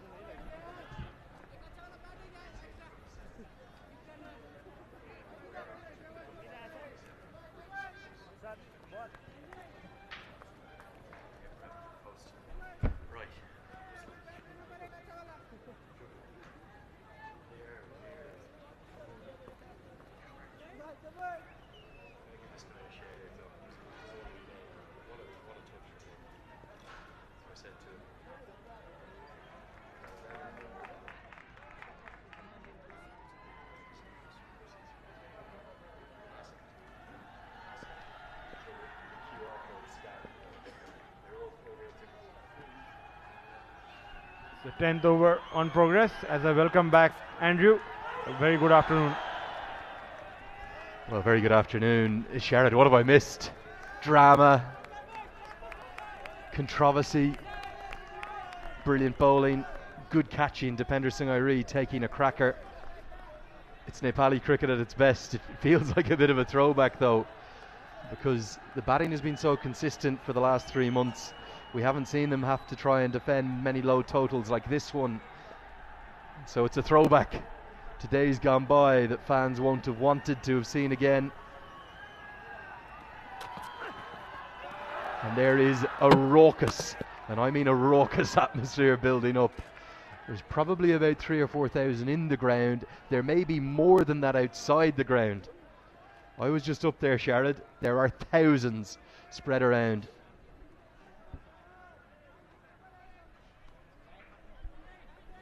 You could see the roar of the crowd. They are backing their team for sure. It's not going to be easy with this crowd cheering as the 12th man for Team Nepal. And what a match we have in our hands. 32 for 3. You've got to remember, you might just be tuning in, you could be waking up in another part of the world and putting on the coverage. You have to remember the context of the other group as well. Kuwait have posted a really impressive, I think it might be the highest score or close to it, up at the Mopani, 272 for 8 against Hong Kong. Sampal Kami's on fire here, nailing a good line and length. If Kuwait win that game, they qualify for the semi-finals. They will finish second in the group, and then the winners of Group A will play them. The only way that Nepal can win Group A is by winning this game. And I think, I'm stating the obvious here, that Nepal would much rather play Kuwait in the semi-finals than they would play the UAE. So there's a huge amount on the line, and we've probably got about 2 hours of engaging, enthralling, entertaining action coming up here. Can Nepal defend this low total? With deliveries like that, yes they can is the answer. Oh, Sampal Kami, away you go. Celebrate with vigour. It's the top of off that's been hit, and Tanvir's tortured stay at the crease is over. He's gone for a 10-ball duck. Nepal are on fire. And isn't Sompal in fire as well? Picked up that second wicket for him and for the team. It's the 4th one. That looked to have kept a bit low. Skid on. Yeah, it hits the top of stumps rather. And look at the smile at Sompal's face. He was talking to the batsman and he's smiling at him right now. The biggest smile I've seen in a while from him. That's how you celebrate a wicket, with joy within your heart. Tanvir's gone for a duck. It's 32 for 4.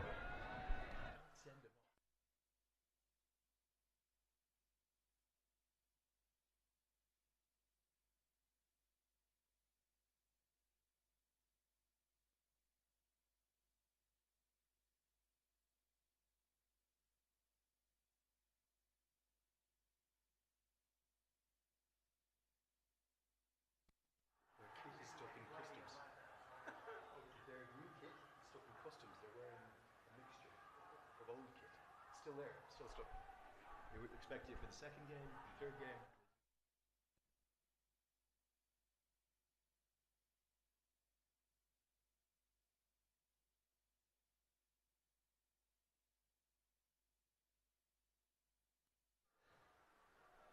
I have to say, it's not in the wicket. These dismissals are occurring due to excellent bowling and pressure. Pressure that's building up due to the 12th player, the home crowd for Nepal. Qatar have lost 4, their captain to the crease. And what an atmosphere we have building up. It's never easy, it's never boring, it's always dramatic. It's Nepali cricket. There you go. Perfect ball. He could get a wicket with Sompal. And look at the joy in his face. What a What a celebration that was. Who wasn't he surprised by himself? Amazing to see. Normally you see a bowler very aggressive after taking a wicket, but you could see he's a joyful guy. What a sport he has been. Oh, it's a beauty. That's one of the great shots of the tournament. Beautiful scene of a man in sheer ecstasy. Well bowled, Sampal Kami. End of the power play, end of the 10th over. It's 32 for 4.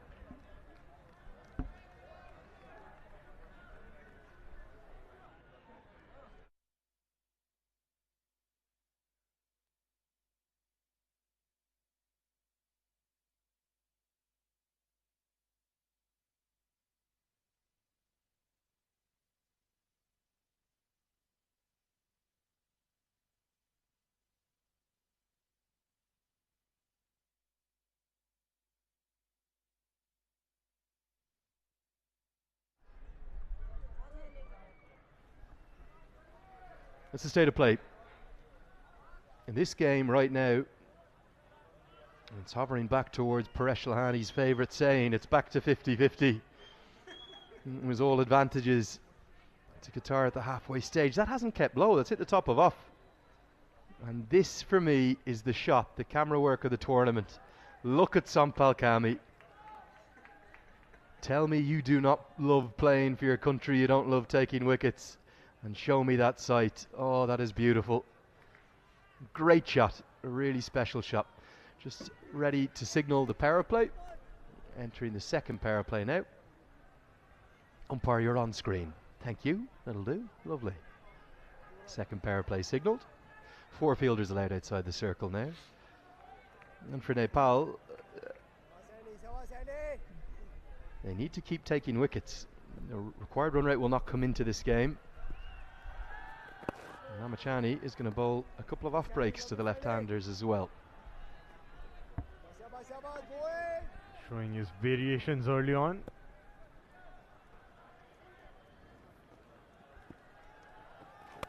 That was an armour cut away, but nicely fielded there.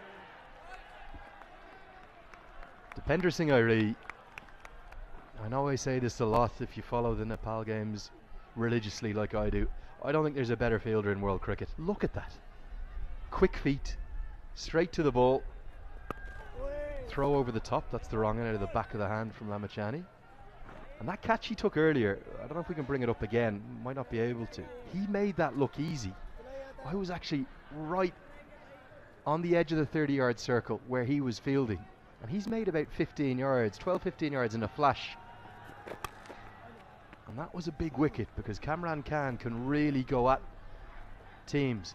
It was a catch off Lalit Rajbanshi. He made it look easy. We'll think about the delivery, but the fielder deserves credit too. Absolutely. Rightly said, Lenny. He's born with genes of a tiger. That's what they call him, the tiger of Nepali cricket team. Wanted to share you the story from the start of the tournament about Dipender Singh Airi when he first played that franchisee league in 2014.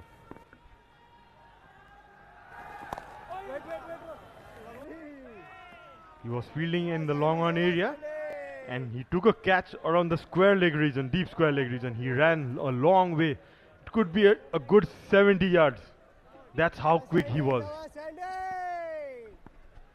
Well, he was probably about 16 years old if it was 2014 as well. Long time ago. Oh, he's a superstar. Dipender Singh Airi. And this is game on. Brilliant cricket to watch. Qatar, 33 for 4.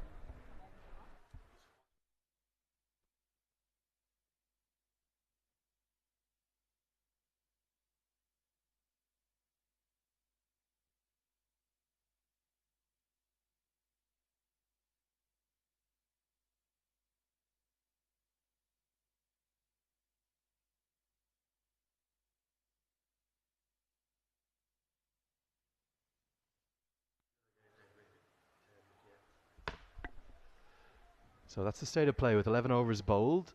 The big wicket was that one of Kamran Khan, I have to say. Could have taken this game away very quickly.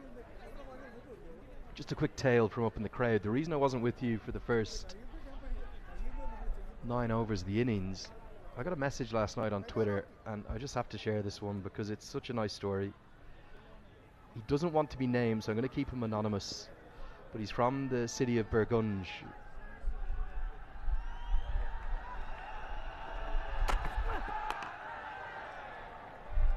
And he messaged last night saying that I saw you gave away some tickets the other day. What I thought I would do is I would like to buy 10 tickets. I can't get to the game myself, but he's going to be watching from his laptop, so I hope he's got his earphones in, he can listen to this. He doesn't want to be named, he wants to remain anonymous, we'll respect that. But he says he wants lesser people to return without tickets to come up to me and enjoy the game because he loves watching his country play cricket. And he then sent me the 10 tickets with the QR codes. So the reason I wasn't here for the first 9 overs, we got a quick post up on Instagram. You joined me, and Paresh Lahani did as well. We got a bit of a photo taken, and we said we have 10 tickets. First 10 people to message me, you can get to the main gates at 1:15. They win them, and we didn't just get 10 turning up, we actually got 12. So I went and bought a couple more, and I just want to say a huge and sincere thanks to that gentleman from Burgunj. I'm not going to name him, he doesn't want to be named, but that's the passion for the sport here. And you talk about paying it forward in life and karma. You're good to Mother Cricket, it's good back to you. I was really touched by that, and my thanks to him. It's lovely to see the love for the game. Getting my hair stand in my hands, you can see that, Andrew. What love for the game, amazing, big effort. Shoot out to him. It's one thing doing good things for the game from your side. I've seen in Nepal many people looking for that good things you do and wanting to show it, but this guy, as we explain, the batsman getting a move on, straight hit. Yeah, good stroke. It's just that little bit of movement that Kami got coming into Ikramullah, and he gets it. It's not really an on drive, it's more of a sort of a clip off his heels, and despite the speed of Rohit Paudel, he can't cut it off. Yeah, so I hope those 12 fans who are now in the ground, who may not even have been able to take in any of the action, really enjoy their afternoon, and they enjoy the beauty of the atmosphere. There's a good atmosphere building up. Can only imagine what Saturday is going to be like. It is going to be sensational. Good Yorker and good movement. The gentleman has just reached out and said thanks so much for the acknowledgement and thanks for keeping my name anonymous. Our pleasure. Our thanks to you as well. And Paresh, just come in here. Come on, Paresh. Just want to say a big thanks. Big thanks from all of us. That was a lovely thing to do. And I know those 12 fans are going to really enjoy it. Dandavad. Lovely to see that gesture. You can see many more wanting that tickets, Andrew. What a catch! Bim Jumpty Road. Sharky leaps like a salmon into the air. And Qatar, they've lost half their batters.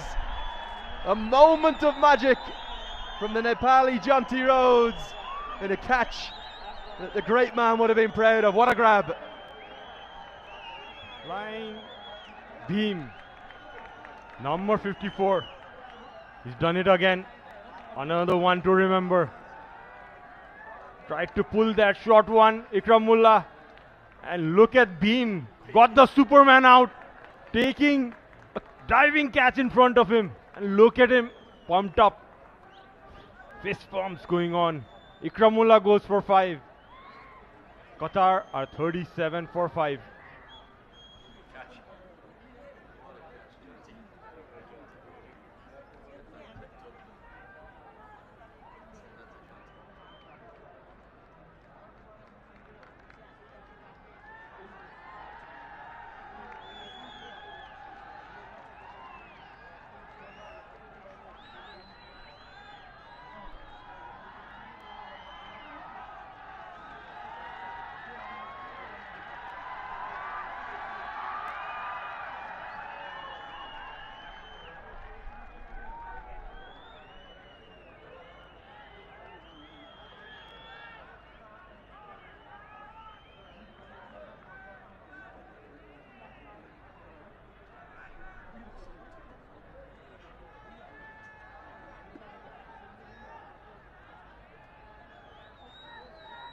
Sandy Plamachani to continue.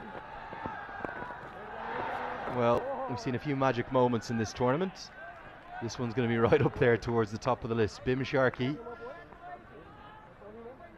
like a shark, like a dolphin, like a salmon, whatever adjective or animal you want to describe him with, he has leapt into the air, and I certainly think it's a catch that Jonty Rhodes would be ever so proud of. Edged and edged in the gap. I think Arif Sheikh has tried to anticipate it going squarer. If he just stood where he was, that would have been the 6th wicket, the perfect leg break. But he thought it was going to go to his right. It's gone to his left, and it runs away for 4. Beautifully bowled by Sandeep. Just wrong-footed there, Arif probably. Nice leg spinner, and yeah, diving to his left. Went before he got his hands to it. Lucky edge for the captain. That was a googly. That one to me may even have been the top spinner. I know there's a bit of turn in, but he's got a few different googlies. That wasn't the one that comes, fully out of the back of the hand that's going to turn sharply. Just saw the end of the delivery. I think it might have just... On the toppy, oh, got him! Sandy Plamachani. He should have had him caught at first slip. He's got him stumped now, and Qatar are being blitzed away. The perfect leg break. Asif Sheikh reads it too, and I think there might be a few words going on, because Mohammad Rizlan, well, he gave the Nepali batters loads, and maybe just a few quiet ones back there. Mohammad Rizlan, he goes for 4. Qatar are 41 for 6.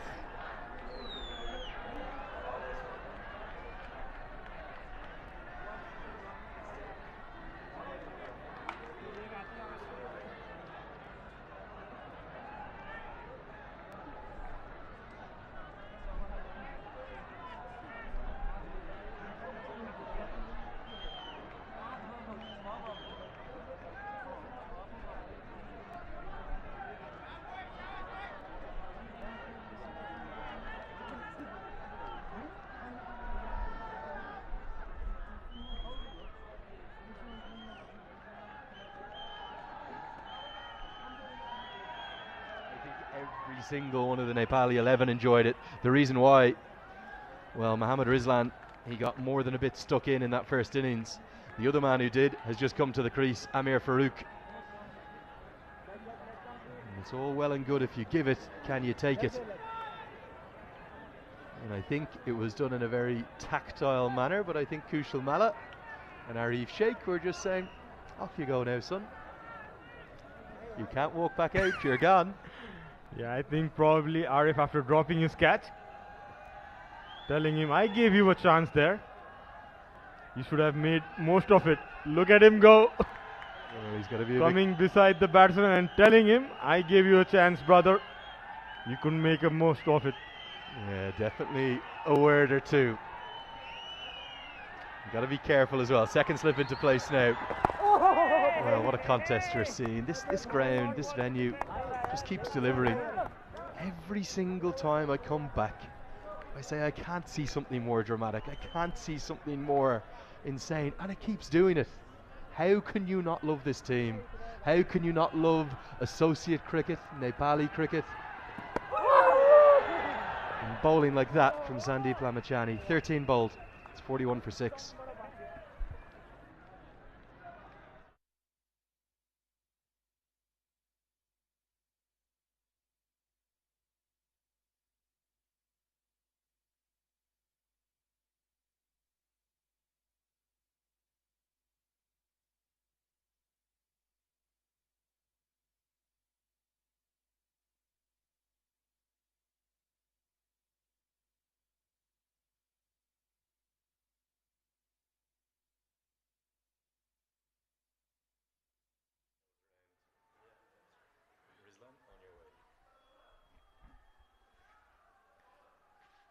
So it's the bespectacled Kuram Shazad, and I want to apologise to him, because I believe the other day when they played, he was wearing sunglasses, what I thought were sunglasses. They were prescription sunglasses, which I wear myself. So always good to see players play at the very top level in spectacles. And my apologies to you, Karam.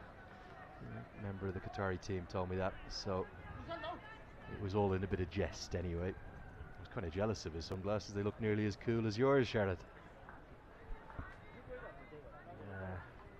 I always wondered, I wanted to ask you in the previous game as well, Andrew, how can you not have a band around and ball spin? I saw the other day, I think it was Puri who was bowling with the glasses on.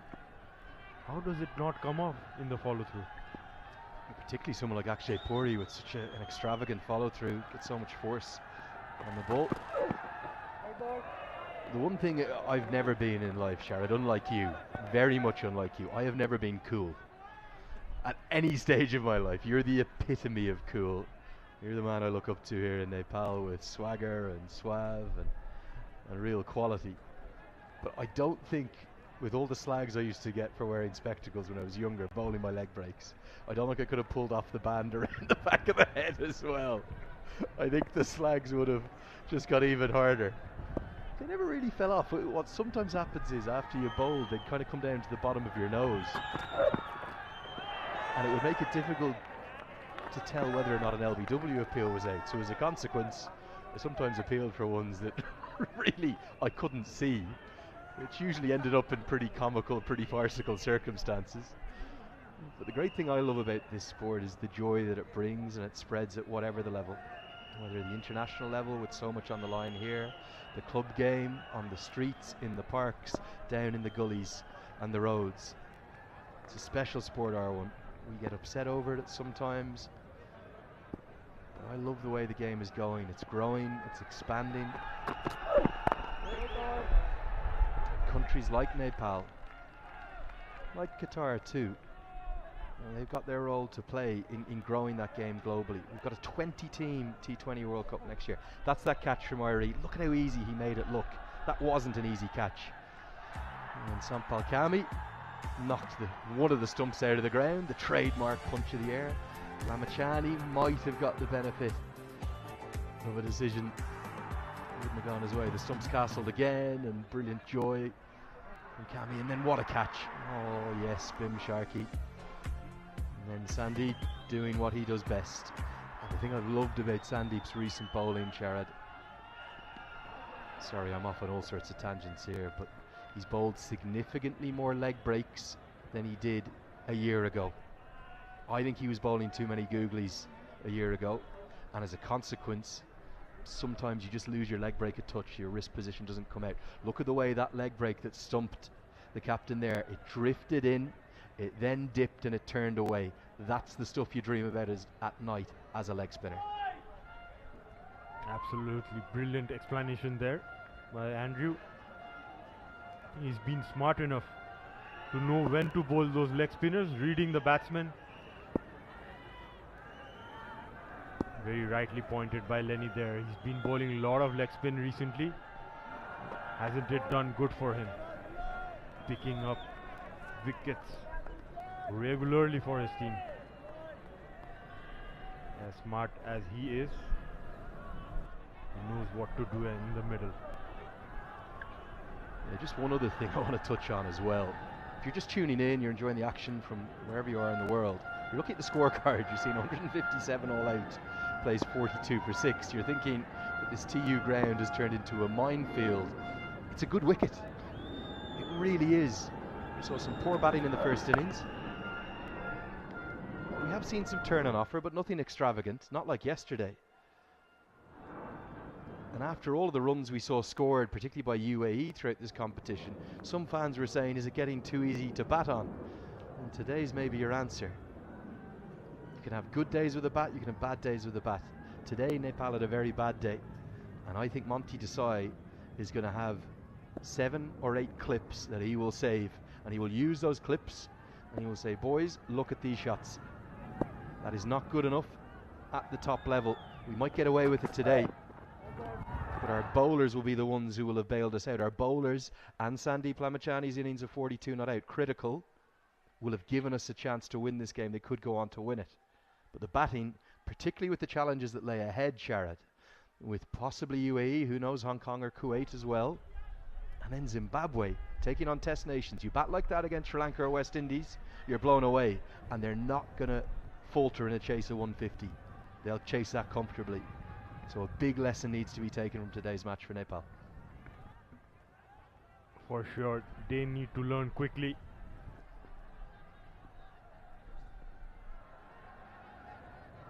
Batting certainly has been a concern today after a long time.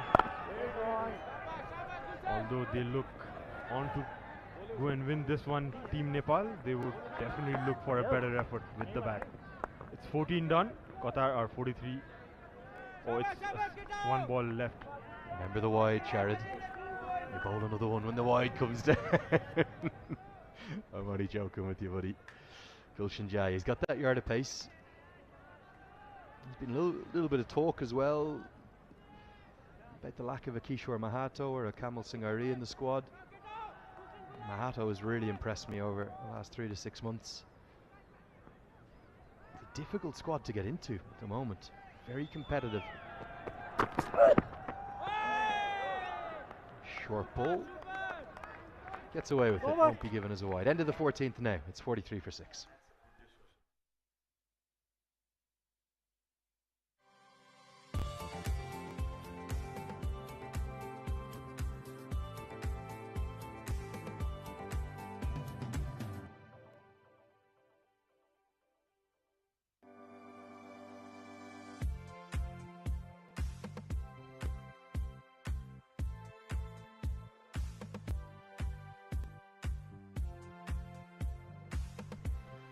Well, you might have just seen a flash of the points tables. Let's see if we can bring them back up. Because big news from the other ground. Finally, in the 20th game of the tournament, I've got one prediction right. I think Kuwait are going to beat Hong Kong. Hong Kong have lost Ansam and Rath and Barbara Hyatt. They're in big trouble, 34 for 2. With Kuwait posting 272 on the board. What that means is that it will be UAE that could well win Group B. Kuwait will draw level with them on points, but look at the net run rate advantage that the UAE have. Massive. So it's all the more important right now for Nepal. If they can take a victory here, find these final 4 wickets, they will win Group A. And that would set up a game here at this ground against Kuwait in the semi-final on Saturday. And potentially, maybe an easier path to the final, where they could well face the UAE. Is it all building up to that? Is it all building up to a rematch of March 16th? Is it going to be redemption? Is it going to be revenge for UAE? Or can Nepal keep winning? Or it could be a dress rehearsal, like the last time Nepal came in top. That's cut away in the gap. Slightly short outside the off stump. Gets off the mark, Amir with a boundary. And of course, don't consider this match result done by any stretch. Qatar, required run rate is almost an irrelevance. They just need to bat some time. If they're still here in the 50th and final over, they will be winning this game. They only need 3 and over. It's the googly, a sharp turning one. Don't think it was picked out of the hand by Farouk. Maybe, just maybe, picked off the pitch at the last second. He tried to adjust. That was the boundary. The reason I like Lamachani bowling more leg breaks, particularly with the field he's got set, look at first and second slip, waiting to find an outside edge. That's it there, perfect. If you can get it full enough, if Amir drives at that, he's in all sorts of trouble. There's a man quite tight in at extra cover, one of your best fielders, Rohit Powdell. Got a backward point if it skews away off an edge, and you got protection out in the boundary. Perfect line. Don't need to bowl your leg break on leg stump. Bowl it on the 4th stump, just outside off. And it gives the batter all sorts of doubt. And then, when you bowl the googly, you expose that gap between bat and pad. This is why I love leg spin bowling.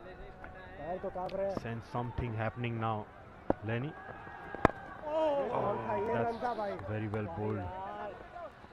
That's a good over done. 15 gone. Qatar are 47 for 6.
Well, welcome back. I have to say, one of the stars of the show for the 10 days we've had so far, this man piloting this drone. He's playing the Stormer. He's got it through narrow nooks and crannies. He's shown us the fans up in the trees. He's been everywhere. I hope I'm not jinxing him because I don't want him to crash before the tournament is over, but he's been right on the money, and the shots sponsored by the team at Dafa News have really added to the coverage, which we hope that you're enjoying. We're on our feet now in the commentary box. It's that nervous energy you get when Nepal are playing, because it's never boring, it's always dramatic, and it's always must-watch action. Gulshan Jadabal, his second.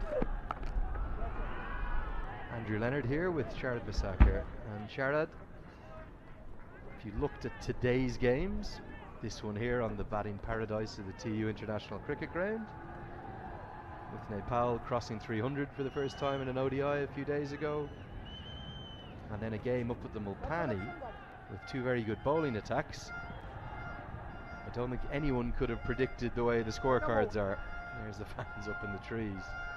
Because up at the Mulpani, Kuwait have posted 272. I think it's the highest score at that ground in this tournament, or close to it. And Hong Kong are in a bit of trouble at 42 for 2. Great shot, that one. Look at the trees. Rather you than me, gents.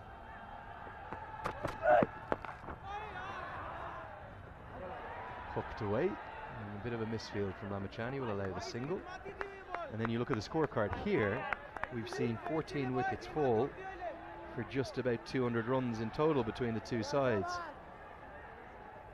There they are, the coolest kids in town. Why is that? What are we witnessing? What a crazy day of cricket. That's why we call it cricket is a funny game. You never know what's gonna happen next. Need to get your climbing lessons, a bit of coaching from them, Lenny. How to climb a tree.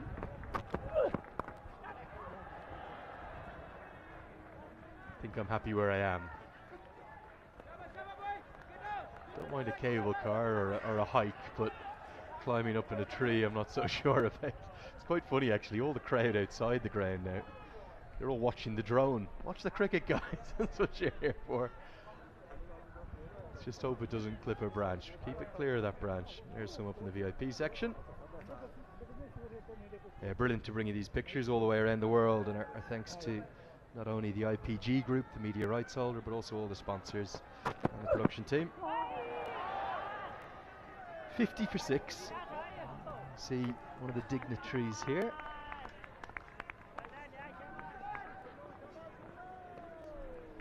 I think it's the chief of the electricity board, if my information's correct, just being greeted and given some beautiful flowers.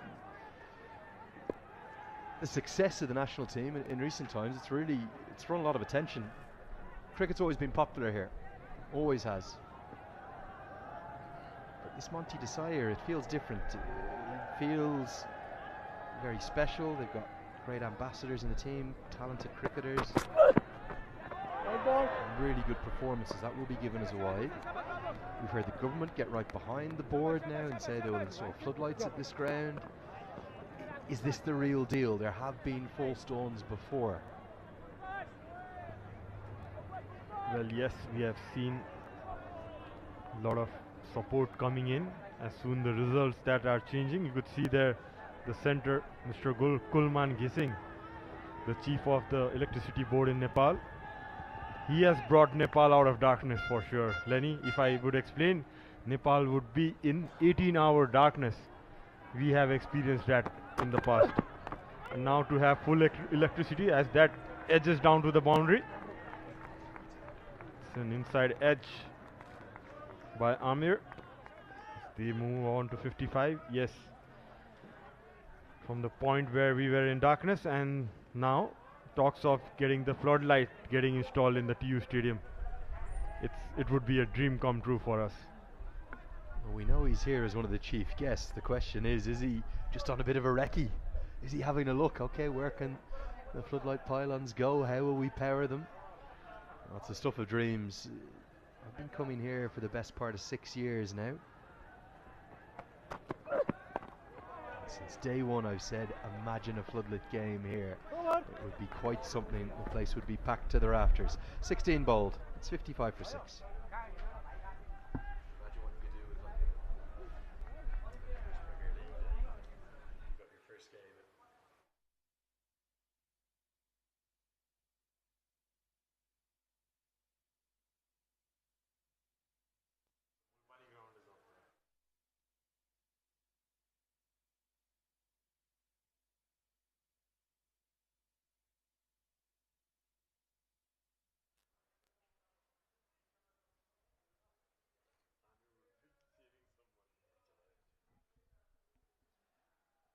Lamachani to continue, and it's just something. It's interesting to see him bowl right the way through here, because I think at some points,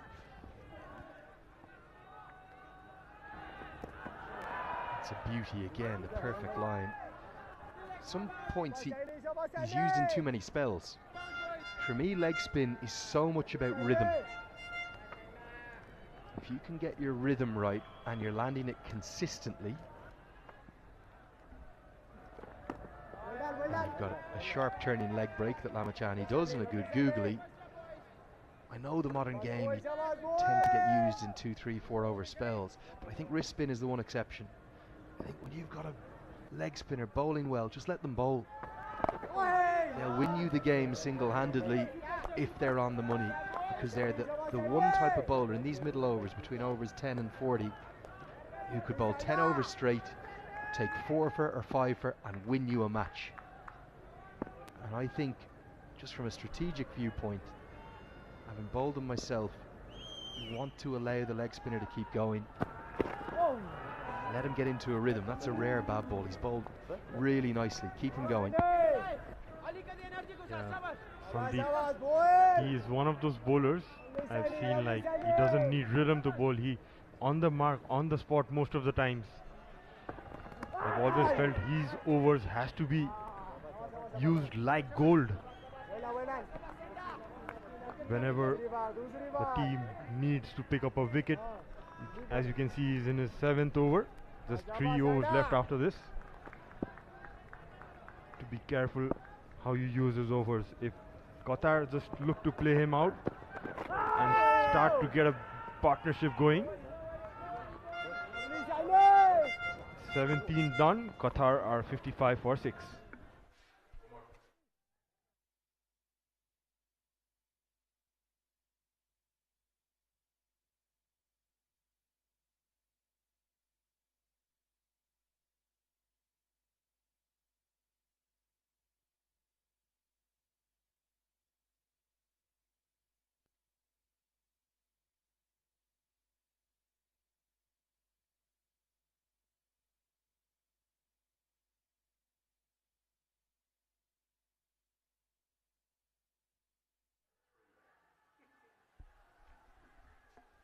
Well, interesting comparison there.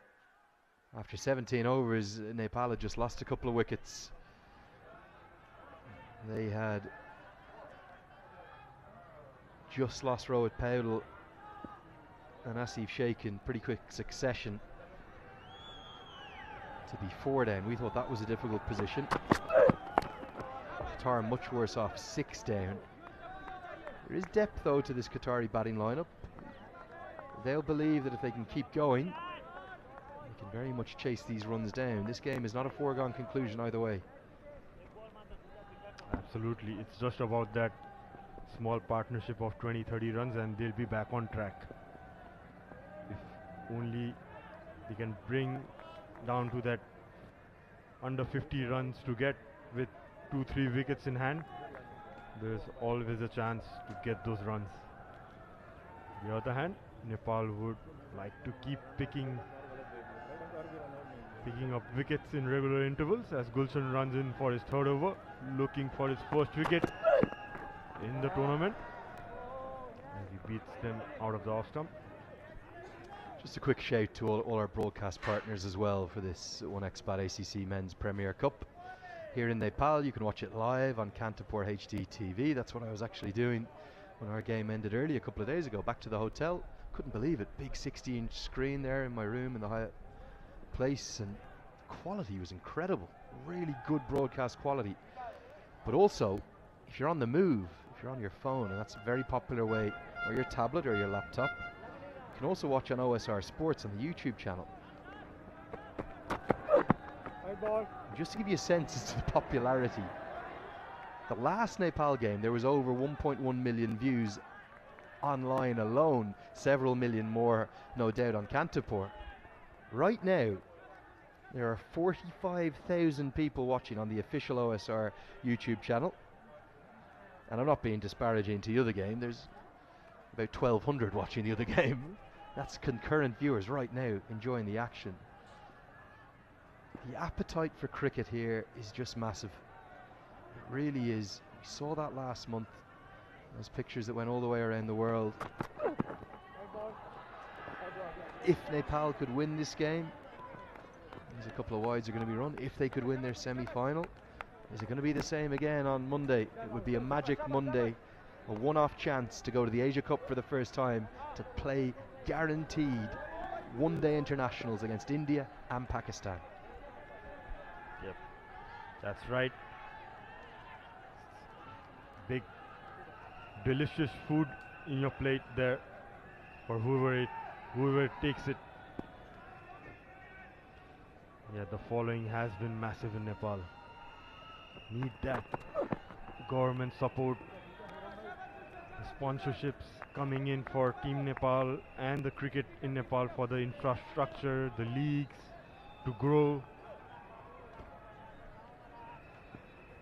I can assure you we get that support going from the government and some sponsorship going in for the Nepali squad, funding for the leagues going on. We might reach the test status soon. Andrew, what do you think? Go back to my point, Sharad. This is the beginning of the journey. This is the second chapter, maybe the third. It's no more than that. It's just the start of things to come, and that's why it's so exciting. There has been false dawns before. This one feels very different to me. It really does. The administration has got its house in order. 6 or 7 years ago, it was suspended by the ICC. So Khan is doing some brilliant things, not just here in Kathmandu, around the country. We see I think it's the under-16 national championships being played. I was watching a bit of that action live on YouTube. If you're a 15-year-old boy or girl in this country now, imagine the potential. You could play cricket professionally around the world, go on to represent your country and emulate your heroes. It's not like there's just one hero. There's not just one Sandeep Lamachani. Everyone in this squad and many more outside of it. Players to look up to: Asif Sheikh, Dipendra Singh Airi, Kushal Malla, Sampal Kami, Gulshan Jha. Such a great time to be involved in this sport that we love here in Nepal. Absolutely, and hasn't it been a uniting factor for the nation? It's slowly becoming an emotion.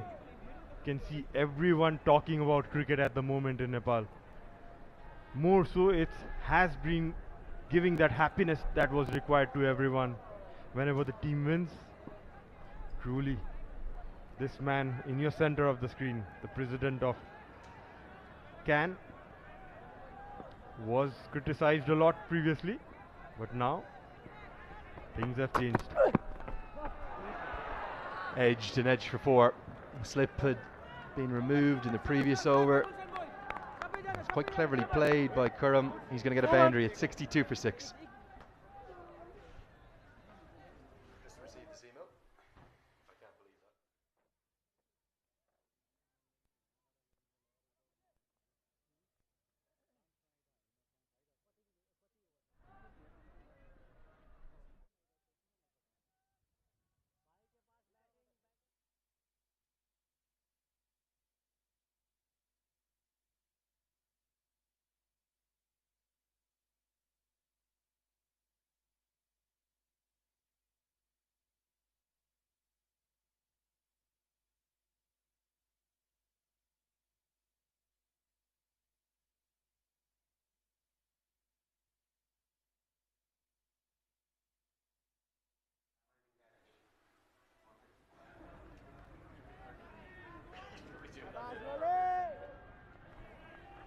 18 overs bowled, 62 for 6. He just had a quick move in the commentary box. Even the drone is showing us the honoured guests up in the VIP section. As I welcome Paresh Lahani. I thought we might see this. I thought, despite the fact I was going on about bowling Sandeep Lamachani 10 straight through, you're going to hold 3 back. You can understand why. That's almost kind of a safety blanket, isn't it? If this 7th wicket partnership continues to build, Paresh, just hold that threat back of Lamachani to call upon him if they really need a wicket. Qatar keep threatening, and they are starting to build a partnership for the first time in this innings. Yes, now talking about Nepal's perspective, they need a wicket here just not to build up a partnership for Qatar. Oh, that's very well bowled by Lalit. Khurram playing on 6 of 20 and Amir 10 of 15. What a spell Amir had in the first innings, taking 4 wickets.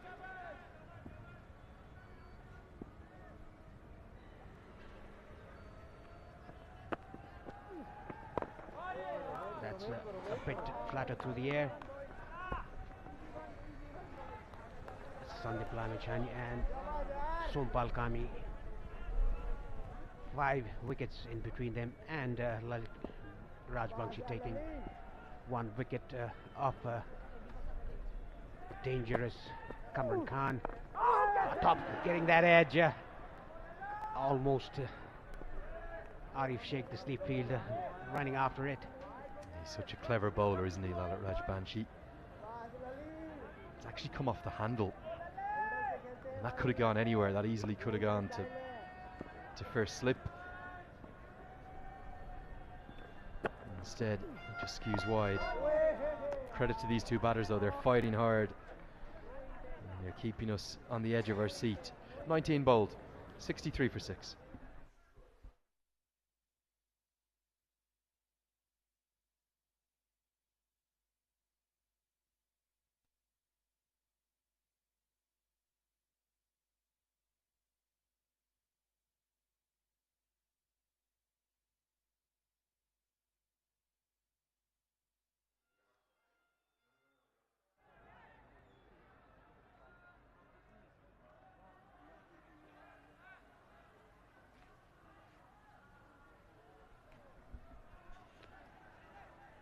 Sompal Kami has been brought back into the attack by the captain Rohit Paudel for his second spell. 6 consecutive overs in his first spell, 3 for 19.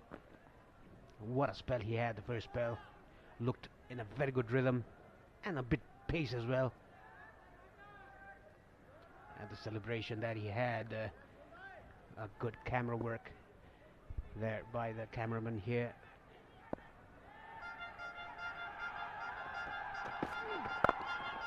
That was over pitched. Very good fielding there. Yeah, really good stop. Rohit Paudel, he's an excellent fielder.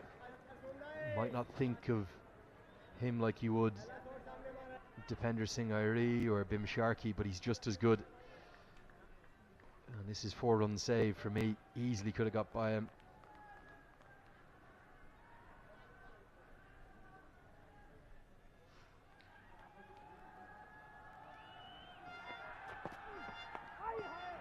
Pulled away. That's going to be runs, and the outfield's quick. And Rajbangshi does brilliantly well.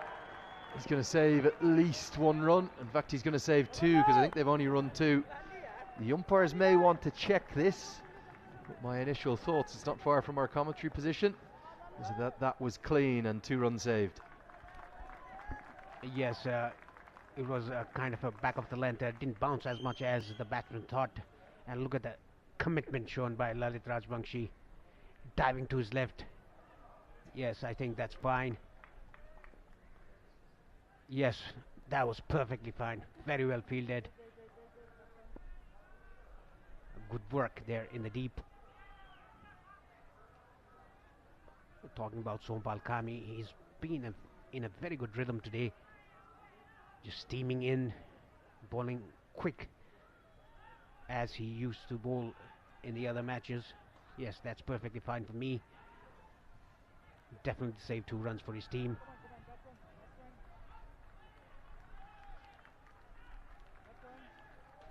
Yeah, that is what the umpire said. It's fine. Let's get on with the game.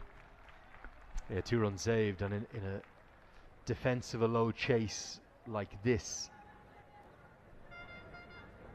you really do have to save every run. That was a crowd catch, pumped into the ground.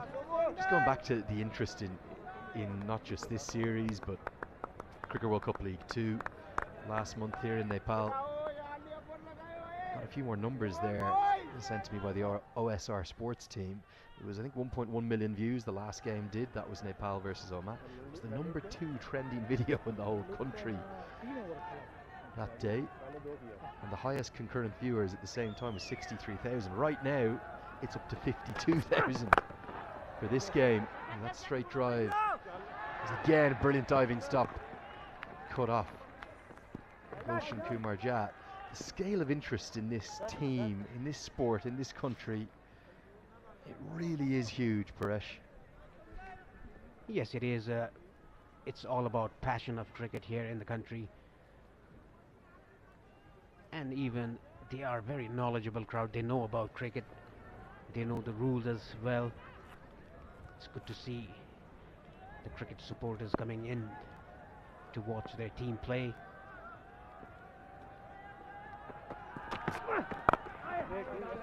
That was a bit of a half volley, nicely driven, being Sarki the fielder. It's interesting, just the single taken by these 2 batsmen. It's a very cautious approach, but in some ways it's a very clever one, because it's just frustrating Nepal right now, and they're going searching for wickets. The Asian Cricket Council team also telling me that worldwide there's more than 24,000 concurrently watching on their YouTube channel. Just huge numbers, really significant interest in this competition, this pathway for the ACC. Just this team, there's something about Nepal there. A team full of talent, full of good ambassadors. They're just brilliant to watch at the moment. And a drive and another diving stop. Only half a stop, and Gulshan Jha had to get his body on the line. 3 more runs saved. Every saved run is going to be critical. Qatar 68 for 6.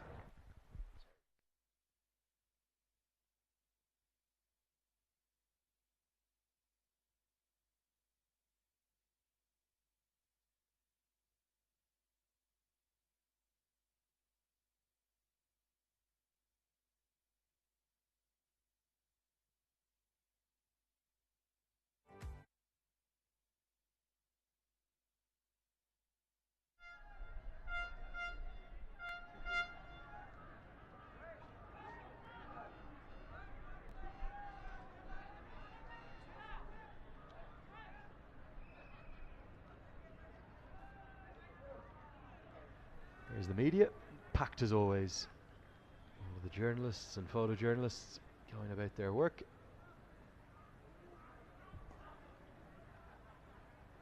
No Dipendra Singh Airi yet, Paresh. You're the captain now for Nepal. Again, throw you back 15 years or 10 years or whatever it was. Who are you bowling? Yeah, I would definitely go with Dipendra Singh Airi. He's a very good bowler, very smart thinking bowler as well. It doesn't matter if there's 2 right-handers at the crease. He will do his job for his team. I'll be not surprised if he'll be into the attack from the Chobar end. Sompal has bowled 7 overs of his spell. Just a break in the play with some refreshments for the players, for the batters.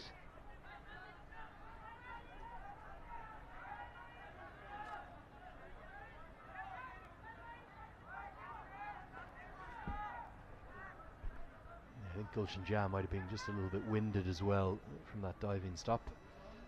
The ground is usually pretty firm here, so you know when you get the dive in you're going to face a bit of impact. But Qatar just coming back into this game. They need to keep finding breakthroughs, Nepal. And with Hong Kong in real trouble up in the Mulpani, 65 for 3, needing 273 to win, more than a runner ball required. I think the team will know first place is ever so important. And there's two reasons for that. One, you'll get the slightly easier semi-final. You get to play against Kuwait instead of the UAE.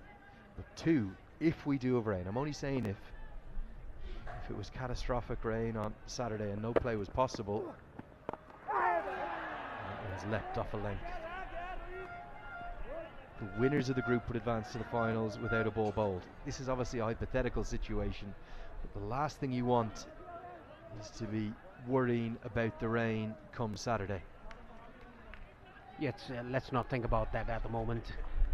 And I think there's a silly point or second slip in place. There are two slips now for Lalit Rajbanshi. I think this is a very good move by Rohit Paudel, the captain. And Bhim Sarki comes in at a very short point.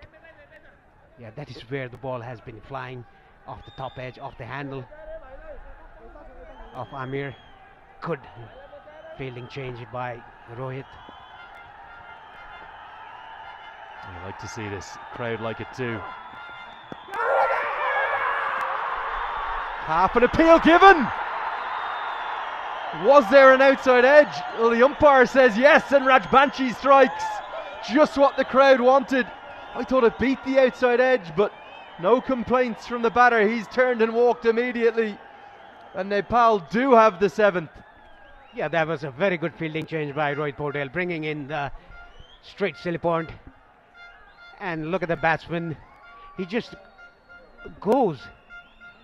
Very interesting here. Not a complaint by Amir. Amir gone for 14. Qatar are 68 for 7.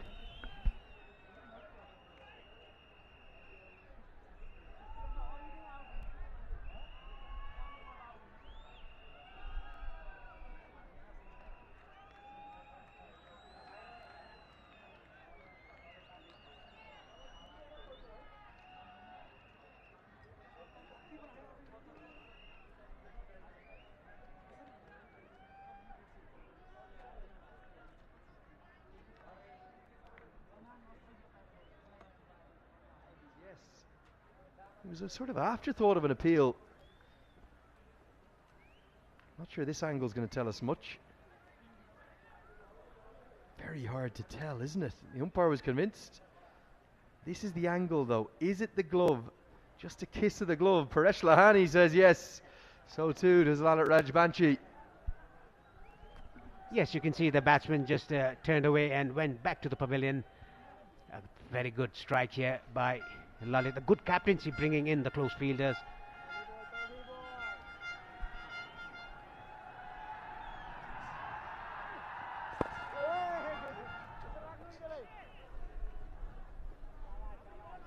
Valid Nayan to the crease at number 9. If you're wondering how difficult a job it is to umpire, watch this from this angle. You think he's missed it by a distance, and then you get the alternative angle and it's clearly kissed the glove. The umpires are one of the hardest jobs in the game, and credit to him there. Right on the money. Sweep shot comes out, nicely played around the corner, and going to get 4. The man out in the deep in the leg side is well in front of square, and Khurram has recognised that and gets a boundary. Yeah, that was a very good placement by Khurram behind square. The fielder was very wide in front of square. Easy pickings for Khurram. The ball was on the middle stump. And just to talk about the catch given, we were confused because the gloves, inner part of the keeper's glove is white, and the batsman's gloves was also white. That is why I think we got confused. This one's swept in front to square. He's toying with the man out in the deep. Good batting. There's Khurram Shahzad saying that he doesn't feel there's much to come from 9, 10 and Jack, and now's the time to go. Back-to-back boundaries. The first sweep was well behind square. This time he gets it well in front. It's against the turn, but he gets good reward. Yes, on top of the bounce. He deliberately played it in the air. A good connection. First one behind square, and this one in front of square. I think because of the short fielder there at short point, that is why he's trying to play the sweep shots. Bangshi is turning the ball and bouncing as well, and just a little treatment for the bat for Walid. Very well bowled. After 21, Qatar 77 for 7. Missed it. Time to take flight. It's 7-7.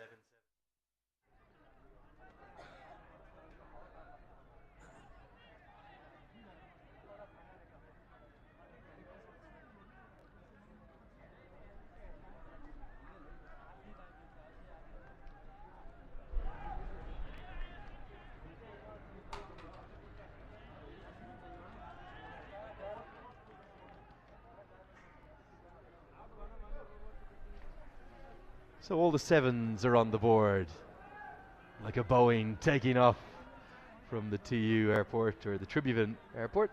And Monty Desai has decided he can't handle the tension up in the coach's box. He's going to put a bib on, carry a few drinks, and walk out the nervous energy. I empathise with him. When I used to coach, I was a terrible watcher. I actually did my level 3 coaching course with Monty Desai there in Edinburgh. He came to complete it. We did all of it there in Edinburgh. It was an ICC Europe level 3 coaching course. But when I coached, I just had to walk and I just lapped and lapped with all the nervous energy inside me. You can't control much when you're coaching. You really just have to watch as Sandeep Lamachani returns. 3 wickets to get to pull off what would be a rather remarkable victory. Have you seen demons in this pitch to suggest it should be 150 plays 120 or something like that? We saw over 650 runs yesterday on a 5th use wicket. This is a 2nd or a 3rd use wicket. No, there are no demons or anything whatsoever. It's just about the nerves. They've been playing. Qatar 3 losses out of 3, and there's the assistant coach for Nepal, Akash Gupta. He played for Nepal earlier. Full straight gone. Nothing that Khurram Shahzad could do about that. They're dancing in the background, and the Nepali flags, they are flying. It's a slightly quicker leg break from Lamachani. It's maybe kept a bit low. He's got trapped on the crease. Sandeep has 3. I think he's thinking of 5. Yes, this was a bit flatter through the air, plumb in front. Easy decision for the umpire. Sandeep Lamachani didn't even appeal. Look at him, he just went through the celebrations. He knew that was plumb in front. He's been lining the batsman, bowling that slower through the air. This one's a bit quicker. Khurram has to depart for 15. It's 78 for 8.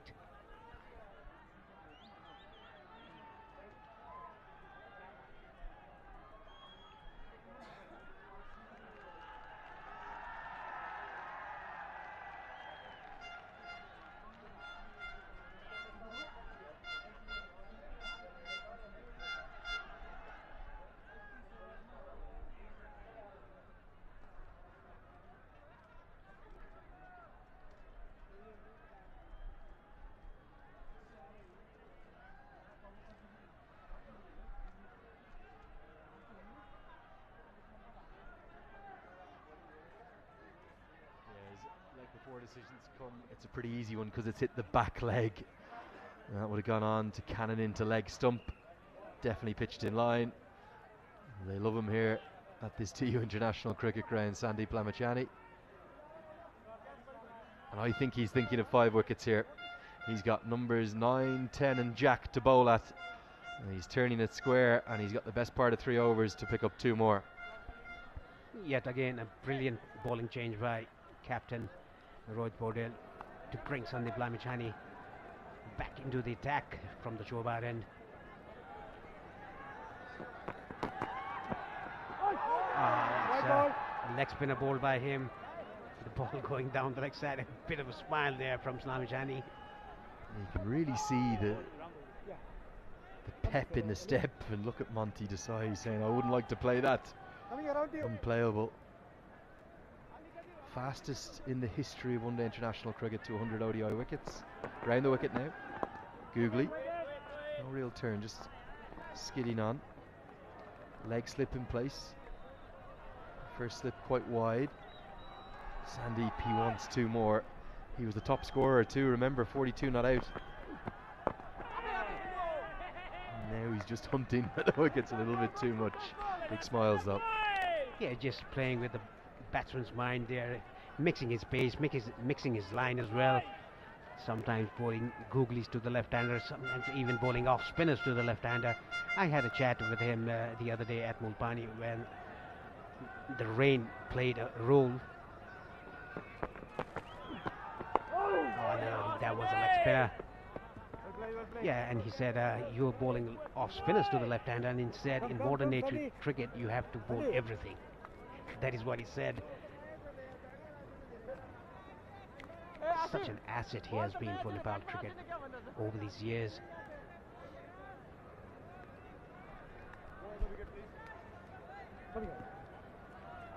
Going to come over the wicket now.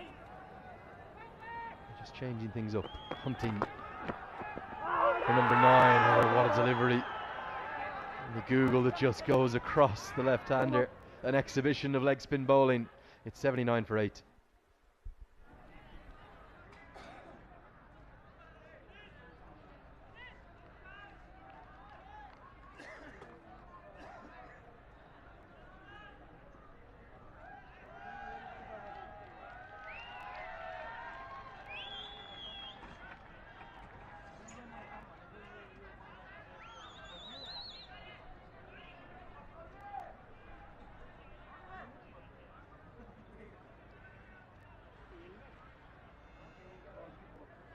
Taken 2 wickets, given away 25 in 4 overs. Gayan Buttika yet to open his account. Walid playing on 2 of 2.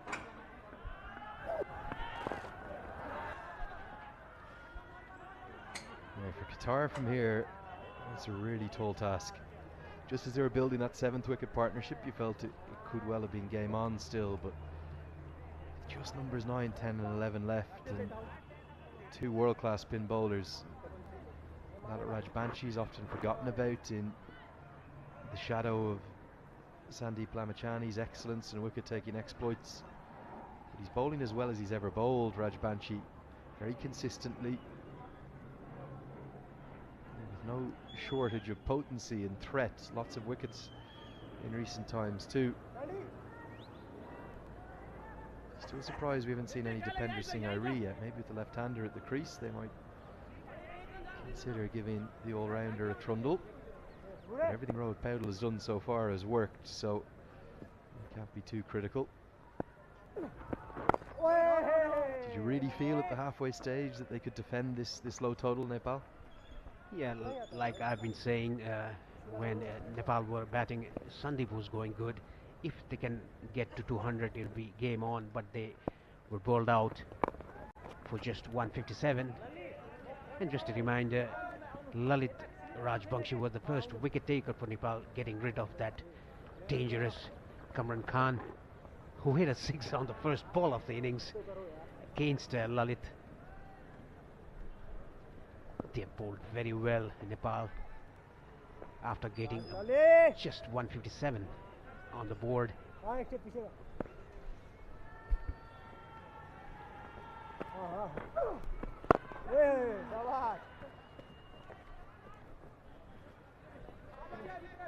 Gayan Buttika gets off the mark down the ground. Nice confident stroke.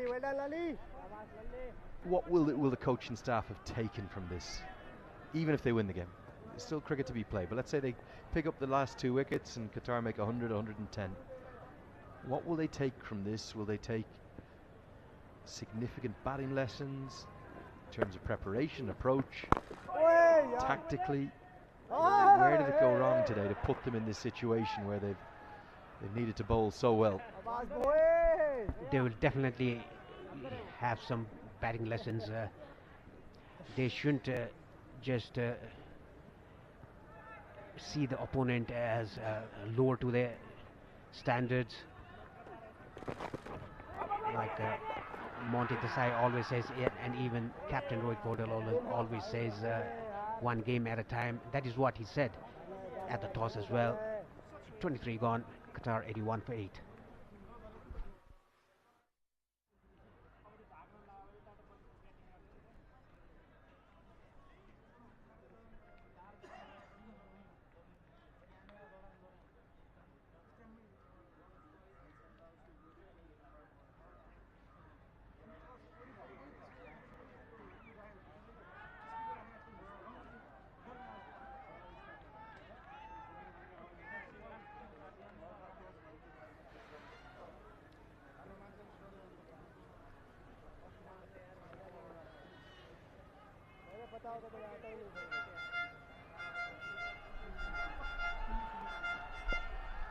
The sun streams across the ground here in Kirtapur as the atmosphere builds up. An off break from Lamachani. You have to think that Rohit Patel almost teasing the batters, maybe trying to tempt them into a single.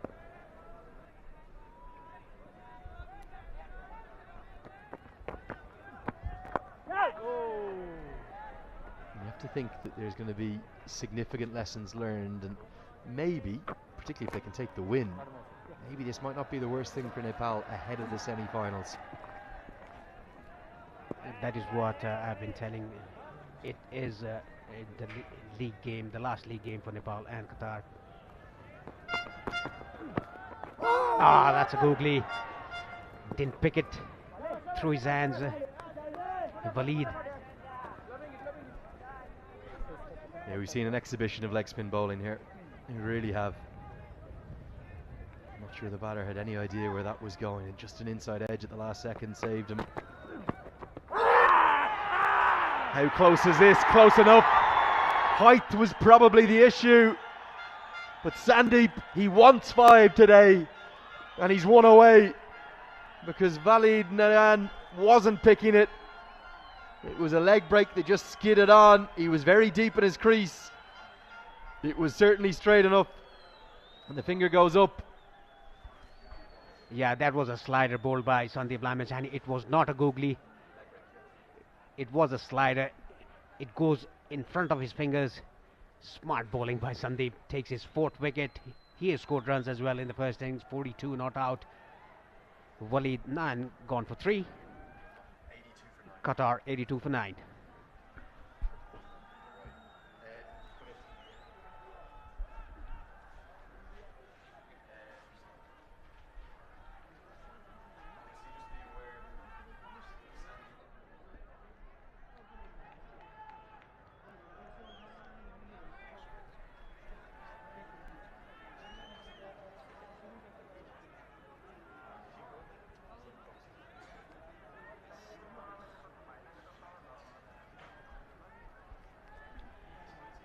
Owais Ahmed is the new batsman in.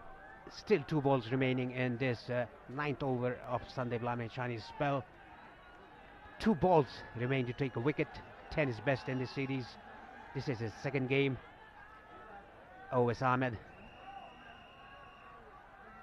What a game he's had. Sandeep Lamachani did well with the bat and doing even good with the ball. 4 for 14 his figures in the 9th over. Oh, nicely flighted.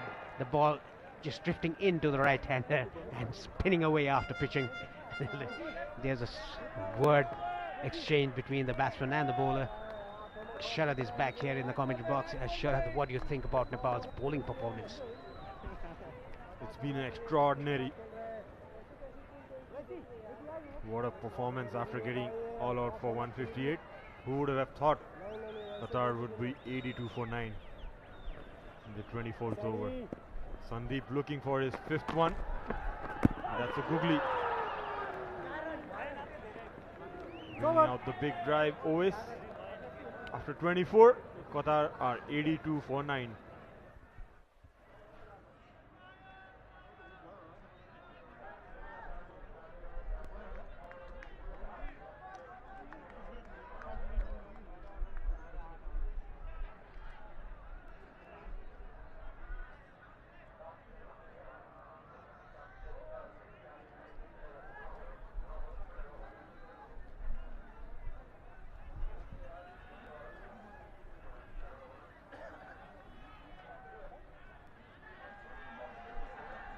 Change in bowling. From the Chobar end, it's Dipendra Oiri who comes on. He's picked up 2 wickets in the previous 2 matches, this being the 3rd match. He would look to finish this game early. Slip in place. Gayan, left-hander. Slight turn, cut away for a single. Never too late to bring in Dipendra Singh Aire into the attack. He's a very smart cricketer, live wire in the field, very quick between the wickets, and he rushes through his overs.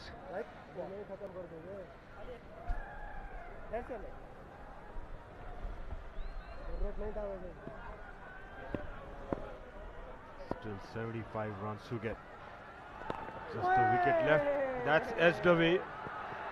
Running down to the boundary. Goes away for 4. Lucky edge. Gets off the mark, Ois. Yes, this is what Dipendra Singh Aire does. He doesn't turn the ball going with the arm outside the off stump, getting that edge on the side of the slips. A lucky escape for Ois. Look at that, the ball not turning. He was playing for the turn.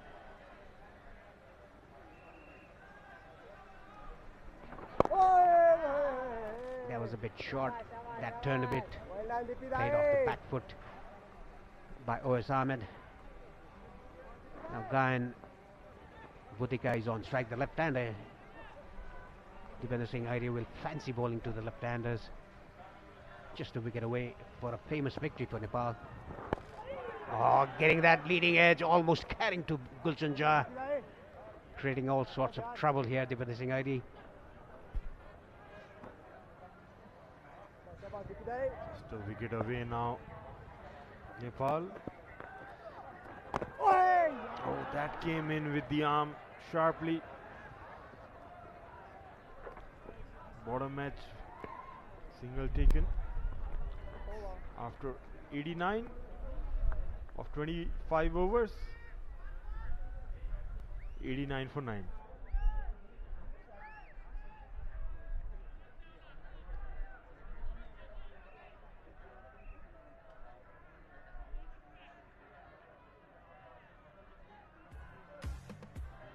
Look at the Manhattan chart of Qatar's batting.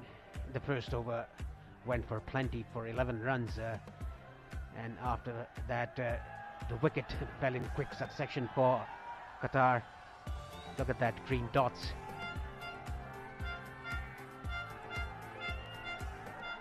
Sandeep Lamechani.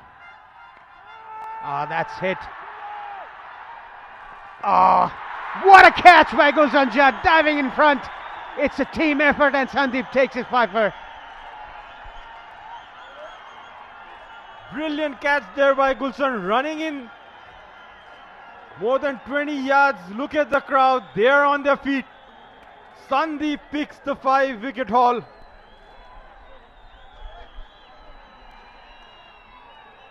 Sent upstairs, the umpires checking the catch, whether it bounced ahead. Looked out to me at the first impression. But what an attempt by Gulshan. Yeah, it looked very clean in the first instant that we saw. The front foot is not an issue. They are checking whether the catch was taken cleanly or not. Watching live, I thought that was a clean catch by Gulshan Jha, diving in front of him from the boundary line. That was a miss hit by the batsman. Again, smart bowling, a googly bowled by Sandeep Lamechani. Beautifully done by Gulshan Jha. I bet that was cleanly taken. The way Dipendra was celebrating, he would have got a good look, and you can see there, it's cleanly taken. No doubts there. What a catch there by Gulshan, bringing those long legs and long levers into play. That looks clean to me.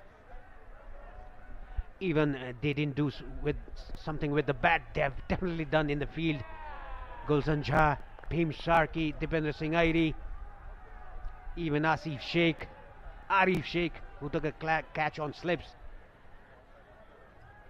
Look at the way where he has taken Paresh. He has run a good 30 yards from the boundary line. Waiting for the and it's the red signal. That's done. 10 wickets down for Qatar. They've been all out for 89 as Nepal march into the semi-finals. There you go, Sandeep kisses the pitch, thanks the Mother Earth. Another 5-wicket haul, the third one for him. Nepal win the group, stay unbeaten and advance into the semi-finals. Yes, what an achievement here. What a good bowling unit Nepal has been. Just bundled around for 157, and the bowlers did their job in the second innings, bowling out Qatar for just 89 runs. And look at Sandeep Lamechani just applauding the spectators, thanking them to come down here to support the ditch side. And he's taken the ball, 5-wicket haul for him. Look at his economy rate. He just changed the duration of the match, course of the match. Look at him, all the players, 10 players behind him, taking him to take the lead back to the pavilion.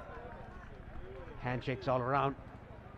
I must say Qatar, they fought well in the first innings, bowling out Nepal's good batting lineup.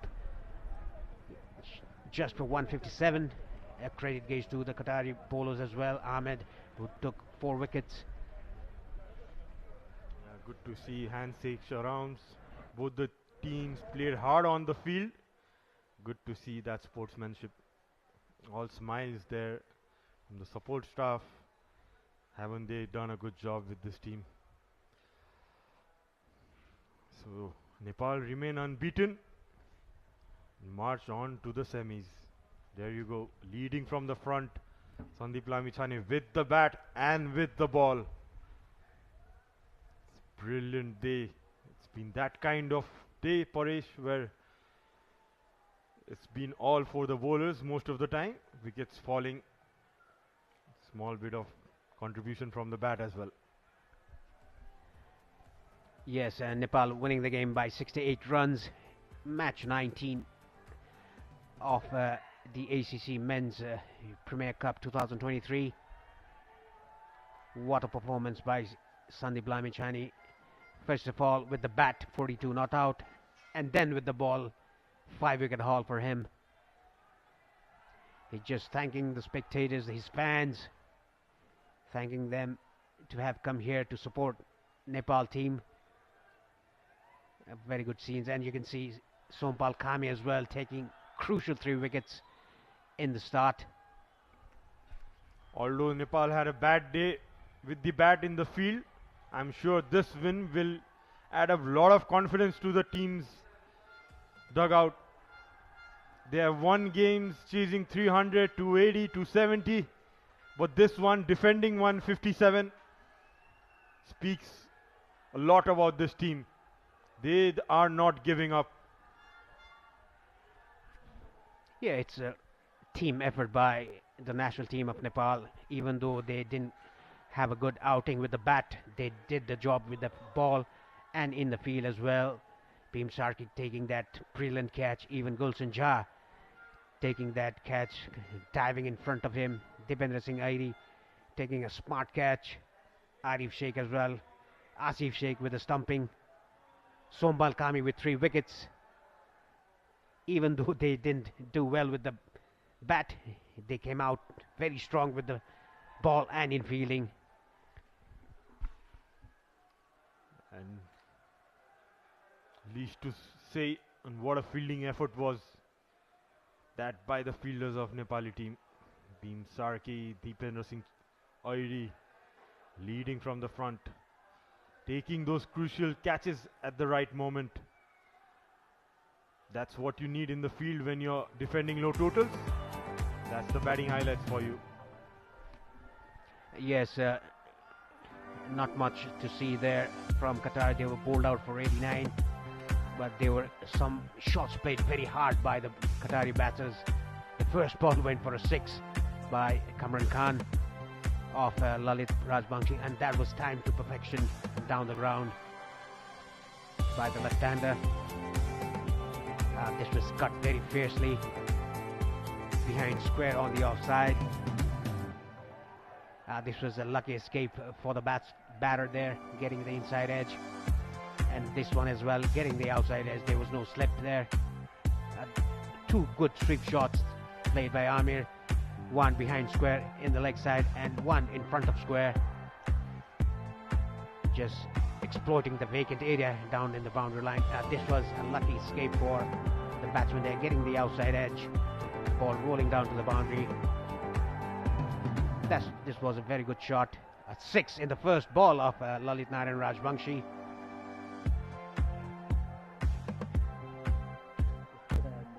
You can see India again just applauding the crowd.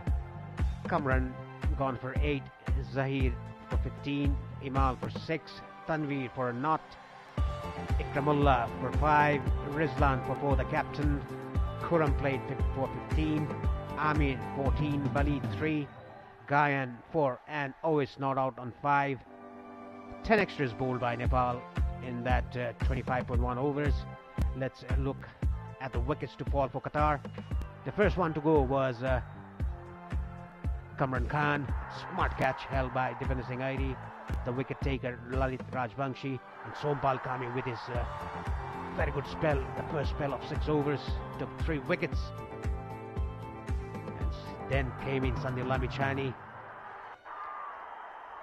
5-wicket haul for him in today's match. Sompal Kami beating the batsman with his pace, skiddy pace. And look at the celebration. This one was a brilliant catch by Bhim Sarki, diving in front of him.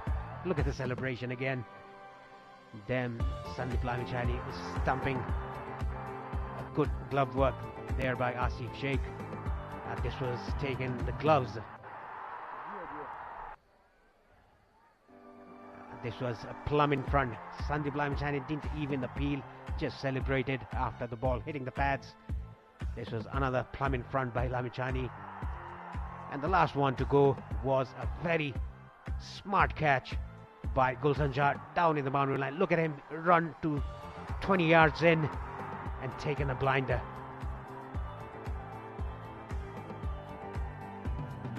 Let's look at the bowling card for Nepal. Lalit 5 overs, 27 runs given, 2 wickets. Sompal Kami 7 overs, 1 maiden, 24 for 3. Sandeep Lamichhane, the pick of the bowlers, 9.1 overs, 3 maidens, 14 runs and 5 wickets. Gulshan 3 overs for 17, and Dipen Singh Airi 1 over for 7 runs.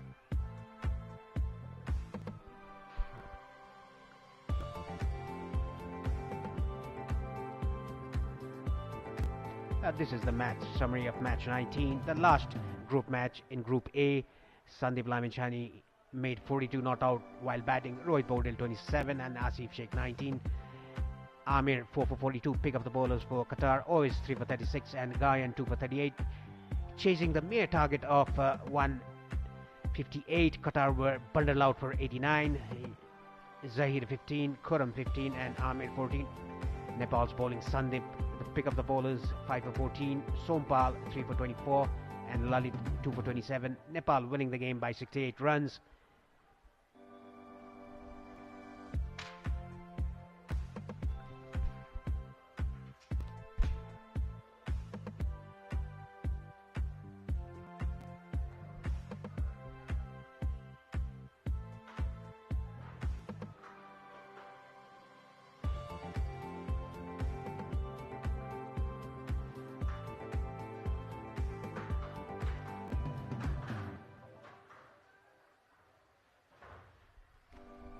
Very good team effort by the Nepali boys. And look at the group stages here, points table. Nepal finishing at top of Group A, winning the group with 7 points without a loss. Oman with 6 points with 1 loss and 3 wins. And in Group B, UAE has qualified for the semi-finals, and the game against Hong Kong and Kuwait is still underway, and that will decide the 4th semi-finalist of the tournament. We'll take a short break here. Andrew Leonard will be back with you with the post-match presentation.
Hello, check.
Yes, hello and welcome to the post-match presentation for this game number 19 of the 1xBet ACC Men's Premier Cup 2023.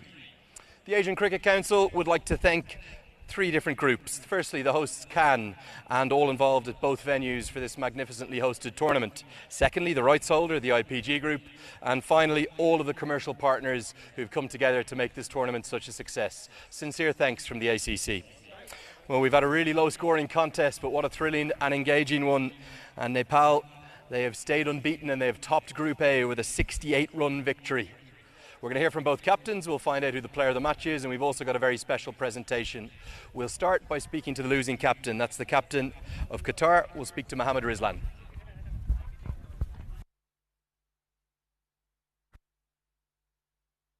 Well, Mohammed, what a contest. That was absolutely epic from start to finish. Let's start with your bowling. You were really excellent with the ball, all of your bowlers that you used. I think on this wicket, I think the first thing was to win the toss, and we actually started really well. Our seamers, Gayan and Ikram put us in a good position, and then later part, always he bowled brilliantly, and we able to restricted them to below 150 was a good achievement, definitely. Now, having said that, I think throughout the tournament, if I speak about the batting led us in all the matches, and these are learning curves for us. We know that Nepal will definitely come hard at us, even though if it is 150, and that we saw. And we need to play more matches, probably, to learn from these things and to compete in this level. I accept that we as a batting unit, especially on these kind of wickets, we need to put runs on the board, especially first 6 batters. Hopefully, we will come hard on the next tournaments. Talking about coming hard, Amir Farooq was outstanding. 4 wickets for him. He bowled with pace and aggression. Amir Farooq. Hamid, he bowled brilliantly. He was having a little bit of niggle in the legs, but still, he gave his heart out and bowled brilliantly. It's not easy to bowl on this wicket, especially for the fast bowlers, but I should appreciate the bowlers, who done a great job. And fielders also supported equally really well. Finally, there was a bit of niggle in that game, wasn't there? There was a real contest out there. The crowd got into it. Did you enjoy the contest? It's all part of the game, you are there to win the matches, and these things happens in the game, and it's all, we out of the, boundary line, we all friends. It was nice. Hopefully, we will play more matches in the future with Nepal and, try to give some good fight. Okay, we'll look forward to seeing you in the T20 qualifiers later in the year. Very well played in this tournament. Thank you. Okay, the captain. Are disappointed. A real fight today. Well. Okay, secondly now, captain, that is the captain, the home captain.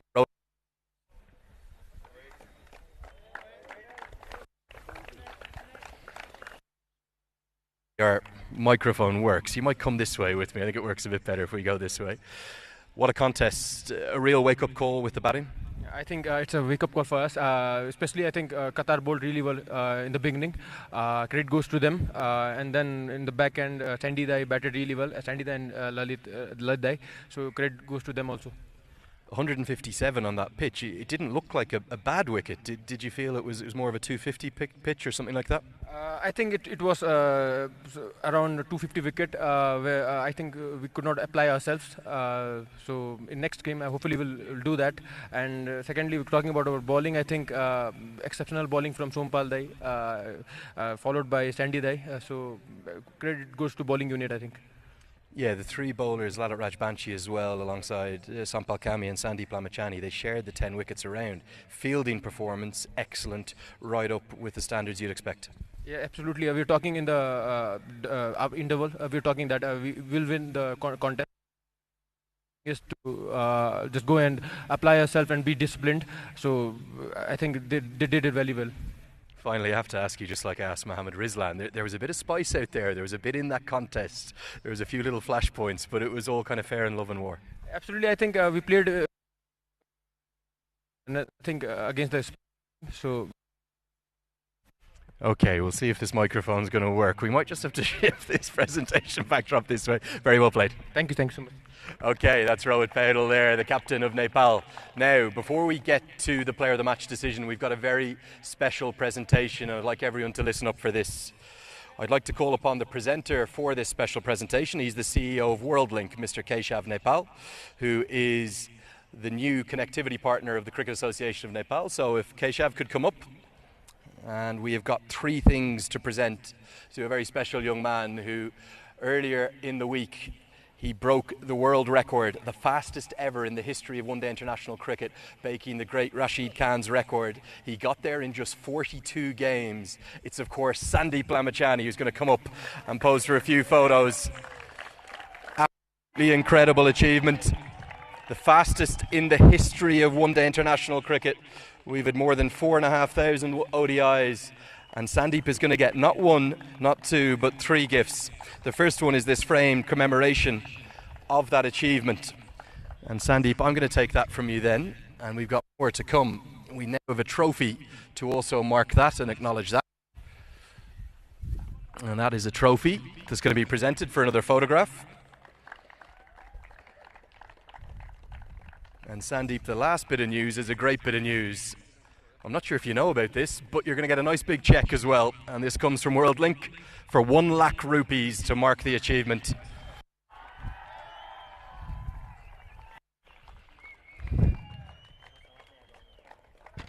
Sandeep, many congratulations. I've got a feeling I might be to you in a few moments. We'll see you in a second, okay? Thank you so much, Mr. Keshav Nepal, and everyone at WorldLink for their support of Nepali cricket. Okay, time for the player of the match decision. So, as always, we'll go in a 3-2-1 order, but I'd like to call upon my presenter, Mr. Roshan Kumar Singh.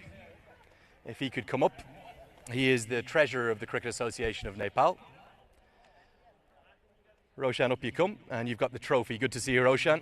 You've been hiding from us up at the Mulpani ground. Great job up there. The venue looks brilliant. Okay, we will, as always, go in reverse order. 3-2-1. In third place today, Amir Farooq. He bowled with real pace, fire and aggression. He took 4 for 42 for Qatar. In second place, Sampal Kami bowled excellently well and gave us some joyous celebrations. 3 for 24. The winner, he may not be known as a leg spinner anymore. He may be turning into an all-rounder. He made 42 not out with the bat. He took 5 for 14 in an inspired spell of bowling. Of course, there could only be one choice. It's Sandeep Lamachani. So Sandeep's going to receive his award as the player of the match from Roshan Kumar Singh. And he's going to stay with me and have a bit of a chat as well. Thank you, Roshan. Sandeep, come in here, my friend. Let's talk firstly about today's game. We'll get to what you did last week in a moment. Incredible performance. I know how hard you work at your batting. You're always telling me how hard you work. Without those runs, you may not have won the game. I guess God has been so kind to all of us, and I won't get that credit only for me, but for the way Lalit actually helped me with the last wicket partnership. I guess it's been the hard work we have been putting as a team over the last 3 or 4 months, and Monty sir, the way he's been helping us with our batting, bowling, or fielding, or whatever, the management. I guess the credit goes to every single individual who's been the unsung heroes behind our success. Yeah, it's very humble of you to say, and Raj Banchi definitely played his role in that partnership. With 157 on the board, did you really believe it was going to be enough? You've got such penetration in your bowling attack. Did you still feel you could win the game? Yeah, when we batting at the end, Lalit and I, we were just discussing if somehow we get to manage, to get somewhere around 150, we'll definitely give a great fight to the opponents. And I guess, credit goes to Qatar bowlers as well, the way they actually, bowled on the right areas and just kept, going with their respective plans. And the way our bowlers actually, the bounce back, Somdai getting early breakthroughs, and Lalit, as always, getting the ball in the power play and getting the wickets for the Nepal team, and for, of course, that made job easy for me. 5 for 14 with the ball. I've watched you for many years now. I know your game really well. It feels to me like you've probably never bowled your leg break as well. It's curving out of the hand, it's drifting, it's dipping, it's turning away, and then when you add the googly to that, it's a really potent threat. See, these are some of the things I would definitely love to share here, because I would definitely love to see the opponent teams keep guessing my deliveries. So yeah, I'm working hard on the every single delivery, whether it's wrong gun or leg break or the flipper or top spin. Just working hard, and we all getting all these opportunities playing for our country, and maybe we have to be very we have to be very thankful to people who are coming, every single individual, like coming to the games and cheering for us, and all these small efforts from out of the field actually help us to boost our confidence and go forward, and as a team we keep getting successes. Just 2 more questions. Firstly, that world record is satisfying to say the least, and also a little bit emotional. Breaking Rashid Khan, I know he's a bowler that you look up to a huge amount, everyone does in world cricket. Breaking his record, does that make it all the more special? Yeah, definitely. Having any sort of records under your belt, you always feel pleasure, and it's a blessing moment for not only for me, for someone from a guy from Nepal who has been trying hard to make his country proud, and this is for all the people of Nepal, beautiful people of Nepal. This moment could not be possible without their efforts, their support. And it's blessing of everybody, the way they've been supporting me from backstages or wherever. I guess God has been so kind to all of us. Finally, let's talk about this tournament. We don't know who you're going to play yet. It could well be Kuwait. Kuwait are really putting it up to Hong Kong right now in the game at Mulpani. But whatever happens, you're 2 games away from qualifying for the Asia Cup for the first time and playing against India and Pakistan. Is there a real belief in this group that you can do it here on home soil?